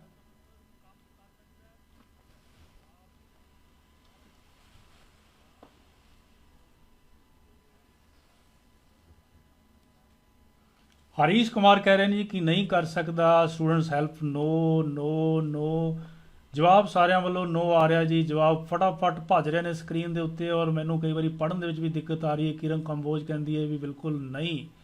ਸੋ ਕੰਪਿਊਟਰ ਰੈਮ ਤੋਂ ਬਿਨਾ ਕਦੇ ਵੀ ਕੰਮ ਨਹੀਂ ਕਰ ਸਕਦਾ। ਲਓ ਜੀ ਦੇਖੋ, ਫਿਰ ਥੋੜਾ ਜਿਹਾ ਕਲੀਅਰ ਕਰ ਲੈਂਦੇ ਆਪਾਂ ਕਿ ਕਿਉਂ ਨਹੀਂ ਕਰ ਸਕਦਾ। ਆਹ ਸਾਡੇ ਕੋਲ ਬਲੌਕ ਡਾਇਗਰਾਮ ਹੈ ਜੀ। Input unit, CPU, output unit. ਇਹ ਸਾਡੇ ਕੋਲ ਸਟੋਰੇਜ ਹੈ ਜੀ। ਇੱਥੇ ਅਸੀਂ ਲਗਾਈ ਹੋਈ ਹੈ ਹਾਰਡ ਡਿਸਕ। ਇੱਥੇ ਸਾਡੇ ਕੋਲ ਰੈਮ ਹੈ। ਹੁਣ ਕੰਪਿਊਟਰ ਰੈਮ ਤੋਂ ਬਿਨਾ ਕੰਮ ਨਹੀਂ ਕਰ ਸਕਦਾ। ਹਾਲਾਂਕਿ ਰੈਮ ਦੀਆਂ ਕਮੀਆਂ ਵੀ ਨੇ, ਦੋ ਬਹੁਤ ਵੱਡੀਆਂ ਕਮੀਆਂ ਨੇ। ਪਹਿਲੀ ਕਮੀ ਇਹ ਹੈ ਕਿ ਰੈਮ ਦੀ ਸਮਰੱਥਾ ਜਿਹੜੀ ਹੈ ਉਹ ਘੱਟ ਹੈ। ਦੂਸਰੀ ਜਿਹੜੀ ਕਮੀ ਹੈ ਉਹ ਇਹ ਹੈ ਕਿ ਰੈਮ ਜਿਹੜੀ ਹੈ ਉਹ ਮਹਿੰਗੀ ਹੁੰਦੀ ਹੈ। ਤੀਜੀ ਕਮੀ ਹੈ ਜੀ ਰੈਮ ਦੀ, ਉਹ ਇਹ ਹੈ ਕਿ ਇਹ ਵੋਲੇਟਾਈਲ ਹੈ। ਫਸਟ ਸਾਡੇ ਕੋਲ ਸਮਰੱਥਾ ਦੀ ਪ੍ਰੋਬਲਮ ਸੀ, ਯਾਨੀ ਕਿ ਕਪੈਸਿਟੀ, ਠੀਕ ਹੈ ਜੀ। ਦੂਸਰੀ ਹੈ ਮਹਿੰਗੀ ਹੈ, ਤੀਸਰੀ ਵੋਲੇਟਾਈਲ ਹੈ। ਸੋ ਤਿੰਨਾਂ ਕਮੀਆਂ ਨੂੰ ਠੀਕ ਕਰਨ ਦੇ ਲਈ ਅਸੀਂ ਕੰਪਿਊਟਰ ਦੀ ਹਾਰਡ ਡਿਸਕ ਦੀ ਖੋਜ ਕੀਤੀ। ਹਾਰਡ ਡਿਸਕ ਦੇ ਨਾਲ ਸਮਰੱਥਾ ਵੱਧ ਗਈ। ਹੁਣ ਜਿਹੜੀ ਰੈਮ ਹੈ ਉਹਦੀ ਸਮਰੱਥਾ ਕਿੰਨੀ ਹੈ? 2 GB, 4 GB, 8 GB, ਜਾਂ ਜਿਵੇਂ ਮੇਰਾ ਕੰਪਿਊਟਰ ਹੈ ਵੀਡੀਓ ਐਡੀਟਿੰਗ ਤਾਂ 16 GB ਹੈ। ਹਾਰਡ ਡਿਸਕ ਦੀ ਸਮਰੱਥਾ ਹੈ ਜੀ 500 GB, 1 TB ਮਤਲਬ 1000 ਗੀਗਾਬਾਈਟ ਦੇ ਬਰਾਬਰ ਹੁੰਦੀ ਹੈ ਲਗਭਗ। ਸੋ ਸਮਰੱਥਾ ਅਸੀਂ ਵਧਾ ਦਿੱਤੀ ਤੇ ਨਵਾਂ ਪੁਰਜਾ ਬਣਾ ਦਿੱਤਾ ਜਿਹਨੂੰ ਕਿਹਾ ਹਾਰਡ ਡਿਸਕ। ਹੁਣ ਰੈਮ ਮਹਿੰਗੀ ਪੈਂਦੀ ਸੀ, ਇਹ ਬਹੁਤ ਸਸਤੀ ਹੈ। ਰੈਮ ਜਿੰਨੇ ਦੀ 8 GB ਹੁੰਦੀ ਹੈ ਉਹਨੇ ਦੀ 1 TB ਹਾਰਡ ਡਿਸਕ ਆ ਜਾਂਦੀ ਹੈ। ਦੂਸਰਾ ਇਹ ਹੈ ਕਿ ਜਿਹੜੀ ਰੈਮ ਸੀ ਉਹ ਵੋਲੇਟਾਈਲ ਹੁੰਦੀ ਸੀ। ਬਿਜਲੀ ਜਾਣ ਤੇ ਇਹਦੇ ਵਿੱਚ ਡਾਟਾ ਨਸ਼ਟ ਹੋ ਜਾਂਦਾ ਸੀ ਤੇ ਅਸੀਂ ਇੱਕ ਨੌਨ ਵੋਲੇਟਾਈਲ ਮੈਮਰੀ ਬਣਾਤੀ ਜਿਹਦਾ ਨਾਮ ਰੱਖ ਦਿੱਤਾ ਹਾਰਡ ਡਿਸਕ। ਸੋ ਇਸ ਚੀਜ਼ ਦਾ ਰੱਖਣਾ ਹੈ ਅਸੀਂ ਧਿਆਨ ਕਿ ਰੈਮ ਜਿਹੜੀ ਹੈ ਉਹਦੇ ਤੋਂ ਬਿਨਾ ਕੰਪਿਊਟਰ ਨਹੀਂ ਚੱਲ ਸਕਦਾ। ਰੈਮ ਜ਼ਰੂਰੀ ਭਾਗ ਹੈ, ਪਰ ਜਿਹੜੀ ਸਟੋਰੇਜ ਡਿਵਾਈਸ ਹਾਰਡ ਡਿਸਕ ਹੈ ਉਹ ਆਪਸ਼ਨਲ ਹੈ, ਵਿਕਲਪਿਤ ਹੈ ਕਿ ਜ਼ਰੂਰਤ ਹੋਵੇ ਤਾਂ ਹਾਰਡ ਡਿਸਕ ਲਗਾ ਲਓ, ਨਹੀਂ ਜ਼ਰੂਰਤ ਤਾਂ ਨਾ ਲਗਾਓ। ਕਹਿਣ ਤੋਂ ਭਾਵ ਇਹ ਹੈ ਕਿ ਜੇ ਤੁਸੀਂ ਆਪਣੇ ਕੰਪਿਊਟਰ ਦੇ ਵਿੱਚ ਸਿਰਫ ਪ੍ਰਿੰਟ ਹੀ ਕੱਢਣਾ ਹੈ ਟਾਈਪ ਕਰਕੇ, ਤਾਂ ਫਿਰ ਕੱਲਾ ਰੈਮ ਵਾਲਾ ਕੰਪਿਊਟਰ ਬਹੁਤ ਹੈ। ਹਾਰਡ ਡਿਸਕ ਦੀ ਤੁਹਾਨੂੰ ਲੋੜ ਹੀ ਨਹੀਂ ਹੈ, ਯਾਨੀ ਕਿ ਸੈਕੰਡਰੀ ਸਟੋਰੇਜ ਦੀ ਤੁਹਾਨੂੰ ਲੋੜ ਹੀ ਨਹੀਂ ਹੈ। ਪਰ ਜੇ ਤੁਸੀਂ ਉਹਨੂੰ ਸੇਵ ਵੀ ਕਰਨਾ ਚਾਹੁੰਦੇ ਹੋ ਭਵਿੱਖ ਦੇ ਵਿੱਚ ਵਰਤਣ ਲਈ, ਤਾਂ ਫਿਰ ਹਾਰਡ ਡਿਸਕ ਦੀ ਜ਼ਰੂਰਤ ਪੈ ਸਕਦੀ ਹੈ। ਸੋ ਇਸ ਤਰੀਕੇ ਦੇ ਨਾਲ ਆਪਾਂ ਕਹਿ ਸਕਦੇ ਹਾਂ ਕਿ ਰੈਮ ਤੋਂ ਬਿਨਾ ਕੰਪਿਊਟਰ ਕੰਮ ਨਹੀਂ ਕਰ ਸਕਦਾ। ਲਓ ਚਲਿਏ ਜੀ ਅਗਲੀ ਸਲਾਈਡ ਵੱਲ। ਅੱਗੇ ਸਾਡੇ ਕੋਲ ਕਿਸਮਾਂ ਦਿੱਤੀਆਂ ਹੋਈਆਂ ਨੇ ਰੋਮ ਦੀਆਂ। ਪੇਪਰ ਦੇ ਵਿੱਚ ਅਕਸਰ ਪੁੱਛੀਆਂ ਜਾਂਦੀਆਂ ਨੇ ਰੋਮ ਦੀਆਂ ਕਿਸਮਾਂ। ਰੋਮ ਦੀਆਂ ਸਾਡੇ ਕੋਲ ਜਿਹੜੀਆਂ ਕਿਸਮਾਂ ਨੇ ਉਹਦੇ 'ਚ ਪਹਿਲੀ ਹੈ ਜੀ ਰੀਡ ਓਨਲੀ ਮੈਮਰੀ ਦੀ ਪਹਿਲੀ ਕਿਸਮ ਹੈ ਜੀ ਪ੍ਰੋਗਰਾਮੇਬਲ ਰੀਡ ਓਨਲੀ ਮੈਮਰੀ। ਦੇਖੋ ਆਪਾਂ ਜਾਣਦੇ ਹਾਂ ਕਿ ਰੋਮ ਪਹਿਲਾਂ ਤੋਂ ਹੀ ਰੋਮ ਦੇ ਵਿੱਚ ਬੂਟਸਟ੍ਰੈਪ ਲੋਡਰ ਨਾਂ ਦਾ ਪ੍ਰੋਗਰਾਮ ਰਿਕਾਰਡ ਕੀਤਾ ਹੁੰਦਾ ਹੈ, ਕੰਪਨੀ ਵੱਲੋਂ ਹੀ ਰਿਕਾਰਡ ਹੋ ਕੇ ਆਉਂਦਾ ਹੈ। ਪਰ ਜੇਕਰ ਤੁਸੀਂ ਉਹਦੇ ਵਿੱਚ ਕੁਝ ਲਿਖਣਾ ਚਾਹੁੰਦੇ ਹੋ, ਕੁਝ ਪ੍ਰੋਗਰਾਮ ਲਿਖਣਾ ਚਾਹੁੰਦੇ ਹੋ, ਤਾਂ ਉਸ ਖਾਸ ਕਿਸਮ ਦੀ ਰੋਮ ਨੂੰ ਅਸੀਂ ਕਹਾਂਗੇ ਪੀ ਰੋਮ, ਯਾਨੀ ਕਿ ਪ੍ਰੋਗਰਾਮੇਬਲ ਰੀਡ ਓਨਲੀ ਮੈਮਰੀ, ਯਾਨੀ ਕਿ ਉਹ ਮੈਮਰੀ ਜਿਹਦੇ ਵਿੱਚ ਪ੍ਰੋਗਰਾਮ ਲਿਖੇ ਵੀ ਜਾ ਸਕਣ। ਸੋ ਇੱਕ ਖਾਸ ਹਾਲਤਾਂ ਦੇ ਤਹਿਤ ਉਹ ਪ੍ਰੋਗਰਾਮ ਲਿਖੇ ਜਾਂਦੇ ਨੇ। ਕਿਵੇਂ ਲਿਖੇ ਜਾਂਦੇ ਨੇ? ਜੇ ਤਾਂ ਬਿਜਲੀ ਨਾਲ ਲਿਖੇ ਜਾਣ, ਜੇ ਤਾਂ ਉਹ ਜਿਹੜੀ ਰੋਮ ਹੈ, ਜਿਹੜੀ ਰੋਮ ਦੀ ਆਪਾਂ ਗੱਲ ਕਰ ਰਹੇ ਹਾਂ, ਜੇ ਤਾਂ ਉਸ ਰੋਮ ਨੂੰ ਇਰੇਜ਼ ਕੀਤਾ ਜਾ ਸਕੇ, ਮਿਟਾਇਆ ਜਾ ਸਕੇ, ਤਾਂ ਮਿਟਾਈ ਜਾ ਸਕੇ ਉਸ ਰੋਮ ਦੇ ਪ੍ਰੋਗਰਾਮ ਨੂੰ, ਤਾਂ ਅਸੀਂ ਕਹਾਂਗੇ ਇਰੇਜ਼ੇਬਲ ਪ੍ਰੋਗਰਾਮੇਬਲ ਰੀਡ ਓਨਲੀ ਮੈਮਰੀ, ਯਾਨੀ ਕਿ ਇੱਕ ਐਸੀ ਰੋਮ ਦੀ ਕਿਸਮ ਹੈ ਜਿਹਦੇ ਵਿੱਚ ਪ੍ਰੋਗਰਾਮਾਂ ਨੂੰ ਇਰੇਜ਼ ਵੀ ਕਰ ਸਕਦੇ ਹਾਂ ਤੇ ਉਹਨਾਂ ਵਿੱਚ ਪ੍ਰੋਗਰਾਮਿੰਗ ਯਾਨੀ ਕਿ ਰਾਈਟ ਵੀ ਕਰ ਸਕਦੇ ਹਾਂ। ਇਸੇ ਤਰ੍ਹਾਂ ਜੇ ਬਿਜਲੀ ਪਾ ਕੇ ਰੋਮ ਦੇ ਪ੍ਰੋਗਰਾਮ ਨੂੰ ਮਿਟਾਇਆ ਜਾ ਸਕੇ ਤਾਂ ਉਹਨੂੰ ਅਸੀਂ ਕਹਾਂਗੇ ਇਲੈਕਟ੍ਰੀਕਲੀ ਇਰੇਜ਼ੇਬਲ ਪ੍ਰੋਗਰਾਮੇਬਲ ਰੋਮ, ਯਾਨੀ ਕਿ ਬਿਜਲੀ ਦੇ ਰਾਹੀਂ ਸਾਫ਼ ਕੀਤੀ ਜਾ ਸਕਣ ਵਾਲੀ ਪੀ ਰੋਮ ਹੈ। ਇਸੇ ਤਰ੍ਹਾਂ ਜੇ ਅਲਟਰਾ ਵਾਇਲਟ ਲਾਈਟ ਪਾ ਕੇ ਅਸੀਂ ਜੇ ਰੋਮ ਨੂੰ ਇਰੇਜ਼ ਕਰ ਲਈਏ ਤਾਂ ਉਸ ਰੋਮ ਦੀ ਕਿਸਮ ਨੂੰ ਕਹਿੰਦੇ ਆ ਅਸੀਂ UEP ਰੋਮ। ਸੋ ਰੋਮ ਦੀਆਂ ਇਹ ਕਿਸਮਾਂ ਤੁਸੀਂ ਚੇਤਾ ਰੱਖਣੀਆਂ ਨੇ ਤੇ ਇਹਨਾਂ ਦੇ ਵਿੱਚ ਫਰਕ ਸਿਰਫ ਇੰਨਾ ਹੀ ਹੈ ਕਿ ਰੋਮ ਨੂੰ ਅਸੀਂ ਦੁਬਾਰਾ ਤੋਂ ਦੁਬਾਰਾ ਖਾਸ ਤਰੀਕੇ ਦੇ ਰਾਹੀਂ ਇਰੇਜ਼ ਕਰਕੇ, ਬਿਜਲੀ ਦੇ ਰਾਹੀਂ ਇਰੇਜ਼ ਕਰਕੇ ਜਾਂ ਅਲਟਰਾ ਵਾਇਲਟ ਲਾਈਟ ਪਾ ਕੇ ਰੋਮ ਦੇ ਪ੍ਰੋਗਰਾਮਾਂ ਨੂੰ ਸਾਫ਼ ਕਰਕੇ ਉਹਦੇ ਵਿੱਚ ਦੁਬਾਰਾ ਵੀ ਲਿਖ ਸਕਦੇ ਹਾਂ। ਪਰ ਰੈਮ ਦੀ ਤਰ੍ਹਾਂ ਅਸੀਂ ਬਿਲਕੁਲ ਸੌਖੇ ਤਰੀਕੇ ਦੇ ਨਾਲ ਨਹੀਂ ਲਿਖ ਸਕਦੇ। ਸੋ ਰੋਮ ਦੇ ਵਿੱਚ ਇਹੀ ਫਰਕ ਹੈ। ਅੱਗੇ ਕਿਸਮਾਂ ਨੇ ਸਾਡੇ ਕੋਲ ਰੈਮ ਦੀਆਂ। ਸੋ ਰੈਮ ਦੋ ਤਰ੍ਹਾਂ ਦੀ ਹੈ, ਇੱਕ ਸਟੈਟਿਕ ਰੈਮ ਤੇ ਦੂਸਰੀ ਸਾਡੇ ਕੋਲ ਹੈ ਡਾਇਨਾਮਿਕ ਰੈਮ। ਸਟੈਟਿਕ ਰੈਮ ਜਿਹੜੀ ਹੈ ਉਹ ਫਾਸਟ ਹੁੰਦੀ ਹੈ ਪਰ ਐਕਸਪੈਂਸਿਵ ਹੁੰਦੀ ਹੈ, ਯਾਨੀ ਕਿ ਮਹਿੰਗੀ ਬਹੁਤ ਜ਼ਿਆਦਾ ਹੁੰਦੀ ਹੈ। ਤੇ ਡਾਇਨਾਮਿਕ ਰੈਮ ਜਿਹੜੀ ਹੈ ਉਹ ਸਸਤੀ ਹੁੰਦੀ ਹੈ ਤੇ ਸਲੋਵਰ ਹੁੰਦੀ ਹੈ, ਯਾਨੀ ਕਿ ਸਪੀਡ ਉਹਦੀ ਘੱਟ ਹੁੰਦੀ ਹੈ। ਸੋ ਰੈਮ ਦੀਆਂ ਕਿਸਮਾਂ ਯਾਦ ਰੱਖਣੀਆਂ ਨੇ, static RAM, dynamic RAM. Static ਤੇਜ਼ ਚੱਲਦੀ ਹੈ ਪਰ ਮਹਿੰਗੀ ਹੁੰਦੀ ਹੈ, ਡਾਇਨਾਮਿਕ ਸਲੋ ਚੱਲਦੀ ਹੈ ਪਰ ਸਸਤੀ ਹੁੰਦੀ ਹੈ।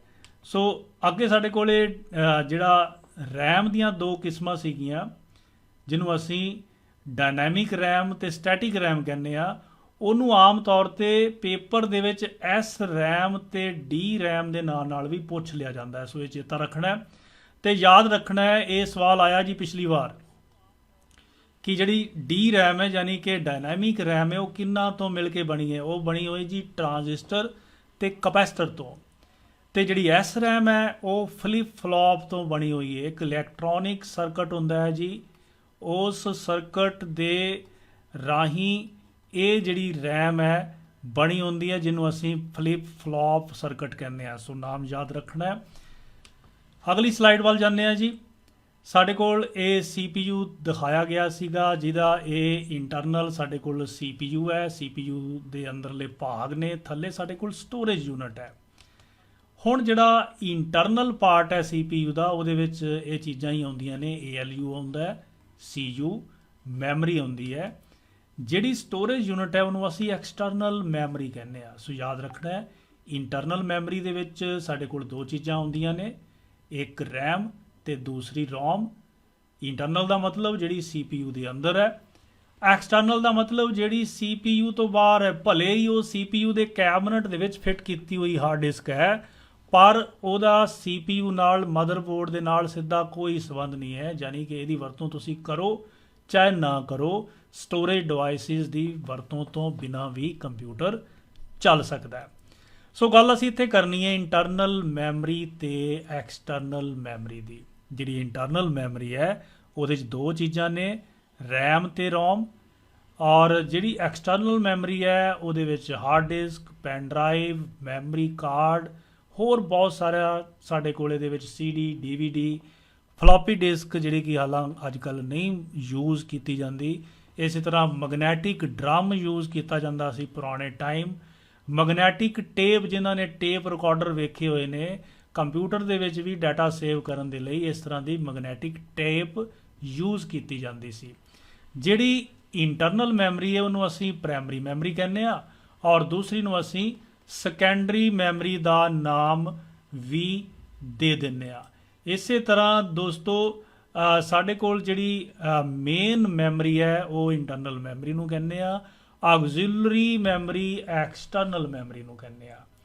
ਇੰਟਰਨਲ ਮੈਮਰੀ ਵੋਲੇਟਾਈਲ ਹੁੰਦੀ ਹੈ, but external memory non volatile ਹੁੰਦੀ ਹੈ। ਇੰਟਰਨਲ ਮੈਮਰੀ ਕੰਪਲਸਰੀ ਹੁੰਦੀ ਹੈ। ਇੰਟਰਨਲ ਦਾ ਮਤਲਬ ਰੈਮ, ਜਿਹੜੀ ਕਿ ਜ਼ਰੂਰੀ ਹੈ, ਹਰੇਕ ਕੰਪਿਊਟਰ ਦੇ ਵਿੱਚ ਰੈਮ ਲੱਗੀ ਹੋਣੀ ਚਾਹੀਦੀ ਹੈ। ਪਰ ਐਕਸਟਰਨਲ ਮੈਮਰੀ ਯਾਨੀ ਕਿ ਜਿਹੜੀ ਹਾਰਡ ਡਿਸਕ ਹੈ ਉਹ ਸਾਡੇ ਲਈ ਜ਼ਰੂਰੀ ਨਹੀਂ ਹੈ, ਆਪਸ਼ਨਲ ਹੈ। ਜੇ ਤੁਹਾਨੂੰ ਡਾਟਾ ਸੇਵ ਕਰਨ ਦੀ ਲੋੜ ਹੈ ਤਾਂ ਲਗਾ ਲਓ, ਨਹੀਂ ਤਾਂ ਛੱਡ ਦਿਓ। ਸੋ ਇਹਦੇ ਵਿੱਚ ਜਿਹੜੀ ਸਾਡੇ ਕੋਲ ਐਕਸਟਰਨਲ ਮੈਮਰੀ ਹੈ ਉਹਨੂੰ ਅਸੀਂ ਦੋ ਹਿੱਸਿਆਂ ਦੇ ਵਿੱਚ ਵੰਡ ਲੈਂਦੇ ਆ। ਇਹਦੇ ਉੱਤੇ ਇੱਕ ਸਵਾਲ ਆਇਆ ਹੋਇਆ ਜੀ, ਯਾਦ ਰੱਖਣਾ ਹੈ ਕਿ ਇਹਦੇ ਵਿੱਚੋਂ ਜਿਹੜੀ ਫਿਕਸ ਮੈਮਰੀ ਹੈ ਉਹਦੇ ਵਿੱਚੋਂ ਸਿਰਫ ਇੱਕ ਹਾਰਡ ਡਿਸਕ ਐਸੀ ਚੀਜ਼ ਹੈ। ਹਾਰਡ ਡਿਸਕ ਇੱਕ ਐਸੀ ਮੈਮਰੀ ਹੈ ਜਿਹਨੂੰ ਅਸੀਂ ਫਿਕਸ ਡਿਸਕ ਕਹਿੰਦੇ ਆ ਜਾਂ ਫਿਕਸ ਮੈਮਰੀ ਕਹਿੰਦੇ ਆ। ਬਾਕੀ ਜਿੰਨੀਆਂ ਵੀ ਉਦਾਹਰਨਾਂ ਨੇ ਸਾਡੇ ਕੋਲ, ਫਲੋਪੀ ਹੈ, CD ਹੈ, DVD ਹੈ, ਪੈਨ ਡਰਾਈਵ ਹੈ, ਮੈਮਰੀ ਕਾਰਡ ਹੈ, ਇਹ ਸਾਰੀਆਂ ਸਾਡੇ ਕੋਲ ਰਿਮੂਵੇਬਲ ਡਰਾਈਵ ਨੇ, ਰਿਮੂਵੇਬਲ ਡਰਾਈਵਸ। ਸੋ ਇਹਦੇ ਬਾਰੇ ਇੱਕ ਸਵਾਲ ਪੁੱਛਿਆ ਗਿਆ ਸੀਗਾ। ਸਵਾਲ ਇਸ ਤਰ੍ਹਾਂ ਸੀ ਕਿ ਹੇਠਾਂ ਦਿੱਤਿਆਂ ਵਿੱਚੋਂ ਕਿਹੜੀ ਰਿਮੂਵੇਬਲ ਨਹੀਂ ਹੈ, ਤਾਂ ਉੱਥੇ ਹਾਰਡ ਡਿਸਕ ਦਾ ਆਨਸਰ ਆ ਗਿਆ ਸੀ। ਸੋ ਕੰਪਿਊਟਰ ਦੇ CPU ਦੇ ਵਿੱਚ ਨਟ ਬੋਲਟ ਦੇ ਰਾਹੀਂ ਫਿਕਸ ਕਰਕੇ ਲਗਾਈ ਜਾਂਦੀ ਹੈ ਜੀ ਹਾਰਡ ਡਿਸਕ। ਪਰ floppy, CD, DVD, pen drive, memory card ਦੀ ਜਦੋਂ ਲੋੜ ਹੁੰਦੀ ਹੈ ਉਦੋਂ ਅਸੀਂ ਕੰਪਿਊਟਰ ਦੇ ਵਿੱਚ ਪਾ ਲੈਂਦੇ ਹਾਂ, ਜਦੋਂ ਨਹੀਂ ਜ਼ਰੂਰਤ ਹੁੰਦੀ ਅਸੀਂ ਉਹਦੇ ਵਿੱਚੋਂ ਕੱਢ ਦਿੰਦੇ ਹਾਂ। ਯਾਨੀ ਕਿ ਇਹ ਰਿਮੂਵੇਬਲ ਹੈ ਪਰ ਹਾਰਡ ਡਿਸਕ ਸਾਡੇ ਕੋਲੇ ਫਿਕਸ ਹੈ। ਸੋ ਇਹਨਾਂ ਚੀਜ਼ਾਂ ਦਾ ਰੱਖਣਾ ਧਿਆਨ। ਲਓ ਅੱਗੇ ਅਸੀਂ ਪਹੁੰਚ ਜਾਂਦੇ ਹਾਂ ਜੀ ਕੀਬੋਰਡ ਦੇ ਉੱਤੇ। ਕੀਬੋਰਡ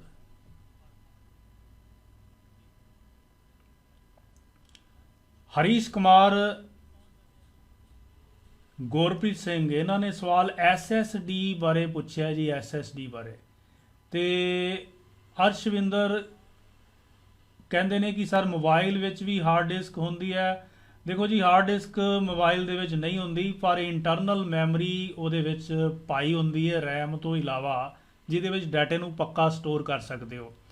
ਸਟੂਡੈਂਟ ਹੈਲਪ ਤੋਂ ਪੁੱਛ ਰਹੇ ਜੀ ਸਰ ਜੀ ਲਾਈਵ ਚੈਟ ਦੀ ਵੀਡੀਓ ਮਿਲ ਸਕਦੀ ਹੈ? ਬਿਲਕੁਲ, ਵੀਡੀਓ ਅਵੇਲੇਬਲ ਹੋਏਗੀ। SSD ਬਾਰੇ ਮੈਂ ਤੁਹਾਨੂੰ ਦੱਸ ਦਿਆਂ ਕਿ ਅਸੀਂ ਆਪਣੇ ਕੰਪਿਊਟਰ ਦੇ ਵਿੱਚ ਹਾਰਡ ਡਿਸਕ ਦੀ ਥਾਂ ਤੇ, ਇਹਦੀ ਥਾਂ ਦੇ ਉੱਤੇ ਅਸੀਂ SSD ਲਗਾ ਸਕਦੇ ਹਾਂ। ਇਹ ਇੱਕ ਨਵੀਂ ਟੈਕਨੋਲੋਜੀ ਹੈ ਜਿਹਨੂੰ ਅਸੀਂ ਸੋਲਿਡ ਸਟੇਟ ਡਿਵਾਈਸ ਕਹਿੰਦੇ ਆ। ਸੋਲਿਡ ਸਟੇਟ ਡਿਵਾਈਸ ਇਹ ਹਾਲਾਂਕਿ ਮਹਿੰਗੀ ਹੈ ਪਰ ਹਾਰਡ ਡਿਸਕ ਨਾਲੋਂ ਬਹੁਤ ਫਾਸਟ ਹੁੰਦੀ ਹੈ ਜੀ। ਸੋ ਇਹ ਬਦਲ ਹੈ ਤੁਹਾਡੇ ਕੋਲ। ਜੇ ਤੁਸੀਂ ਵੀਡੀਓ ਐਡੀਟਿੰਗ, ਗੇਮਿੰਗ ਵਗੈਰਾ ਕਰਦੇ ਹੋ, ਕੰਪਿਊਟਰ ਸਲੋ ਚੱਲਦਾ ਹੈ, ਤਾਂ ਤੁਸੀਂ ਹਾਰਡ ਡਿਸਕ ਦੀ ਥਾਂ ਦੇ ਉੱਤੇ SSD ਵਰਤ ਸਕਦੇ ਹੋ। ਸੋ ਇਸ ਤਰ੍ਹਾਂ ਦੇ ਸਵਾਲ ਸੀ, ਤੁਹਾਡੇ ਜਵਾਬ ਤੁਹਾਨੂੰ ਨਾਲ ਮਿਲ ਰਹੇ ਨੇ। ਸੋ ਗੱਲ ਅਸੀਂ ਕਰਦੇ ਹਾਂ ਜੀ ਹੁਣ ਕੀਬੋਰਡ ਦੀ। ਦੋਸਤੋ, ਕੀਬੋਰਡ ਦੇ ਨਾਲ ਸੰਬੰਧਿਤ ਜਿਹੜਾ ਸਵਾਲ ਹੈ ਉਹ ਸਾਡੇ ਕੋਲ ਕੀਬੋਰਡ ਦੀਆਂ ਜਿਹੜੀਆਂ ਕੀਜ਼ ਨੇ ਉਹਦੀਆਂ ਅਲੱਗ-ਅਲੱਗ ਕੈਟਾਗਰੀਜ਼ ਬਣੀਆਂ ਹੁੰਦੀਆਂ ਨੇ। ਕੈਟਾਗਰੀ ਦੇ ਨਾਲ ਸੰਬੰਧਿਤ ਸਵਾਲ ਪੁੱਛਿਆ ਜਾ ਸਕਦਾ ਹੈ। ਸੋ ਇਹਦੇ ਵਿੱਚ ਕੈਟਾਗਰੀਜ਼ ਤੁਹਾਡੇ ਕੋਲ ਕਈ ਨਜ਼ਰ ਆ ਰਹੀਆਂ। ਦੇਖੋ, ਪਹਿਲੀ ਕੈਟਾਗਰੀ ਇਹ ਹੈ F1 ਤੋਂ ਲੈ ਕੇ F12 ਤੱਕ। ਦੂਸਰੀ ਕੈਟਾਗਰੀ 1 2 3 0 ਤੋਂ ਲੈ ਕੇ ਮਤਲਬ 9 ਤੱਕ ਦੂਜੀ ਕੈਟਾਗਰੀ ਹੈ। ਤੀਜੀ ਕੈਟਾਗਰੀ ਜਿਹਦੇ ਵਿੱਚ ABC ਯਾਨੀ ਕਿ ਅੰਗਰੇਜ਼ੀ ਦੇ ਸਾਰੇ ਅੱਖਰ ਨੇ। ਚੌਥੀ ਕੈਟਾਗਰੀ ਦੇ ਵਿੱਚ ਖਾਸ ਬਟਨ ਨੇ ਜਿਵੇਂ ਕੰਟਰੋਲ, ਅਲਟ, ਸ਼ਿਫਟ, ਡਿਲੀਟ ਆਦਿ। ਤੇ ਇੱਕ ਕੈਟਾਗਰੀ ਹੋਰ ਹੈ ਜਿਹਦੇ ਵਿੱਚ ਕਰਸਰ ਨੂੰ ਖੱਬੇ ਸੱਜੇ ਲਿਜਾਣ ਵਾਲੀਆਂ ਕੀਜ਼ ਨੇ। ਤੇ ਆ ਸਾਡੇ ਕੋਲ ਕੀਬੋਰਡ ਦੇ ਸੱਜੇ ਹੱਥ ਇੱਕ ਹੋਰ ਨੰਬਰਾਂ ਨੂੰ ਟਾਈਪ ਕਰਨ ਵਾਲੀ ਪੈਡ ਹੁੰਦੀ ਹੈ। ਸੋ ਮੈਂ ਪਹਿਲਾ ਸਵਾਲ ਤੁਹਾਡੇ ਤੋਂ ਪੁੱਛ ਰਿਹਾ ਕਿ ਜਿਹੜੀ ਪਹਿਲੀ ਕੈਟਾਗਰੀ, ਇਹ ਵਾਲੀ ਪਹਿਲੀ ਕੈਟਾਗਰੀ ਜਿਹੜੀ ਕਿ ਨਿਸ਼ਾਨ ਲਗਾਈ ਗਈ ਹੈ F1 ਤੋਂ F12 ਤੱਕ, ਇਹ ਪਹਿਲੀ ਕੈਟਾਗਰੀ ਜਿਹੜੀ ਕੀਬੋਰਡ ਦੇ ਇਹ ਬਟਨ ਨੇ, ਇਸ ਕੈਟਾਗਰੀ ਨੂੰ ਕੀ ਕਹਿੰਦੇ ਆ?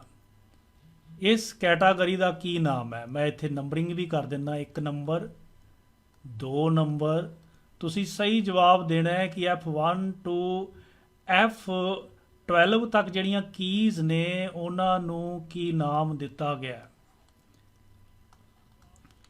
ਸੋ ਨੰਬਰਿੰਗ ਹੈ, ਜਵਾਬ ਵੀ ਤੁਹਾਡੇ ਮਿਲ ਰਹੇ ਨੇ। ਸੋ ਜਵਾਬ ਸਾਡੇ ਕੋਲ ਆ ਰਿਹਾ ਜੀ 2। ਫੰਕਸ਼ਨਲ ਕੀ ਮਨਿੰਦਰ ਕੌਰ ਦੱਸ ਰਹੀ ਹੈ, ਫੰਕਸ਼ਨਲ ਕੀ ਅਮਨ ਸਾਮਾ ਦੱਸ ਰਹੇ ਨੇ, ਹਰੀਸ਼ ਕੁਮਾਰ ਬਿਲਕੁਲ ਸਹੀ, ਗੁਰਪ੍ਰਤਾਪ ਸਿੰਘ, ਅਸ਼ਵਿੰਦਰ, ਗੁਰਪ੍ਰੀਤ ਸਿੰਘ, ਜਸਕੀਰਤ ਕੌਰ ਤੇ ਇਮਤਾਜ ਅਲੀ ਬਿਲਕੁਲ ਸਹੀ ਜਵਾਬ ਹੈ ਜੀ 2 ਨੰਬਰ ਆਪਸ਼ਨ, ਯਾਨੀ ਕਿ ਕੀ ਨੰਬਰ ਜਿਹੜੀ 2 ਹੈ, ਫੰਕਸ਼ਨਲ ਕੀਜ਼ ਜਿਹੜੀਆਂ ਨੇ ਉਹ F1 ਨੂੰ ਕਹਿੰਦੇ ਆ। ਸੈਕਿੰਡ ਸਵਾਲ ਜਿਹੜਾ ਜੀ, ਸੈਕਿੰਡ ਨੰਬਰ ਜਿਹੜੀ ਕੈਟਾਗਰੀ ਹੈ 1 2 3 0 ਤੋਂ ਲੈ ਕੇ 9 ਤੱਕ, ਇਹਨਾਂ ਵਿੱਚੋਂ ਕਿਹੜੀ ਕੈਟਾਗਰੀ ਹੈ ਜੀ?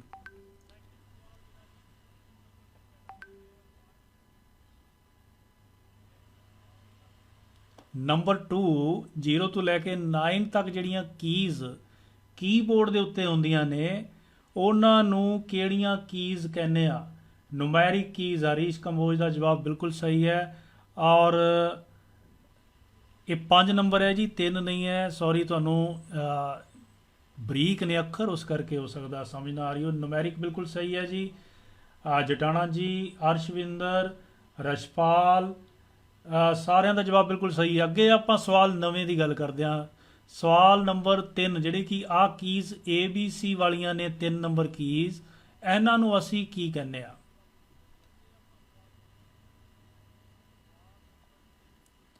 ABC ਜਿੰਨੇ ਕਿ ਕੰਪਿਊਟਰ ਦੇ ਕੀਬੋਰਡ ਦੇ ਉੱਤੇ ਮੇਨ ਬਟਨ ਨੇ, 3 ਰੋਜ਼ ਹੁੰਦੀਆਂ ਨੇ, ਇਹਨਾਂ ਕੀਜ਼ ਨੂੰ ਅਸੀਂ ਕੀ ਕਹਿੰਦੇ ਆ ਜੀ?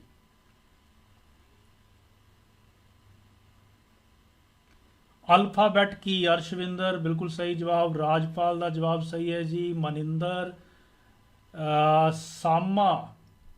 ਸਾਮਾ ਕੰਬੋਜ ਸ਼ਾਇਦ, ਸੋ ਸਾਮਾ ਸੁਰਿੰਦਰ 6 ਨੰਬਰ ਇਹਨਾਂ ਨੇ ਦਿੱਤਾ ਹੈ ਜੀ ਅਲਫਾਬੈਟ ਕੀਜ਼। ਬਿਲਕੁਲ ਜੀ, ਅਲਫਾਬੈਟ ਕੀਜ਼ 6 ਵੀ ਠੀਕ ਹੈ, 1 ਵੀ ਠੀਕ ਹੈ, ਗਲਤੀ ਨਾਲ ਮੈਂ ਇੱਥੇ ਇਹ 2 ਵਾਰੀ ਇਹਨਾਂ ਕੀਜ਼ ਨੂੰ ਇੱਥੇ ਮੈਂ ਰੱਖ ਬੈਠਾ।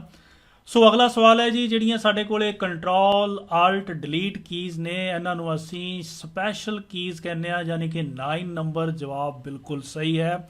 ਔਰ ਅਗਲਾ ਜਿਹੜਾ 5 ਨੰਬਰ ਕੈਟਾਗਰੀ ਹੈ ਕੀਜ਼ ਦੀ, ਜਿਹਦੇ ਵਿੱਚ ਕਰਸਰ ਨੂੰ ਮੋੜ ਕੇ ਖੱਬੇ ਸੱਜੇ ਉੱਪਰ ਹੇਠਾਂ ਲੈ ਕੇ ਜਾਂਦੇ ਆ, ਉਹਨਾਂ ਨੂੰ ਅਸੀਂ ਕਰਸਰ ਮੂਵਮੈਂਟ ਕੀਜ਼ ਕਹਿੰਦੇ ਆ, ਯਾਨੀ ਕਿ 8 ਨੰਬਰ ਜਵਾਬ ਬਿਲਕੁਲ ਸਹੀ ਹੈ। ਕੀਬੋਰਡ ਜਿਹੜਾ ਸਟੈਂਡਰਡ ਹੁੰਦਾ ਹੈ ਉਹਦੇ ਸੱਜੇ ਹੱਥ ਇੱਕ ਵੱਖਰੀ ਪੈਡ ਬਣੀ ਹੁੰਦੀ ਹੈ ਜਿਹਨੂੰ ਅਸੀਂ ਨੂਮੈਰਿਕ ਕੀਪੈਡ ਕਹਿੰਦੇ ਆ। ਇਹ ਨੰਬਰ 4 ਬਿਲਕੁਲ ਜਵਾਬ ਸਹੀ ਹੈ ਜੀ।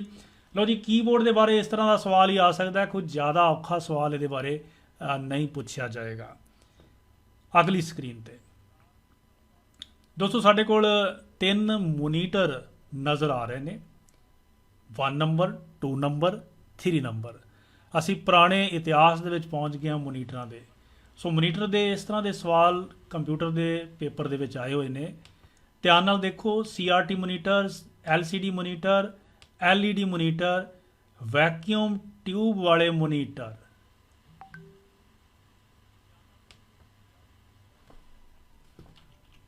ਜੀ, ਮੈਨੂੰ ਤੁਸੀਂ ਇਹ ਦੱਸਣਾ ਹੈ ਕਿ ਜਿਹੜਾ CRT ਮੋਨੀਟਰ ਹੈ, ਉਹ ਜਿਹੜੇ ਨਜ਼ਰ ਆ ਰਹੇ ਨੇ 3 ਫੋਟੋ, ਉਹਨਾਂ ਚੋਂ ਕਿਹੜਾ ਨੰਬਰ ਵਾਲਾ ਮੋਨੀਟਰ CRT ਹੈ? 1 ਨੰਬਰ CRT ਹੈ, 2 ਹੈ ਕਿ 3 ਹੈ?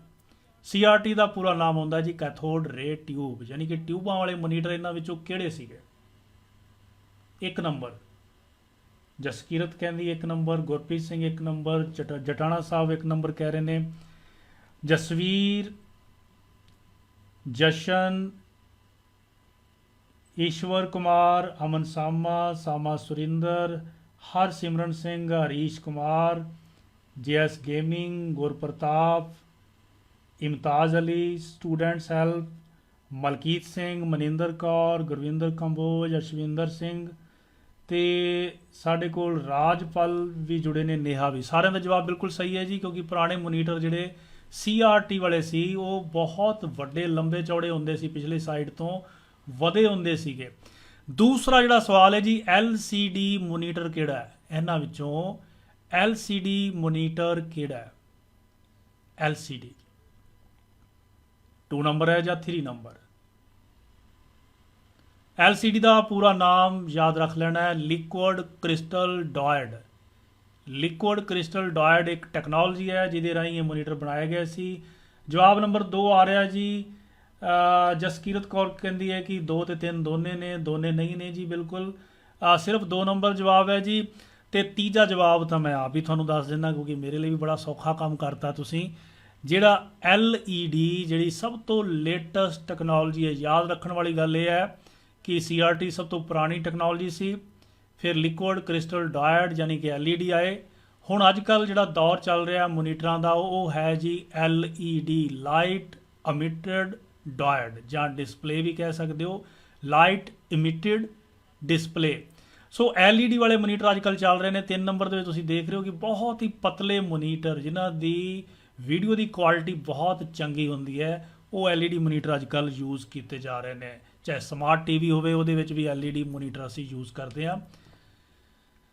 ਸਵਾਲ ਹੈ ਜੀ, ਵੈਕਿਊਮ ਟਿਊਬ ਵਾਲੇ ਮੋਨੀਟਰ ਕਿਹੜੇ ਸੀ? 1 2 3 ਨੰਬਰ ਵਿੱਚੋਂ ਕਿਹੜੇ ਵੈਕਿਊਮ ਟਿਊਬ ਵਾਲੇ ਮੋਨੀਟਰ ਸੀ? ਨੰਬਰ 1 2 ਕੇ 3?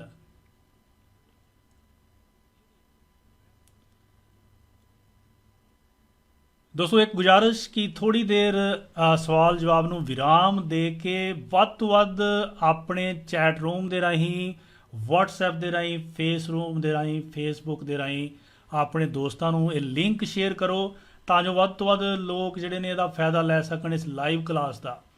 ਵੈਕਿਊਮ ਟਿਊਬ ਵਾਲੇ ਮੋਨੀਟਰ ਜਿਹੜੇ ਜੀ ਨੰਬਰ 1 ਵਾਲੇ ਨੇ, JS ਗੇਮਿੰਗ ਜਵਾਬ 3 ਦੇ ਰਹੇ ਨੇ, ਭੁੱਲ ਗਏ ਨੇ। ਸੋ ਵੈਕਿਊਮ ਟਿਊਬਾਂ ਵਾਲੇ ਮਤਲਬ CRT ਵਾਲੇ ਮੋਨੀਟਰ। ਅਗਲਾ ਸਵਾਲ ਹੈ ਜੀ, ਸਭ ਤੋਂ ਨਵੀਂ ਤਕਨੋਲੋਜੀ ਵਾਲੇ ਬੇਹੱਦ ਪਤਲੇ ਤੇ ਵਧੀਆ ਕੁਆਲਿਟੀ ਵਾਲੇ ਮੋਨੀਟਰ ਕਿਹੜੇ ਹੁੰਦੇ ਨੇ ਜੀ? ਉਹ ਹੁੰਦੇ ਨੇ LED ਮੋਨੀਟਰ। ਅਗਲੀ ਸਲਾਈਡ ਵੱਲ ਪਹੁੰਚਦੇ ਹਾਂ, ਜਿਹਦੇ ਵਿੱਚ ਸਵਾਲ ਪੁੱਛਿਆ ਜਾਂਦਾ ਹੈ ਪ੍ਰਿੰਟਰ ਦੀਆਂ ਟਾਈਪਸ ਦੇ ਬਾਰੇ। ਸੋ ਪ੍ਰਿੰਟਰ ਦੀਆਂ ਮੁੱਖ ਤੌਰ ਤੇ 3 ਕਿਸਮਾਂ ਹੁੰਦੀਆਂ ਨੇ ਜੀ। ਪਹਿਲੀ ਜਿਹੜੀ ਕਿਸਮ ਹੈ ਪ੍ਰਿੰਟਰ ਦੀ, ਉਹ ਹੈ ਜੀ ਸਾਡੇ ਕੋਲੇ ਡਾਟ ਮੈਟ੍ਰਿਕਸ ਪ੍ਰਿੰਟਰ। ਦੂਸਰੀ ਕਿਸਮ ਹੈ ਇੰਕ ਜੈਟ ਪ੍ਰਿੰਟਰ। ਤੀਸਰੀ ਕਿਸਮ ਹੈ ਸਾਡੇ ਕੋਲ ਲੇਜ਼ਰ ਪ੍ਰਿੰਟਰ। ਚੌਥੀ ਕਿਸਮ ਤਾਂ ਨਹੀਂ ਹੈ, ਪਰ ਵਿਗਿਆਨੀਆਂ ਨੇ ਬਣਾ ਦਿੱਤੀ ਹੈ। ਅਸਲ ਵਿੱਚ ਟੈਕਨੋਲੋਜੀ 3 ਤਰ੍ਹਾਂ ਦੀ ਹੈ। ਚੌਥੀ ਦੇ ਵਿੱਚ ਆਲ ਇਨ ਵਨ ਕਹਿ ਦਿੱਤਾ, ਕਿ ਜਿਹਦੇ ਵਿੱਚ ਅਸੀਂ ਪ੍ਰਿੰਟਰ ਵੀ ਲੈ ਸਕੀਏ,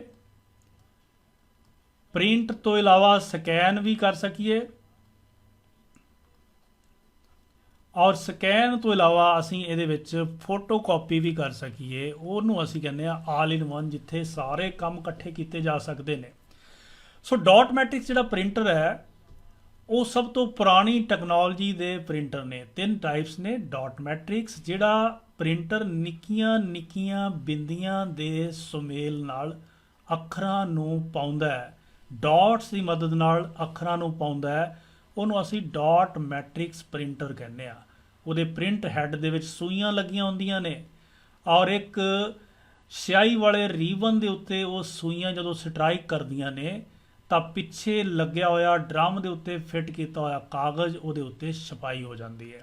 ਸੋ ਸੂਈਆਂ ਲਗਾਤਾਰ ਜਿਹੜੀਆਂ ਨੇ ਉਹ ਅੱਗੇ ਪਿੱਛੇ ਹੁੰਦੀਆਂ ਰਹਿੰਦੀਆਂ ਨੇ। ਜਿਵੇਂ ਕੋਈ ਅੱਖਰ ਇੱਥੇ 1 ਪਾਉਣਾ ਹੈ, ਤਾਂ 1 ਨਾਲ ਸੰਬੰਧਿਤ ਜਿਹੜੀਆਂ ਸੂਈਆਂ ਨੇ ਉਹ ਬਾਹਰ ਨਿਕਲ ਆਉਣਗੀਆਂ ਇਹਨਾਂ ਮੋਹਰਿਆਂ ਤੋਂ, ਤਾਂ 1 ਬਣ ਜਾਏਗਾ ਔਰ ਸਟ੍ਰਾਈਕ ਕਰੇਗਾ ਕਾਗਜ਼ ਦੇ ਉੱਤੇ, ਤਾਂ ਬਿੰਦੀਆਂ ਦੇ ਮੇਲ ਨਾਲ, ਨਿੱਕੀਆਂ ਨਿੱਕੀਆਂ ਸਿਆਹੀ ਦੀਆਂ ਬਿੰਦੀਆਂ ਦੇ ਨਾਲ 1 ਬਣ ਜਾਏਗਾ। ਸੋ ਇਹ ਡਾਟ ਮੈਟ੍ਰਿਕਸ ਪ੍ਰਿੰਟਰ ਸੀਗੇ। ਸੂਈਆਂ ਅੰਦਰ ਬਾਹਰ ਜਦੋਂ ਆਉਂਦੀਆਂ ਨੇ ਤੇ ਉਹ ਆਵਾਜ਼ ਕਰਦੀਆਂ ਨੇ, ਉਸ ਕਰਕੇ ਡਾਟਮੈਟਿਕ ਪ੍ਰਿੰਟਰ ਅੱਜ ਵੀ ਜਿਹੜੇ ਸਰਕਾਰੀ ਵਿਭਾਗਾਂ ਦੇ ਵਿੱਚ ਲੱਗੇ ਤੁਹਾਨੂੰ ਨਜ਼ਰ ਆਉਣਗੇ, ਉਹ ਆਵਾਜ਼ ਬਹੁਤ ਕਰਦੇ ਨਜ਼ਰ ਆਉਣਗੇ, ਸ਼ੋਰ ਹੁੰਦਾ ਨਜ਼ਰ ਆਊਗਾ। ਅਸੀਂ ਇਹ ਡਾਟਮੈਟਿਕ ਪ੍ਰਿੰਟਰ ਦੇ ਵਿੱਚ ਰਿਬਨ ਦਾ ਇਸਤੇਮਾਲ ਹੁੰਦਾ ਹੈ।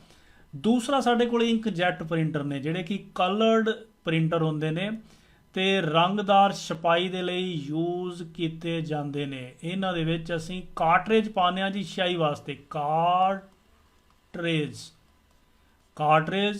ਇੱਕ ਗੁੱਦਾ ਜਿਹਾ ਹੁੰਦਾ ਹੈ ਜਿਹਦੇ ਵਿੱਚ ਸਿਆਹੀ ਭਰ ਦਿੰਦੇ ਆ ਤੇ ਉਸ ਸਿਆਹੀ ਦੇ ਨਾਲ ਇੰਕਜੈਟ ਪ੍ਰਿੰਟਰ ਜਿਹੜੇ ਨੇ ਉਹ ਕੰਮ ਕਰਦੇ ਰਹਿੰਦੇ ਨੇ। ਤੀਸਰੇ ਲੇਜ਼ਰ ਪ੍ਰਿੰਟਰ ਜਿਹੜੇ ਨੇ ਉਹ ਲੇਜ਼ਰ ਟੈਕਨੋਲੋਜੀ ਦੇ ਉੱਤੇ ਕੰਮ ਕਰਦੇ ਨੇ। ਇਹਦੇ ਵਿੱਚ ਕਾਰਟ੍ਰੇਜ ਨਹੀਂ ਹੁੰਦੀ, ਇਹਦੇ ਵਿੱਚ ਅਸੀਂ ਟੋਨਰ ਪਾਉਂਦੇ ਆ। ਤਾਂ ਟੋਨਰ ਦੇ ਵਿੱਚ ਪਾਊਡਰ ਕੀਤੀ ਹੋਈ ਸਿਆਹੀ ਜਿਹੜੀ ਹੈ ਉਹ ਲੇਜ਼ਰ ਟੈਕਨੋਲੋਜੀ ਦੇ ਰਾਹੀਂ ਕਾਗਜ਼ ਦੇ ਉੱਤੇ ਪੈਂਦੀ ਹੈ। ਔਰ ਯਾਦ ਰੱਖਣਾ ਹੈ, ਲੇਜ਼ਰ ਪ੍ਰਿੰਟਰ ਸਭ ਤੋਂ ਜ਼ਿਆਦਾ ਫਾਸਟ ਹੁੰਦੇ ਨੇ ਔਰ ਵਧੀਆ ਕੁਆਲਿਟੀ ਵਾਲੇ ਹੁੰਦੇ ਨੇ। ਇੰਕਜੈਟ ਪ੍ਰਿੰਟਰ ਜਿਹੜੇ ਨੇ ਉਹ ਕਲਰਡ ਪ੍ਰਿੰਟਿੰਗ ਦੇ ਲਈ ਯੂਜ਼ ਕੀਤੇ ਜਾਂਦੇ ਨੇ। ਇਹਨਾਂ ਪ੍ਰਿੰਟਰਸ ਦੀ ਉਮਰ ਓਨੀ ਲੰਬੀ ਨਹੀਂ ਹੁੰਦੀ ਜਿੰਨੇ ਕਿ ਲੇਜ਼ਰ ਪ੍ਰਿੰਟਰ ਦੀ ਹੁੰਦੀ ਹੈ। ਤੇ ਡਾਟਮੈਟਿਕਸ ਪ੍ਰਿੰਟਰ ਲਗਭਗ ਅੱਜ ਕੱਲ੍ਹ ਖਤਮ ਹੋ ਚੁੱਕੇ ਨੇ। ਸਵਾਲ ਇਹ ਹੈ ਕਿ ਇੰਪੈਕਟ ਪ੍ਰਿੰਟਰ ਕਿਹੜੇ ਨੇ? ਇਹਨਾਂ ਤਿੰਨਾਂ ਦੇ ਵਿੱਚੋਂ 1 2 3 ਦੇ ਵਿੱਚੋਂ ਇੰਪੈਕਟ ਪ੍ਰਿੰਟਰ ਕਿਹੜਾ ਹੈ?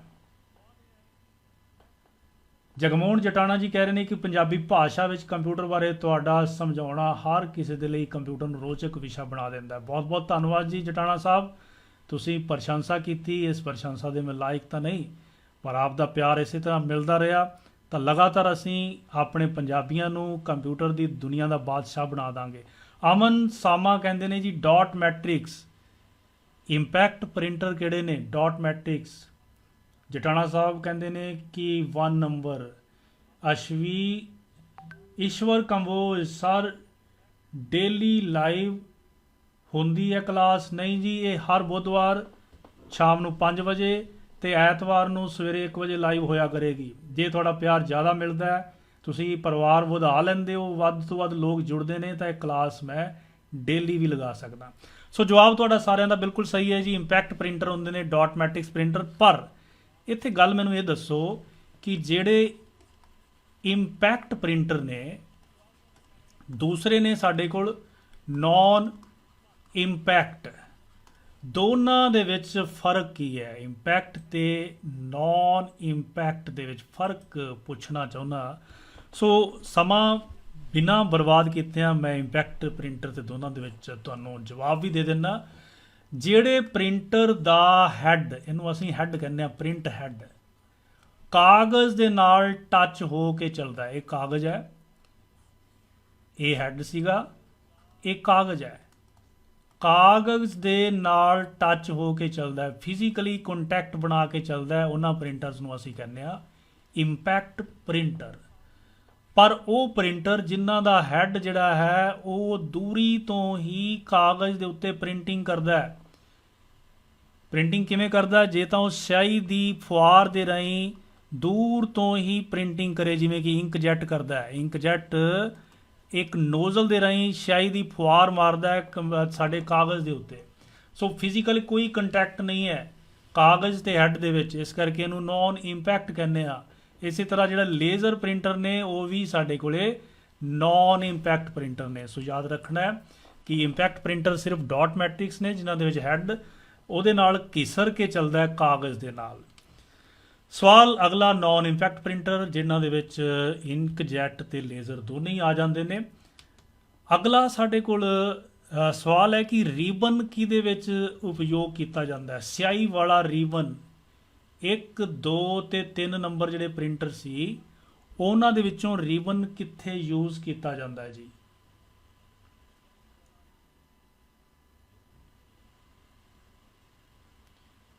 ਜਟਾਣਾ ਜੀ ਇਸ ਸਵਾਲ ਨੂੰ ਬਹੁਤ ਸੌਖੇ ਤਰੀਕੇ ਦੇ ਨਾਲ ਦੱਸ ਰਹੇ ਨੇ ਕਿ ਹੈਮਰ ਜਿਹੜਾ ਹੈ, ਜਿਹਨੂੰ ਪ੍ਰਿੰਟ ਹੈੱਡ ਕਿਹਾ, ਉਹ ਪੇਪਰ ਦੇ ਨਾਲ ਟੱਚ ਹੋ ਕੇ ਚੱਲਦਾ। ਲਓ ਜੀ ਜਵਾਬ ਆ ਰਿਹਾ ਸਾਡੇ ਕੋਲੇ ਕਿ ਜਿਹੜਾ ਰੀਬਨ ਹੈ ਉਹ ਕਿੱਥੇ ਯੂਜ਼ ਹੁੰਦਾ ਹੈ। ਕੁਝ ਜਵਾਬ ਸਾਡੇ ਕੋਲ ਗਲਤ ਵੀ ਆ ਰਹੇ ਨੇ, ਪਰ ਸਹੀ ਜਵਾਬ ਜਟਾਣਾ ਸਾਹਿਬ ਦੇ ਰਹੇ ਨੇ, ਗੁਰਪ੍ਰਤਾਪ ਸਿੰਘ ਦੇ ਰਹੇ ਨੇ। ਸਿਆਹੀ ਦਾ ਭਿੱਜਿਆ ਹੋਇਆ ਰੀਬਨ ਅਸੀਂ ਡਾਟਮੈਟਿਕਸ ਪ੍ਰਿੰਟਰ ਦੇ ਵਿੱਚ ਇਸਤੇਮਾਲ ਕਰਦੇ ਹਾਂ, ਬਿਲਕੁਲ ਉਸੇ ਤਰ੍ਹਾਂ ਜਿਵੇਂ ਕਿ ਟਾਈਪ ਵਾਲੀਆਂ ਮਸ਼ੀਨਾਂ ਵਿੱਚ ਯੂਜ਼ ਹੁੰਦਾ ਸੀ। ਅਗਲਾ ਸਵਾਲ, ਕਾਰਟ੍ਰਿਜ ਕਿੱਥੇ ਯੂਜ਼ ਕੀਤੀ ਜਾਂਦੀ ਹੈ? ਕਾਰਟ੍ਰਿਜ ਡਾਟ ਮੈਟ੍ਰਿਕਸ, ਇੰਕਜੈਟ ਜਾਂ ਲੇਜ਼ਰ ਵਿੱਚ, ਤਿੰਨਾਂ ਵਿੱਚੋਂ ਕਿੱਥੇ ਕਾਰਟ੍ਰਿਜ ਯੂਜ਼ ਕੀਤੀ ਜਾਂਦੀ ਹੈ? ਕਾਰਟ੍ਰਿਜ, ਸਿਆਹੀ ਵਾਲੀ ਕਾਰਟ੍ਰਿਜ ਜਿਹਨੂੰ ਅਸੀਂ ਬਾਅਦ ਵਿੱਚ ਫਿਲ ਕਰਦੇ ਹਾਂ। ਹਰੀਸ਼ ਕੁਮਾਰ ਇੰਕਜੈਟ ਕਹਿ ਰਹੇ ਨੇ, ਅਮਨ ਸਾਮਾ ਇੰਕਜੈਟ 2 ਇੰਕਜੈਟ। ਬਿਲਕੁਲ ਠੀਕ ਹੈ ਜੀ, ਤੁਹਾਡੇ ਜਵਾਬ ਠੀਕ ਨੇ। ਤੇਜਿੰਦਰ ਜੀ ਭੁੱਲ ਗਏ। ਕਾਰਟ੍ਰਿਜ ਜਿਹੜੀ ਹੈ ਉਹ ਇੰਕਜੈਟ ਪ੍ਰਿੰਟਰਾਂ ਦੇ ਵਿੱਚ ਯੂਜ਼ ਕੀਤੀ ਜਾਂਦੀ ਹੈ, ਤੇ ਟੋਨਰ ਜਿਹੜਾ ਹੈ ਉਹ ਲੇਜ਼ਰ ਪ੍ਰਿੰਟਰ ਦੇ ਵਿੱਚ ਯੂਜ਼ ਕੀਤਾ ਜਾਂਦਾ ਹੈ। ਲੋ ਅਗਲੀ ਸਕਰੀਨ ਦੇ ਵਿੱਚ ਤੁਸੀਂ ਦੇਖੋ ਧਿਆਨ ਨਾਲ, ਸਿਰਫ ਇਸ ਏਰੀਏ ਨੂੰ ਦੇਖੋ ਜਿਹਨੂੰ ਮੈਂ ਰੈੱਡ ਕਲਰ ਦੇ ਨਾਲ ਇੱਥੇ ਮਾਰਕ ਕਰ ਰਿਹਾ। ਉਹਨੇ ਏਰੀਏ ਨੂੰ ਦੇਖੋ, ਤੁਹਾਨੂੰ ਕਲੀਅਰ ਹੋ ਜਾਏਗਾ ਕਿ ਪ੍ਰਿੰਟਰ ਕੰਮ ਕਿਵੇਂ ਕਰਦਾ ਹੈ, ਜਿਹੜਾ ਇੰਕਜੈਟ ਖਾਸ ਤੌਰ ਤੇ ਸੌਰੀ ਜਿਹੜਾ ਸਾਡੇ ਕੋਲੇ ਡਾਟ ਮੈਟ੍ਰਿਕਸ ਪ੍ਰਿੰਟਰ ਹੈ ਕਿਵੇਂ। ਇਧਰਲੇ ਪਾਸੇ ਡਰਮ ਹੈ, ਡਰਮ ਦੇ ਨਾਲ ਲੱਗਿਆ ਹੋਇਆ ਜੀ ਸਾਡੇ ਕੋਲੇ ਕਾਗਜ਼, ਜਿਹੜਾ ਗ੍ਰੀਨ ਕਲਰ ਦੇ ਵਿੱਚ ਨਜ਼ਰ ਆ ਰਿਹਾ ਕਾਗਜ਼ ਹੈ। ਬਲੂ ਕਲਰ ਦਾ ਰੀਬਨ ਹੈ, ਰੀਬਨ ਦੇ ਉੱਤੇ ਹੈੱਡ ਜਿਹੜਾ ਹੈ, ਪਿੰਨ ਜਿਹੜੀ ਹੈ ਹੈੱਡ ਦੀ ਉਹ ਸਟ੍ਰਾਈਕ ਕਰਦੀ ਹੈ, ਤੇ ਕਾਗਜ਼ ਦੇ ਉੱਤੇ ਛਪਾਈ ਹੁੰਦੀ ਰਹਿੰਦੀ ਲਗਾਤਾਰ। ਜਦੋਂ ਰੀਬਨ ਪੁਰਾਣਾ ਹੋ ਜਾਂਦਾ ਹੈ, ਸਿਆਹੀ ਦੇ ਨਾਲ ਦੁਬਾਰਾ ਉਹਨੂੰ ਡਬੋ ਕੇ ਸੁਕਾ ਕੇ ਫਿਰ ਲਗਾਉਣਾ ਪੈਂਦਾ। ਸੋ ਇਸ ਤਰੀਕੇ ਦੇ ਨਾਲ ਪ੍ਰਿੰਟਰ ਜਿਹੜਾ ਹੈ ਉਹ ਸਾਡਾ ਕੰਮ ਕਰਦਾ ਹੈ। ਸੋ ਸਾਡੇ ਕੋਲ ਇੱਕ ਸਵਾਲ ਆਇਆ ਸੀਗਾ, ਸਕੈਨਰ ਦੇ ਨਾਲ ਸੰਬੰਧਿਤ ਇੱਕ ਸਵਾਲ ਆਇਆ ਸੀ ਪਿਛਲੇ ਪੇਪਰਾਂ ਦੇ ਵਿੱਚ। ਸਕੈਨਰ ਦਾ ਕੰਮ ਅਸਲ ਵਿੱਚ ਹੁੰਦਾ ਹੈ ਕਿ ਹਾਰਡ ਕਾਪੀ ਨੂੰ ਸੌਫਟ ਕਾਪੀ ਦੇ ਵਿੱਚ ਬਦਲਣਾ। ਸਕੈਨਰ ਦੇ ਉੱਤੇ ਅਸੀਂ ਕਾਗਜ਼ ਰੱਖ ਦਿੰਦੇ ਆ, ਕਾਗਜ਼ ਸਾਡਾ ਹਾਰਡ ਕਾਪੀ ਹੈ, ਅਸੀਂ ਕੰਪਿਊਟਰ ਦੇ ਵਿੱਚ ਪਾਉਣਾ ਹੈ ਤੇ ਉਹਦੀ ਸੌਫਟ ਕਾਪੀ ਸਾਨੂੰ ਬਣਾਉਣੀ ਪੈਣੀ ਹੈ। ਉਹਦੇ ਲਈ ਸਕੈਨਰ ਦਾ ਇਸਤੇਮਾਲ ਕਰਦੇ ਹਾਂ। ਅੱਜ ਕੱਲ੍ਹ ਮੋਬਾਈਲ ਦੇ ਵਿੱਚ ਫੋਟੋ ਖਿੱਚ ਕੇ ਵੀ ਉਹਦੀ ਸੌਫਟ ਕਾਪੀ ਜਾਂ ਡਿਜੀਟਲ ਕਾਪੀ ਅਸੀਂ ਪਾ ਲੈਂਦੇ ਹਾਂ, ਬਣਾ ਲੈਂਦੇ ਹਾਂ, ਪਰ ਉਹਦੇ ਵਿੱਚ ਚੰਗੀ ਰੈਜ਼ੋਲੂਸ਼ਨ ਜਾਂ ਚੰਗੀ ਕੁਆਲਿਟੀ ਨਹੀਂ ਮਿਲਦੀ। ਉਸ ਕਰਕੇ ਸਾਨੂੰ ਯੂਜ਼ ਅਸੀਂ ਕਰਦੇ ਹਾਂ ਸਕੈਨਰ ਦਾ। ਸਕੈਨਰ ਦੋ ਤਰ੍ਹਾਂ ਦੇ ਨੇ ਜੀ, 1 ਨੰਬਰ ਤੇ 2 ਨੰਬਰ। ਕੋਈ ਵਿਦਿਆਰਥੀ ਦੋਨੇ ਟਾਈਪਸ ਜਿਹੜੀਆਂ ਸਕੈਨਰਸ ਦੀਆਂ ਨੇ, ਜਿਵੇਂ ਪ੍ਰਿੰਟਰ ਦੀਆਂ 3 ਟਾਈਪਸ ਸੀਗੀਆਂ, ਉਵੇਂ ਸਕੈਨਰ ਦੀਆਂ 2 ਟਾਈਪਸ ਨੇ। ਦੋਨਾਂ ਟਾਈਪਸ ਤੇ ਕੋਈ ਵਿਦਿਆਰਥੀ ਨਾਮ ਦੱਸ ਸਕਦਾ ਹੈ ਕਿਹੜੀ ਕਿਹੜੀ ਟਾਈਪਸ ਦੇ ਸਕੈਨਰ ਹੁੰਦੇ ਨੇ। ਦੋਨਾਂ ਦੇ ਫੋਟੋ ਵੀ ਇੱਥੇ ਦਿਖਾਏ ਗਏ ਨੇ। ਸਕੈਨਰਸ ਦੀਆਂ ਦੋਨੇ ਕਿਸਮਾਂ ਦੇ ਨਾਮ।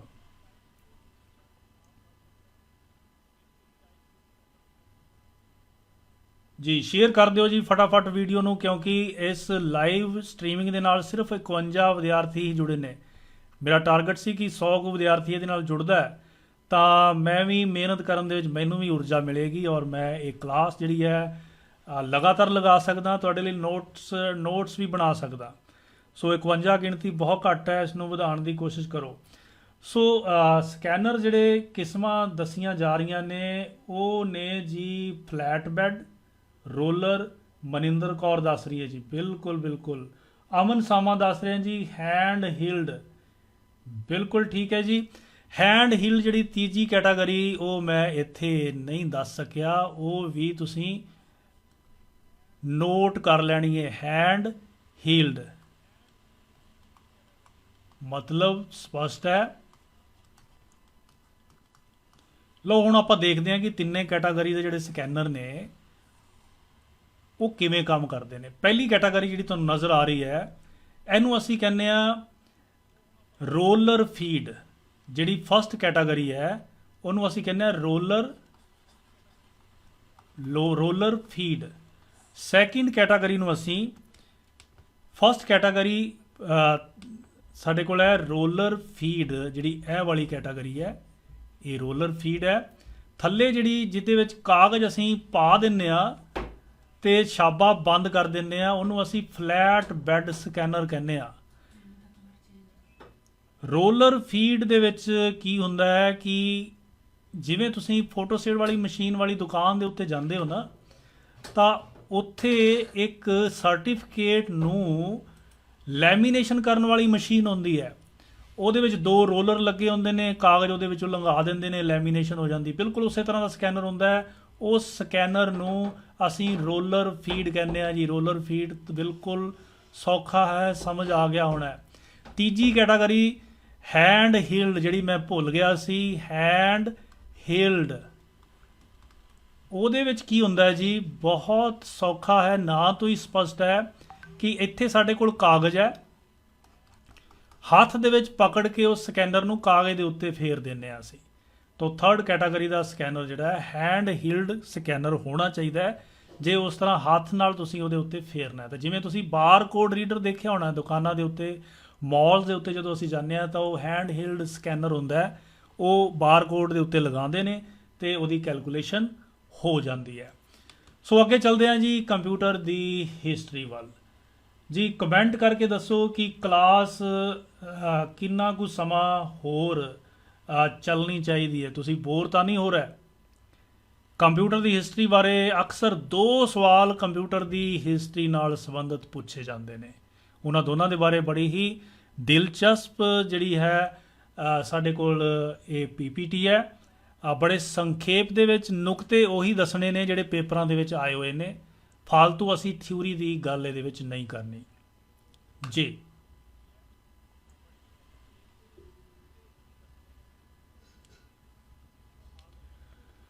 ਜਗਮੋਹਨ ਜਟਾਣਾ ਜੀ ਪੁੱਛਦੇ ਨੇ ਕਿ ਜਿਹੜੇ ਸਕੈਨਰ ਨੇ ਲੇਟੈਸਟ ਕਿਹੜੀ ਕੈਟਾਗਰੀ ਹੈ ਜੀ? ਲੇਟੈਸਟ ਕੈਟਾਗਰੀ ਨਹੀਂ ਦੱਸੋ, ਇਹਦੇ ਵਿੱਚ ਅਸੀਂ ਟੈਕਨੋਲੋਜੀ ਦੀ ਗੱਲ ਨਹੀਂ ਕੀਤੀ। ਜੇ ਟੈਕਨੋਲੋਜੀ ਦੀ ਕਰਦੇ ਤਾਂ ਲੇਟੈਸਟ ਕੋਈ ਟੈਕਨੋਲੋਜੀ ਹੁੰਦੀ।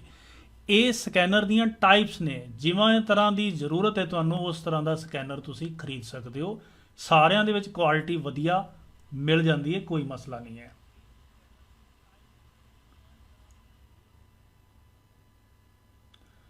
ਜੀ। ਜਵਾਬ ਆ ਰਿਹਾ ਕਿ 2 ਘੰਟੇ ਦੀ ਕਲਾਸ ਹੋਣੀ ਚਾਹੀਦੀ ਹੈ। Class is very very helpful, ਬਹੁਤ ਮਿਹਰਬਾਨੀ Aman ji. Sir please move logo top left in second class. Top left ਬਿਲਕੁਲ ਜੀ, ਕਹਿੰਦੇ ਜੀ ਲੋਗੋ ਨੂੰ ਮੂਵ ਕਰ ਦਿਓ। ਲੋਗੋ ਨੂੰ ਮੈਂ ਹੁਣੇ ਹੀ ਮੂਵ ਕਰ ਸਕਦਾ। ਤੋ ਲੋਗੋ ਅਸੀਂ ਇੱਥੋਂ ਤੁਹਾਨੂੰ ਜੇ ਦਿੱਕਤ ਕਰ ਰਿਹਾ ਹੈ ਤਾਂ ਲੋਗੋ ਮੈਂ ਮੂਵ ਕਰ ਰਿਹਾ ਜੀ। ਲੈਫਟ ਸਾਈਡ ਦੇ ਉੱਤੇ ਆਪਾਂ ਲੋਗੋ ਨੂੰ ਕਰ ਦਿੰਦੇ ਹਾਂ ਤੇ ਲੋਗੋ ਦਾ ਸਾਈਜ਼ ਹੋਰ ਛੋਟਾ ਕਰ ਦਿੰਦੇ ਹਾਂ। ਸੋ ਮੈਨੂੰ ਲੱਗਦਾ ਹੈ ਕਿ ਇਹਦਾ ਇਫੈਕਟ ਤੁਹਾਨੂੰ ਨਜ਼ਰ ਆ ਰਿਹਾ ਹੋਣਾ। ਸੋ ਲੋਗੋ ਛੋਟਾ ਕਰ ਦਿੱਤਾ। ਸੋ ਇਸ ਤਰ੍ਹਾਂ ਤੁਹਾਡੀ ਫੀਡਬੈਕ ਜਿਵੇਂ ਜਿਵੇਂ ਤੁਹਾਡੀ ਮਿਲਦੀ ਰਹੇਗੀ ਉਵੇਂ ਹੀ ਮੈਨੂੰ ਵੀ ਤਜਰਬਾ ਹੁੰਦਾ ਜਾਊਗਾ, ਪਤਾ ਲੱਗਦਾ ਜਾਊਗਾ ਕਿ ਕਿਸ ਤਰ੍ਹਾਂ ਦੀ ਜਿਹੜੀ ਹੈ ਆਊਟਪੁੱਟ ਤੁਸੀਂ ਚਾਹੁੰਦੇ ਹੋ। ਸੋ ਲੋਗੋ ਠੀਕ ਕਰ ਦਿੱਤਾ ਹੈ ਜੀ। Class is very helpful.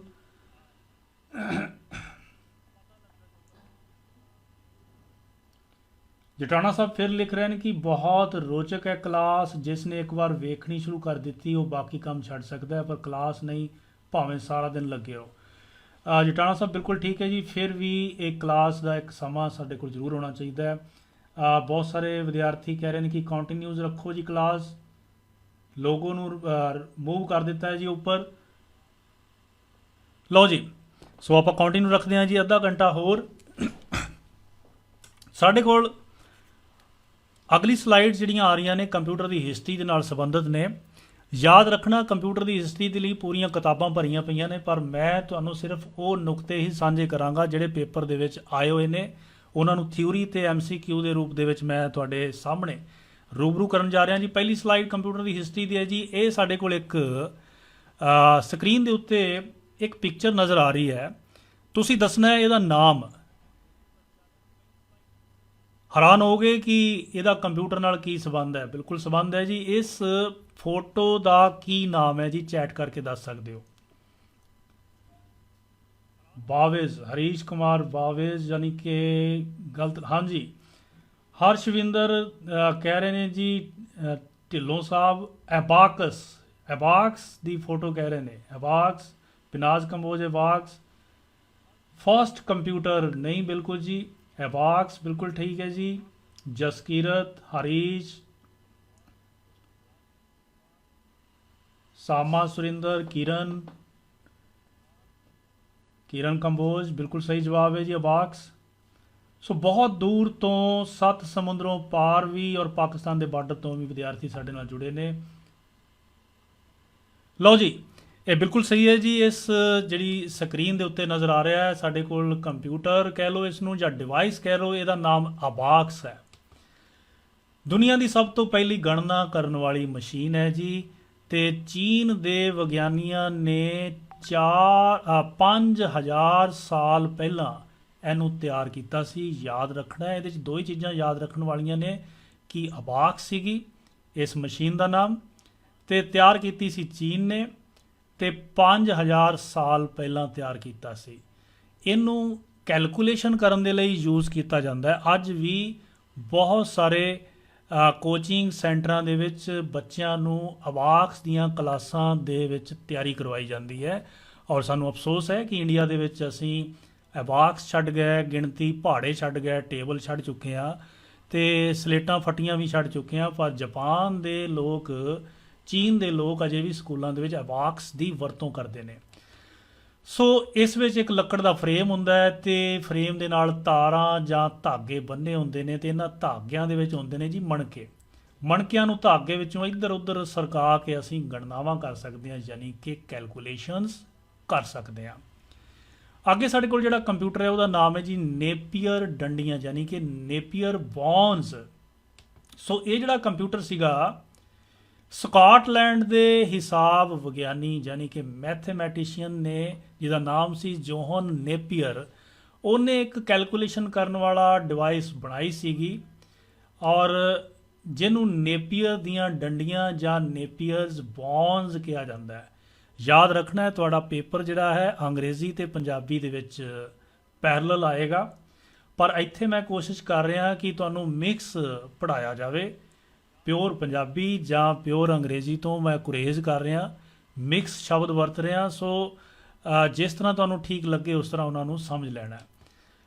ਇਸ ਯੰਤਰ ਵਿੱਚ ਵੱਖ-ਵੱਖ ਅੰਕਾਂ ਵਾਲੀਆਂ ਡੰਡੀਆਂ ਲੱਗੀਆਂ ਹੁੰਦੀਆਂ ਨੇ। ਡੰਡੀਆਂ ਤੁਸੀਂ ਦੇਖ ਰਹੇ ਹੋ, ਲੰਬੀਆਂ ਲੰਬੀਆਂ ਡੰਡੀਆਂ। ਸੋ ਇਹ ਜਿਹੜੀਆਂ ਡੰਡੀਆਂ ਨੇ, ਇਹਨਾਂ ਦੇ ਰਾਹੀਂ ਕੈਲਕੂਲੇਸ਼ਨ ਹੁੰਦੀ। ਆਮ ਤੌਰ 'ਤੇ ਡੰਡੀਆਂ ਹੱਡੀਆਂ ਤੋਂ ਬਣੀਆਂ ਹੁੰਦੀਆਂ ਸੀ, ਜਿਹਦੇ ਕਾਰਨ ਇਹਨੂੰ ਕਹਿੰਦੇ ਆ ਨੇਪੀਅਰ ਬੌਨਸ। ਨੇਪੀਅਰ ਬੌਨਸ ਦਾ ਨਾਮ ਅਸੀਂ ਇਸ ਕਰਕੇ ਦਿੱਤਾ ਹੈ ਕਿਉਂਕਿ ਇਹ ਹੱਡੀਆਂ ਜਿਹੜੀਆਂ ਨੇ, ਹੱਡੀਆਂ ਤੋਂ ਬਣੀਆਂ ਹੁੰਦੀਆਂ ਸੀ ਜਿਹੜੀਆਂ ਡੰਡੀਆਂ। ਸੋ ਨੇਪੀਅਰ ਡੰਡੀਆਂ ਜਿਹੜੀਆਂ ਸੀਗੀਆਂ, ਯਾਨੀ ਕਿ ਇਹ ਵਾਲਾ ਕੰਪਿਊਟਰ ਜਿਹੜਾ 1617 ਦੇ ਵਿੱਚ ਤਿਆਰ ਕੀਤਾ ਗਿਆ ਸੀਗਾ। ਪਿਛਲਾ ਕੰਪਿਊਟਰ 5000 ਸਾਲ ਪਹਿਲਾਂ ਤਿਆਰ ਕੀਤਾ ਗਿਆ ਸੀ। ਅੱਗੇ ਚੱਲਦੇ ਹਾਂ ਜੀ, ਪਾਸਕਲੀਨ।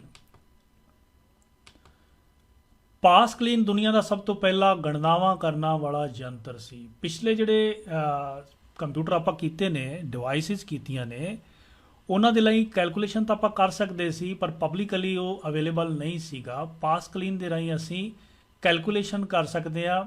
ਖੋਜ ਇਹਦੀ 1642 ਦੇ ਵਿੱਚ ਹੋਈ।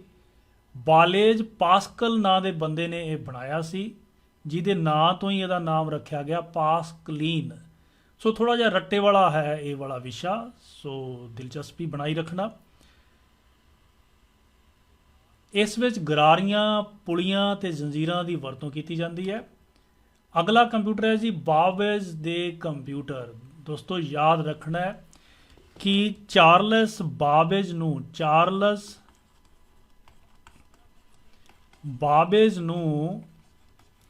ਕੰਪਿਊਟਰ ਦਾ ਪਿਤਾਮਾ ਕਿਹਾ ਜਾਂਦਾ ਹੈ। Grandfather of modern computer ਦਾ ਪਿਤਾਮਾ। ਯਾਦ ਰੱਖਣਾ, ਇਹ ਸਵਾਲ ਆ ਸਕਦਾ ਹੈ। ਸੋ ਚਾਰਲਸ ਬਾਬੇਜ ਨੇ 2 ਕੰਪਿਊਟਰ ਬਣਾਏ, ਜਾਣਦੇ ਹਾਂ ਉਹਦੇ ਬਾਰੇ। ਇੱਕ ਕੰਪਿਊਟਰ ਦੀ ਇੱਥੇ ਤੁਹਾਨੂੰ ਸ਼ਕਲ ਵਿੱਚ ਦਿਖਾਇਆ ਗਿਆ। ਚਾਰਲਸ ਬਾਬੇਜ ਇੱਕ ਯੂਨੀਵਰਸਿਟੀ ਦੇ ਵਿੱਚ ਪ੍ਰੋਫੈਸਰ ਸੀ। ਇਹਨੇ ਗਣਨਾ ਕਰਨ ਵਾਲੇ 2 ਯੰਤਰ ਬਣਾਏ, ਜਿਨ੍ਹਾਂ ਦਾ ਨਾਮ ਸੀ ਡਿਫਰੈਂਸ ਇੰਜਨ ਅਤੇ ਐਨਾਲਾਈਟੀਕਲ ਇੰਜਨ। ਇਹ ਸਵਾਲ ਆਇਆ ਹੋਇਆ ਜੀ ਪਿਛਲੇ ਪੇਪਰਾਂ ਦੇ ਵਿੱਚ ਕਿ ਚਾਰਲਸ ਬਾਬੇਜ ਦੁਆਰਾ ਬਣਾਏ ਗਏ ਕੰਪਿਊਟਰ ਦਾ ਨਾਮ ਦੱਸੋ।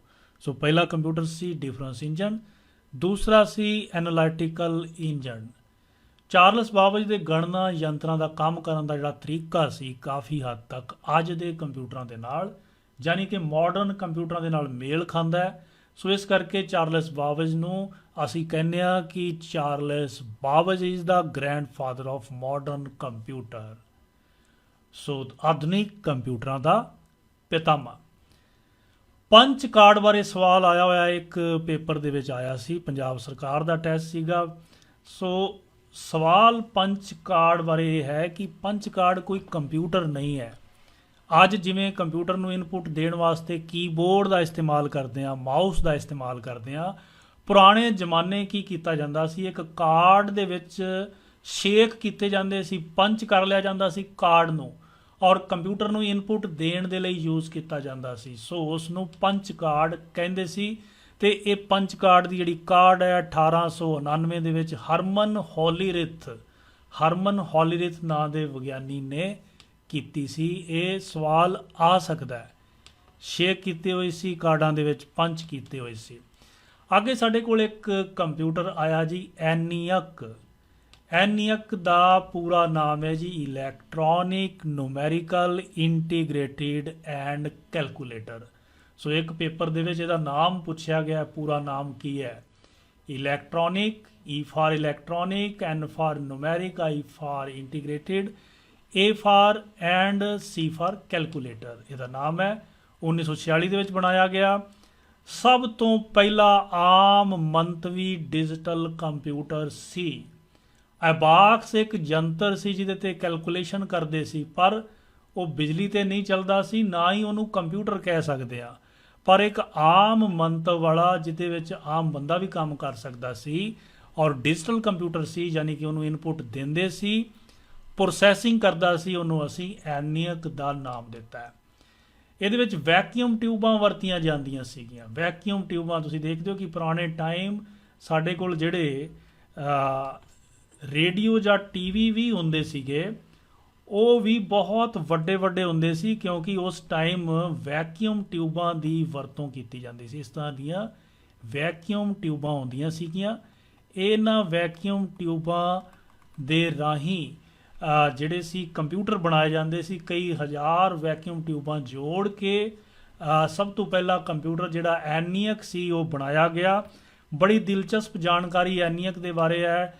ਯਾਦ ਰੱਖਣਾ ਹੈ ਕਿ ਇਹਦਾ ਭਾਰ 30 ਟਨ ਸੀਗਾ ਤੇ ਆਕਾਰ ਸੀਗਾ ਇੱਕ ਵੱਡੇ ਕਮਰੇ ਜਿੱਡਾ। ਅੱਜ ਦੇਖੋ ਤੁਸੀਂ ਕਿ ਬਹੁਤ ਹਲਕੇ ਕੰਪਿਊਟਰ, ਲੈਪਟਾਪ, ਟੈਬਲੇਟ ਸਾਡੇ ਕੋਲ ਨੇ, ਤੇ ਸਾਈਜ਼ ਇੰਨਾ ਕੁ ਛੋਟਾ ਹੈ ਕਿ ਲੈਪਟਾਪ ਦੇ ਰੂਪ ਦੇ ਵਿੱਚ ਅਸੀਂ ਗੋਦੀ ਦੇ ਉੱਤੇ ਵੀ ਰੱਖ ਸਕਦੇ ਹਾਂ। ਬਿਜਲੀ ਬਹੁਤ ਖਰਚਦਾ ਸੀ, ਔਰ ਯਾਦ ਰੱਖੋ ਜਿਹੜਾ ਐਨੀਅਕ ਸੀ ਉਹਨੂੰ ਕਈ ਘੰਟੇ ਪਹਿਲਾਂ ਸਟਾਰਟ ਕਰਕੇ ਰੱਖਣਾ ਪੈਂਦਾ ਸੀਗਾ, ਫਿਰ ਜਾ ਕੇ ਉਹ ਕੰਮ ਕਰਨ ਦੇ ਲਈ ਤਿਆਰ ਹੁੰਦਾ ਸੀ। ਜੇ ਕੰਮ ਕਰਨ ਲਈ ਤਿਆਰ ਹੁੰਦਾ ਸੀ ਤਾਂ ਬਹੁਤ ਗਰਮ ਹੋ ਜਾਂਦਾ ਸੀ, ਉਸ ਕਰਕੇ ਆਲੇ ਦੁਆਲੇ ਪਾਣੀ ਦੇ ਝਰਨੇ ਲਾਏ ਜਾਂਦੇ ਸੀ ਤਾਂ ਜੋ ਠੰਡਾ ਰਵੇ। ਇਹਨੂੰ ਪਹਿਲੀ ਪੀੜ੍ਹੀ ਦਾ ਕੰਪਿਊਟਰ ਕਹਿੰਦੇ ਆ। ਅੱਗੇ ਆਪਾਂ ਕੰਪਿਊਟਰ ਦੀਆਂ ਜਦੋਂ ਪੀੜ੍ਹੀਆਂ ਕਰਾਂਗੇ, ਜਨਰੇਸ਼ਨਸ ਕਰਾਂਗੇ, ਤੇ ਤੁਹਾਨੂੰ ਪਤਾ ਲੱਗ ਜਾਏਗਾ। ਸੋ ਇਹ ਸੀਗਾ ਸਾਡੇ ਕੋਲੇ ਐਨੀਅਕ। ਅੱਗੇ ਸਾਡੇ ਕੋਲ ਇਸ ਤੋਂ ਬਾਅਦ ਯੂਨੀਵੈਕ ਨਾਂ ਦਾ ਕੰਪਿਊਟਰ ਆਇਆ। ਯੂਨੀਵੈਕ ਅਸਲ ਵਿੱਚ ਜੋਹਨ ਤੇ ਪ੍ਰੈਸਪਰ ਦੋ ਦੋਸਤ ਸੀਗੇ, ਉਹਨਾਂ ਨੇ 1951 ਦੇ ਵਿੱਚ ਬਣਾਇਆ ਸੀਗਾ। ਇਹਨੂੰ ਅਸੀਂ ਇਨਪੁਟ ਵੀ ਦੇ ਸਕਦੇ ਸੀ ਤੇ ਆਉਟਪੁੱਟ ਵੀ ਲੈ ਸਕਦੇ ਸੀਗੇ, ਤੇ ਜਨਰਲ ਪਰਪਸ ਕੰਪਿਊਟਰ ਸੀਗਾ। ਇਹ ਐਨੀਅਕ ਨਾਲੋਂ ਥੋੜ੍ਹਾ ਜਿਹਾ ਐਡਵਾਂਸ ਸੀਗਾ। ਇਨਪੁਟ ਆਉਟਪੁੱਟ ਦੇ ਲਈ ਇਹਦੇ ਵਿੱਚ ਅਸੀਂ ਜਿਹੜਾ ਸੀਗਾ ਪੰਚ ਕਾਰਡ ਦੀ ਥਾਂ ਦੇ ਉੱਤੇ ਮੈਗਨੈਟਿਕ ਟੇਪ ਵਰਤਣੀ ਸ਼ੁਰੂ ਕਰ ਦਿੱਤੀ।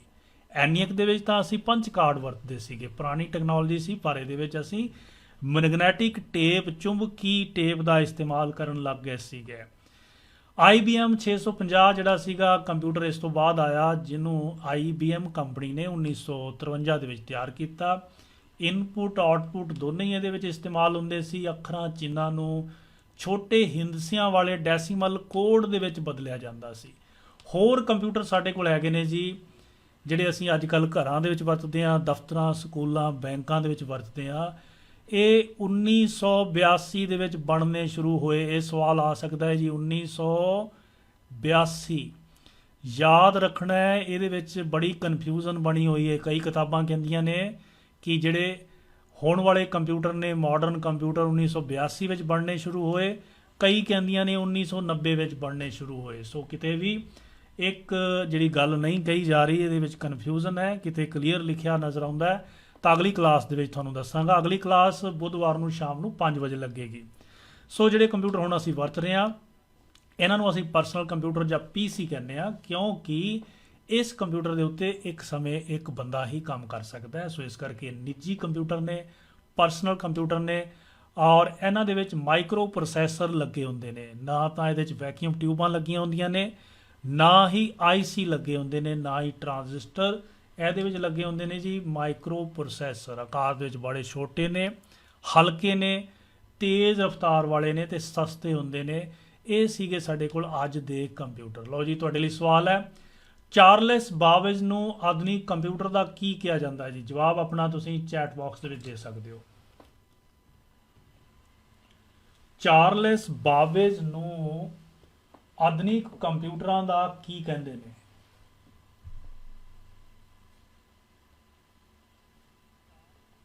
ਅਸ਼ਵਿੰਦਰ ਸਿੰਘ ਕਹਿ ਰਹੇ ਨੇ ਜੀ, ਅਰਸ਼ਵਿੰਦਰ ਸਿੰਘ। ਫਾਦਰ, ਪਿਤਾਮਾ, ਇਮਤਾਜ਼, ਜਟਾਣਾ ਸਾਹਿਬ, ਢਿੱਲੋਂ ਸਾਹਿਬ, ਮਨਿੰਦਰ ਕੌਰ, ਪਿਨਾਜ਼, ਕੁਲਵਿੰਦਰ, ਪ੍ਰਿयंका, ਸੁਖਰਾਜ, ਕਿਰਨ ਕੰਬੋਜ, ਗੁਰਵਿੰਦਰ, ਗੌਤਮ ਖੋਸਲਾ ਜੀ ਵੀ ਜੁੜ ਚੁੱਕੇ ਨੇ ਸਾਡੇ ਨਾਲ, ਸਵਾਗਤ। ਅਮਨ ਸਾਮਾ, ਸਭ ਦਾ ਜਵਾਬ ਬਿਲਕੁਲ ਠੀਕ ਹੈ ਜੀ। ਕੰਪਿਊਟਰ ਦਾ ਪਿਤਾਮਾ ਯਾਨੀ ਕਿ ਗ੍ਰੈਂਡ ਫਾਦਰ ਆਫ ਪਿਤਾਮਾ ਕਹਿੰਦੇ ਨੇ। ਅਗਲਾ ਸਵਾਲ ਹੈ ਜੀ ਸਾਡੇ ਕੋਲੇ, ਕੰਪਿਊਟਰ ਦੇ ਮਹਾਨ ਵਿਗਿਆਨੀ ਹਰਮਨ ਹੌਲੀਰਿਥ ਦੇ ਕਾਰਡਾਂ ਨੂੰ ਕਿਹੜਾ ਨਾਮ ਦਿੱਤਾ ਗਿਆ? ਜਿਹੜੇ ਹਰਮਨ ਹੌਲੀਰਿਥ ਨੇ ਕਾਰਡ ਬਣਾਏ ਸੀ, ਉਹਨਾਂ ਕਾਰਡਾਂ ਨੂੰ ਇਨਪੁਟ ਵਜੋਂ ਯੂਜ਼ ਕੀਤਾ ਜਾਂਦਾ ਸੀ, ਉਹਨਾਂ ਕਾਰਡਾਂ ਦਾ ਕੀ ਨਾਮ ਸੀ ਜੀ? ਅਮਨ ਸਾਮਾ, ਜਵਾਬ ਆ ਗਿਆ ਜੀ।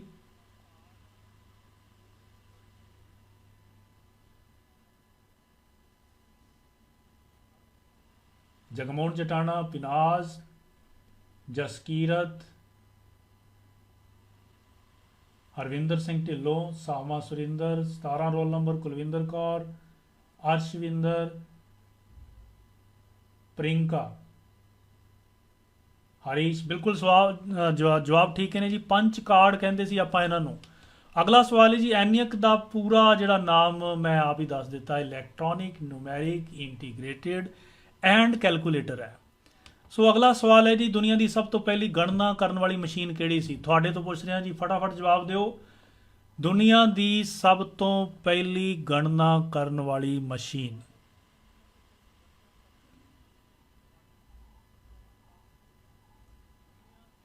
World first calculating machine. Aman Sama कह रहे हैं जी अबाक्स, जसकीरत भी अबाक्स कह रही है, सब लोग अबाक्स कह रहे हैं। जवाब देखते हैं जी, बिल्कुल ठीक है, अबाक्स।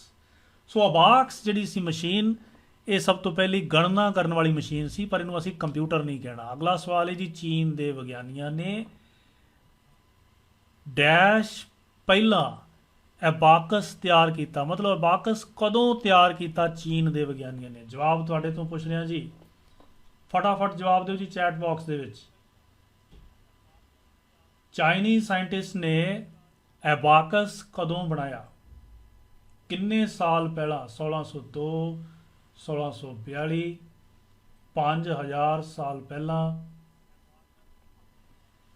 ਜਵਾਬ ਉਹ ਵੀ ਠੀਕ ਨੇ, 1602, 1642, ਕਿਉਂਕਿ 1600 ਹੋ ਗਏ, 2000 ਹੁਣ ਚੱਲ ਰਿਹਾ ਹੈ, ਤੋ 5000 ਦੇ ਕਰੀਬ ਜਿਹੜਾ ਹੈ ਸਾਲ। ਇਹਦੇ ਵਿੱਚ ਵੀ ਕਿਤਾਬਾਂ 'ਚ ਬਹੁਤ ਸਾਰਾ ਕਨਫਿਊਜ਼ਨ ਹੈ। ਸੋ ਜਵਾਬ ਕਿਤਾਬ ਨੂੰ ਵੇਖ ਕੇ ਤੁਸੀਂ ਯਾਦ ਨਹੀਂ ਕਰਨਾ। 5000 ਸਾਲ ਪਹਿਲਾਂ ਹੋ ਸਕਦਾ ਹੈ, ਜਾਂ 2000 ਦੇ ਵਿੱਚੋਂ 5000 ਘਟਾਓਗੇ ਤਾਂ ਸਾਡੇ ਕੋਲ ਆਊਗਾ 3000 ਈਸਵੀ ਪੂਰਵ। ਸੋ 3000 ਈਸਵੀ ਪੂਰਵ ਜਾਂ 5000 ਸਾਲ ਪਹਿਲਾਂ। ਜਵਾਬ ਬਿਲਕੁਲ ਠੀਕ ਹੈ ਜੀ। ਇਹ ਤੇ ਦੋ ਜਵਾਬ ਆ ਸਕਦੇ ਨੇ। ਅਗਲਾ ਸਵਾਲ ਹੈ ਜੀ, ਨੇਪੀਅਰ ਜੌਨ ਨੇ ਇੱਕ ਗਣਨਾ ਕਰਨ ਵਾਲਾ ਯੰਤਰ ਤਿਆਰ ਕੀਤਾ, ਜਿਹਨੂੰ ਕੀ ਕਹਿੰਦੇ ਸੀ? ਜੌਨ ਨੇਪੀਅਰ ਨੇ ਜਿਹੜਾ ਕੰਪਿਊਟਰ ਬਣਾਇਆ, ਜਿਹੜੀ ਡਿਵਾਈਸ ਬਣਾਈ, ਉਹਦਾ ਨਾਮ ਕੀ ਸੀ? ਜੋਹਨ ਨੇਪੀਅਰ ਨੇ ਇੱਕ ਡੰਡੀਆਂ ਵਾਲਾ ਕੰਪਿਊਟਰ ਬਣਾਇਆ ਸੀ, ਜਿਹਦਾ ਨਾਮ ਕੀ ਸੀ?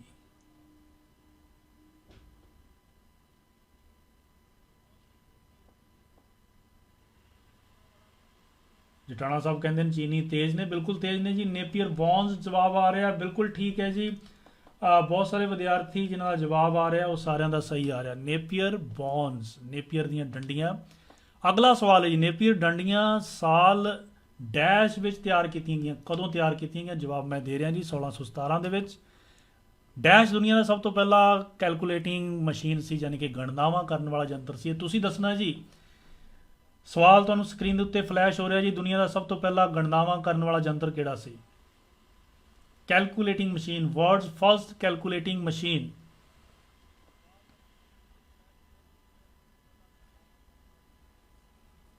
ਵਰਲਡਸ ਫਰਸਟ ਕੈਲਕੂਲੇਟਿੰਗ ਮਸ਼ੀਨ ਕਿਹੜੀ ਸੀ ਜੀ? ਐਬਾਕਸ ਦੱਸਿਆ ਜਾ ਰਿਹਾ ਹੈ, ਪਾਸਕਲੀਨ ਦੱਸਿਆ ਜਾ ਰਿਹਾ ਹੈ, ਐਬਾਕਸ। ਇਸੇ ਤਰ੍ਹਾਂ ਤਿਆਰੀ ਕਰਵਾਉਂਦੇ ਰਹਿਣਾ ਜੀ, ਕਹਿੰਦੇ ਜੀ। ਬਹੁਤ ਮਿਹਰਬਾਨੀ ਜਟਾਣਾ ਜੀ, ਇਵੇਂ ਤਿਆਰੀ ਕਰਵਾਉਂਦੇ ਰਹਾਂਗੇ, ਤੁਹਾਡਾ ਇਸੇ ਤਰ੍ਹਾਂ ਪਿਆਰ ਮਿਲਦਾ ਰਿਹਾ ਤਾਂ। ਸੁਖਰਾਜ ਸਿੰਘ ਵੀ ਕਹਿੰਦੇ ਨੇ ਜੀ ਅਵਾਕਸ, ਪਰ ਸਭ ਤੋਂ ਪਹਿਲਾਂ ਗਣਨਾਵਾਂ ਕਰਨ ਵਾਲਾ ਜਿਹੜਾ ਕੰਪਿਊਟਰ ਸੀਗਾ ਉਹ ਪਾਸਕਲੀਨ ਸੀ।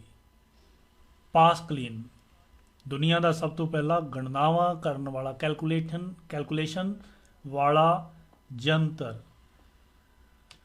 ਅਗਲਾ ਸਵਾਲ ਹੈ ਜੀ, ਪਾਸਕਲੀਨ ਦੀ ਖੋਜ 1642 ਦੇ ਵਿੱਚ ਕਿਹਨੇ ਕੀਤੀ? ਬਾਲੇਜ ਪਾਸਕਲ ਨੇ ਕੀਤੀ। ਸਵਾਲ ਤੁਹਾਡੀ ਸਕਰੀਨ ਦੇ ਉੱਤੇ ਫਲੈਸ਼ ਹੋ ਰਿਹਾ ਜੀ। ਚਾਰਲਸ ਬਾਬੇਜ ਨੇ ਗਣਨਾ ਕਰਨ ਵਾਲੇ ਡੈਸ਼ ਯੰਤਰਾਂ ਦੀ ਖੋਜ ਕੀਤੀ। ਕਿਹੜੇ ਕਿਹੜੇ ਦੋ ਯੰਤਰ ਬਣਾਏ, ਉਹ ਵੀ ਮੈਂ ਜਵਾਬ ਤੁਹਾਡੇ ਤੋਂ ਅੱਗੇ ਮੰਗ ਰਿਹਾ ਜੀ। ਚਾਰਲਸ ਬਾਬੇਜ ਦੇ ਕੰਪਿਊਟਰਾਂ ਦੇ ਨਾਮ ਦੱਸ ਰਹੇ ਜੀ ਤੁਸੀਂ। ਚਾਰਲਸ ਬਾਬੇਜ ਦੇ ਦੋ ਕੰਪਿਊਟਰ ਸੀਗੇ ਜਿਹੜੇ ਉਹਨਾਂ ਨੇ ਬਣਾਏ ਸੀਗੇ, ਜਿਨ੍ਹਾਂ ਕਰਕੇ ਉਹ ਇੰਨਾ ਜ਼ਿਆਦਾ ਹਰਮਨ ਪਿਆਰਾ ਹੋ ਗਿਆ। ਗੱਲ ਮੈਂ ਤੁਹਾਨੂੰ ਹੋਰ ਦੱਸਾਂ ਕਿ ਬਾਬੇਜ ਨੇ ਜਦੋਂ ਕੰਪਿਊਟਰ ਬਣਾਇਆ ਉਨੀ ਜ਼ਿਆਦਾ ਉਹਨੂੰ ਸਫਲਤਾ ਨਹੀਂ ਮਿਲੀ, ਪਰ ਜਿਹੜਾ ਲੌਜਿਕ ਉਹਨੇ ਅਖਤਿਆਰ ਕੀਤਾ ਉਹ ਲੌਜਿਕ ਅੱਜ ਵੀ ਕੰਪਿਊਟਰਾਂ ਦੇ ਵਿੱਚ ਕਾਮਯਾਬ ਹੈ, ਜਿਹਦੇ ਕਰਕੇ ਚਾਰਲਸ ਬਾਬੇਜ ਨੂੰ ਲੋਕ ਯਾਦ ਕਰਦੇ ਨੇ। ਚਾਰਲਸ ਬਾਬੇਜ ਨੇ ਦੋ ਕੰਪਿਊਟਰ ਬਣਾਏ, ਐਨਾਲਿਟਿਕਲ ਇੰਜਨ ਐਂਡ ਡਿਫਰੈਂਟ ਇੰਜਨ। ਅਮਨ ਸਾਮਾ ਬਿਲਕੁਲ ਸਹੀ ਜਵਾਬ ਦੇ ਰਹੇ ਨੇ ਜੀ। ਡਿਫਰੈਂਟ ਇੰਜਨ ਤੇ ਐਨਾਲਿਟਿਕਲ ਇੰਜਨ ਦੋ ਕੰਪਿਊਟਰ ਬਣਾਏ। ਸਕਰੀਨ ਦੇ ਉੱਤੇ ਸਵਾਲ ਹੈ ਜੀ, ਐਨੀਅਕ ਡੈਸ਼ ਵਿੱਚ ਤਿਆਰ ਕੀਤਾ ਗਿਆ, ਯਾਨੀ ਕਿ ਐਨੀਅਕ ਕੰਪਿਊਟਰ ਕਦੋਂ ਤਿਆਰ ਕੀਤਾ ਗਿਆ? 1942 ਦੇ ਵਿੱਚ। ਸਵਾਲ ਹੈ ਜੀ, ਐਨੀਅਕ ਡੈਸ਼ ਆਮ ਮੰਤਵ ਵਾਲਾ ਡਿਜੀਟਲ ਕੰਪਿਊਟਰ ਸੀ, ਸਭ ਤੋਂ ਪਹਿਲਾ ਡਿਜੀਟਲ ਕੰਪਿਊਟਰ ਸੀਗਾ। ਪਹਿਲਾਂ ਵਾਲੇ ਯੰਤਰ ਹੀ ਸੀਗੇ, ਬਿਨਾਂ ਬਿਜਲੀ ਤੋਂ ਚੱਲਦੇ ਸੀ। ਇਹ ਡਿਜੀਟਲ ਕੰਪਿਊਟਰ ਸੀ ਕਿਉਂਕਿ ਇਹਦੇ ਵਿੱਚ ਪ੍ਰੋਗਰਾਮਿੰਗ ਯੂਜ਼ ਹੋਣੀ ਸ਼ੁਰੂ ਹੋ ਗਈ। ਸਵਾਲ ਹੈ ਜੀ, ਐਨੀਅਕ ਦੇ ਵਿੱਚ ਡੈਸ਼ ਟਿਊਬਾਂ ਵਰਤੀਆਂ ਗਈਆਂ। ਵੈਕਿਊਮ ਟਿਊਬਾਂ। ਯਾਦ ਰੱਖਣਾ ਹੈ, ਕਾਪੀ ਪੈਨ ਤੁਹਾਡੇ ਕੋਲ ਹੈ, ਜਿਹੜੀ ਚੀਜ਼ ਤੁਹਾਨੂੰ ਨੋਟ ਕਰਨ ਵਾਲੀ ਲੱਗਦੀ ਹੈ ਨੋਟ ਕਰਦੇ ਜਾਓ। ਐਨੀਅਕ ਦਾ ਭਾਰ ਕਿੰਨਾ ਸੀ ਤੇ ਆਕਾਰ ਕਿਹੜਾ ਸੀ ਜੀ? ਸਕਰੀਨ ਦੇ ਉੱਤੇ ਸਵਾਲ ਹੈ ਤੁਹਾਡੇ ਲਈ। ਐਨੀਅਕ ਕਿੰਨਾ ਹੈਵੀ ਸੀਗਾ ਤੇ ਕਿੰਨਾ ਲਾਰਜ ਸੀਗਾ? ਭਾਰਾ ਤੇ ਸਾਈਜ਼ ਦੇ ਵਿੱਚ ਕਿੱਡਾ ਸੀ ਐਨੀਅਕ? ਤੁਹਾਡਾ ਜਵਾਬ ਇੰਤਜ਼ਾਰ ਕਰ ਰਿਹਾ ਜੀ। ਐਨੀਅਕ ਜਿਹੜਾ ਪਹਿਲੀ ਪੀੜ੍ਹੀ ਦਾ ਕੰਪਿਊਟਰ ਸੀ, ਜਿਹਦੇ 'ਚ ਵੈਕਿਊਮ ਟਿਊਬਾਂ ਲੱਗੀਆਂ ਹੋਈਆਂ ਸੀਗੀਆਂ, ਕਿੱਡਾ ਕੁ ਵੱਡਾ ਸੀ, ਕਿੱਡਾ ਕੁ ਭਾਰਾ ਸੀ? ਬਿਲਕੁਲ ਜੀ, ਹਰਵਿੰਦਰ ਢਿੱਲੋਂ ਦੱਸ ਰਹੇ ਨੇ ਜੀ 3 ਟਨ। ਜਵਾਬ ਗਲਤ ਹੈ, ਨੇੜੇ ਤੇੜੇ ਪਹੁੰਚ ਗਿਆ। ਅਮਨ ਸਾਮਾ ਵੀ 20 ਟਨ ਲੈ ਕੇ ਨੇੜੇ ਪਹੁੰਚਿਆ ਜੀ। ਹਰਸ਼ਵਿੰਦਰ ਨੇ ਬਿਲਕੁਲ ਸਹੀ ਜਵਾਬ ਦਿੱਤਾ। ਢਿੱਲੋਂ ਨੇ 30 ਟਨ ਭਾਰਾ ਸੀ, ਬਿਲਕੁਲ ਠੀਕ ਹੈ। ਤੇ ਆਕਾਰ ਕਿੱਡਾ ਸੀ ਜੀ? ਜਗਮੋਹਨ ਜਟਾਣਾ ਦੋਨੇ ਜਵਾਬ ਸਹੀ ਦੇ ਰਹੇ ਨੇ ਕਿ ਵੱਡੇ ਕਮਰੇ ਜਿੱਡਾ ਸੀ। ਸੋ 30 ਟਨ ਭਾਰਾ ਤੇ ਇੱਕ ਵੱਡੇ ਕਮਰੇ ਜਿੱਡਾ ਕੰਪਿਊਟਰ ਸੀ। ਅਗਲਾ ਸਵਾਲ ਜਿਹੜਾ ਕਿ ਪੇਪਰ ਦੇ ਵਿੱਚ ਪੁੱਛਿਆ ਜਾ ਚੁੱਕਿਆ ਹੈ, ਐਨੀਅਕ ਨੂੰ ਡੈਸ਼ ਪੀੜ੍ਹੀ ਦੇ ਕੰਪਿਊਟਰਾਂ ਵਿੱਚ ਗਿਣਿਆ ਜਾਂਦਾ ਹੈ? ਜਵਾਬ ਹੈ ਜੀ ਪਹਿਲੀ ਪੀੜ੍ਹੀ ਦੇ ਕੰਪਿਊਟਰਾਂ ਵਿੱਚ। ਯੂਨੀਵੈਕ ਵਿੱਚ ਇਨਪੁਟ ਆਉਟਪੁੱਟ ਦੇ ਲਈ ਮੈਗਨੈਟਿਕ ਟੇਪ ਵਰਤੀ ਗਈ। IBM 650 IBM ਕੰਪਨੀ ਜਿਹੜੀ ਹੈ ਉਹਨੇ 1953 ਦੇ ਵਿੱਚ ਤਿਆਰ ਕੀਤਾ। ਜਿਹੜੇ ਕੰਪਿਊਟਰ ਅਸੀਂ ਆਪਣੇ ਘਰਾਂ, ਦਫ਼ਤਰਾਂ, ਸਕੂਲਾਂ, ਬੈਂਕਾਂ ਦੇ ਵਿੱਚ ਵਰਤਦੇ ਹਾਂ, ਇਹ 1982 ਦੇ ਵਿੱਚ ਹੋਂਦ ਵਿੱਚ ਆਏ।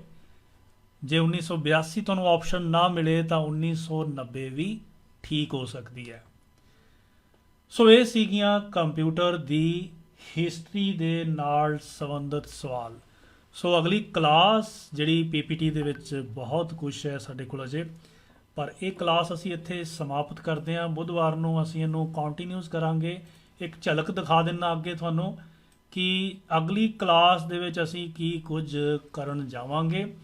ਇਹਦੇ ਵਿੱਚ ਅਸੀਂ ਕੰਪਿਊਟਰ ਦੀਆਂ ਜਨਰੇਸ਼ਨਸ ਦੇ ਬਾਰੇ ਜਾਣਾਂਗੇ। 5 ਜਿਹੜੀਆਂ ਪੀੜ੍ਹੀਆਂ ਨੇ, 5 ਪੀੜ੍ਹੀਆਂ ਨਾਲ ਸੰਬੰਧਿਤ ਹੁਣ ਤੱਕ ਜਿਹੜੇ 17 ਸਵਾਲ ਪੁੱਛੇ ਜਾ ਚੁੱਕੇ ਨੇ, 17 ਸਵਾਲ ਅਸੀਂ ਅਗਲੀ ਕਲਾਸ ਦੇ ਵਿੱਚ ਹੱਲ ਕਰਾਂਗੇ। ਫਿਰ ਕੰਪਿਊਟਰ ਦੀ ਐਪਲੀਕੇਸ਼ਨ ਜਿਹੜੀ ਹੈ, ਕੰਪਿਊਟਰ ਦੀ ਵਰਤੋਂ ਨਾਲ ਸੰਬੰਧਿਤ 2 ਸਵਾਲ ਆਏ ਹੋਏ ਨੇ, ਉਹਨਾਂ ਦੋਨਾਂ ਨੂੰ ਮੈਂ ਸਲਾਈਡ ਦੇ ਵਿੱਚ ਸ਼ਾਮਲ ਕੀਤਾ। ਫਿਰ ਕੁਝ ਸਵਾਲ ਤੁਹਾਡੇ ਕੋਲ ਪੁੱਛਾਂਗੇ। ਕੰਪਿਊਟਰ ਦੇ CPU ਦੇ ਅੰਦਰ ਕੀ ਕੁਝ ਲੱਗਿਆ ਹੁੰਦਾ ਹੈ, ਕੰਪਿਊਟਰ ਦਾ ਜਿਹੜਾ ਕੂਲਿੰਗ ਫੈਨ ਹੈ ਉਹਦੇ ਬਾਰੇ ਵੀ ਸਵਾਲ ਆ ਚੁੱਕਿਆ ਹੈ, ਉਹ ਆਪਾਂ ਚਰਚਾ ਕਰਾਂਗੇ ਅਗਲੀ ਕਲਾਸ ਦੇ ਵਿੱਚ। ਕੰਪਿਊਟਰ ਦੀਆਂ ਜਿਹੜੀਆਂ ਟਾਈਪਸ ਨੇ, ਉਹ ਬੜੇ ਤਰ੍ਹਾਂ ਦੇ ਕੰਪਿਊਟਰ ਨੇ, micro, mini, main frame, super computer, micro computer, mini computer और एनालॉग डिजिटल हाइब्रिड कंप्यूटर, ਇਸੇ ਤਰ੍ਹਾਂ ਜਨਰਲ ਪਰਪਸ ਤੇ ਸਪੈਸ਼ਲ ਪਰਪਸ ਕੰਪਿਊਟਰ ਦੀ ਕਿਸਮਾਂ ਬਾਰੇ ਵੀ ਜਾਣਾਂਗੇ, ਕਿਉਂਕਿ 3-4 ਸਵਾਲ ਕੰਪਿਊਟਰ ਦੀਆਂ ਟਾਈਪਸ ਬਾਰੇ ਵੀ ਪਹਿਲਾਂ ਆ ਚੁੱਕੇ ਨੇ। ਅਗਲੀ ਕਲਾਸ ਦੇ ਵਿੱਚ ਆਪਾਂ ਹਾਰਡਵੇਅਰ ਤੇ ਸੌਫਟਵੇਅਰ ਦੇ ਬਾਰੇ ਵੀ ਸਿੱਖਾਂਗੇ। ਫਟਾਫਟ ਅਸੀਂ ਕਲਾਸ ਜਿਹੜੀ ਹੈ ਉਹ ਅੱਗੇ ਵਧਾਉਣੀ ਹੈ। ਸਮਾਂ ਤੁਹਾਡੇ ਕੋਲ ਘੱਟ ਹੈ, ਤੁਸੀਂ ਸਿਰਫ ਮਿਹਨਤ, ਤੁਹਾਡੇ ਲਈ ਮੈਂ ਲਗਾਤਾਰ ਕਰ ਰਿਹਾ, ਤੁਸੀਂ ਮਿਹਨਤ ਇਹੀ ਕਰਨੀ ਕਿ ਇਸ ਚੈਨਲ ਨੂੰ ਵੱਧ ਤੋਂ ਵੱਧ ਸ਼ੇਅਰ ਕਰਨਾ ਹੈ। ਇਸ ਚੈਨਲ ਦੇ ਨਾਲ ਵੱਧ ਤੋਂ ਵੱਧ ਪਰਿਵਾਰ ਨੂੰ, ਸਾਡੇ ਵਿਦਿਆਰਥੀਆਂ ਨੂੰ ਵੱਧ ਤੋਂ ਵੱਧ ਸਾਡੇ ਨਾਲ ਜੋੜਨਾ ਹੈ। ਸੋ ਇਹਦੇ ਨਾਲ ਇਹ ਸੰਭਵ ਹੋਏਗਾ ਕਿ ਜਿਹੜੀ ਮੇਰੀ ਮਿਹਨਤ ਹੈ ਉਹ ਸਹੀ ਅਰਥੇ ਲੱਗੇਗੀ, ਸਾਰੇ ਵਿਦਿਆਰਥੀਆਂ ਤੱਕ ਅਸੀਂ ਉਸ ਚੀਜ਼ ਨੂੰ ਪਹੁੰਚਾ ਸਕਾਂਗੇ। ਸੋ ਮੈਨੂੰ ਲੱਗਦਾ ਹੈ ਕਿ ਜ਼ਰੂਰ ਤੁਸੀਂ ਇਸ ਕੰਮ ਦੇ ਵਿੱਚ, ਜਿਹਦੇ ਵਿੱਚ ਆਪਾਂ ਵਾਰ-ਵਾਰ ਗੱਲ ਕਰ ਰਹੇ ਹਾਂ ਕਿ ਇਸ ਚੈਨਲ ਨੂੰ ਵੱਧ ਤੋਂ ਵੱਧ ਅਸੀਂ ਸ਼ੇਅਰ ਕਰਨਾ ਹੈ, ਉਹਦੇ ਵਿੱਚ ਸਾਨੂੰ ਜਿਹੜੀ ਹੈ ਕਾਮਯਾਬੀ ਮਿਲੇਗੀ, ਕਿਉਂਕਿ ਬਹੁਤ ਥੋੜ੍ਹੇ ਯੂਜ਼ਰ, ਅੱਜ ਪਹਿਲਾ ਦਿਨ ਸੀਗਾ, ਇਹ ਜੁੜੇ ਨੇ ਸਾਡੇ ਨਾਲ। ਅੱਗੇ ਅਗਲੀ ਕਲਾਸ ਦੇ ਵਿੱਚ ਮੈਨੂੰ ਤਵੱਕੋ ਹੈ ਕਿ ਯੂਜ਼ਰਸ ਦੀ ਜਿਹੜੀ ਗਿਣਤੀ ਹੈ ਉਹ ਵੱਧ ਜਾਏਗੀ ਅਤੇ ਕਲਾਸ ਜਿਹੜੀ ਹੈ ਉਹ ਬੜੇ ਵਧੀਆ ਤਰੀਕੇ ਦੇ ਨਾਲ ਅਸੀਂ ਲਗਾ ਪਾਵਾਂਗੇ।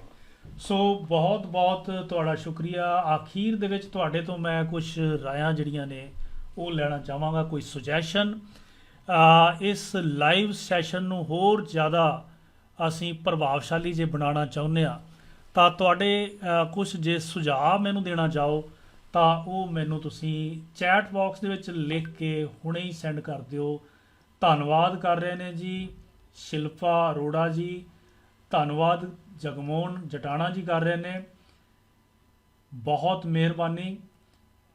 ਮੈਨੂੰ ਸਿਰਫ ਤੁਹਾਡੇ ਸੁਝਾਵਾਂ ਦੀ ਲੋੜ ਹੈ ਕਿ ਇਸ ਚਰਚਾ ਨੂੰ, ਖਾਸ ਤੌਰ 'ਤੇ ਜਿਹੜੇ ਕੰਪਿਊਟਰ ਦੇ ਵਿੱਚ 3-4 ਜਿਹੜੇ ਚੈਪਟਰ ਨਵੇਂ ਪਾਏ ਗਏ ਨੇ ਉਹਨਾਂ ਦੇ ਉੱਤੇ ਮੈਂ ਬਹੁਤ ਮਿਹਨਤ ਕਰ ਰਿਹਾ, ਉਹਨਾਂ ਦੇ ਉੱਤੇ ਰਿਸਰਚ ਕਰ ਰਿਹਾ ਔਰ ਮਹੱਤਵਪੂਰਨ ਜਿਹੜੇ ਸਵਾਲ ਨੇ ਉਹਨਾਂ ਦੇ ਇਕੱਠੇ ਕਰ ਰਿਹਾ।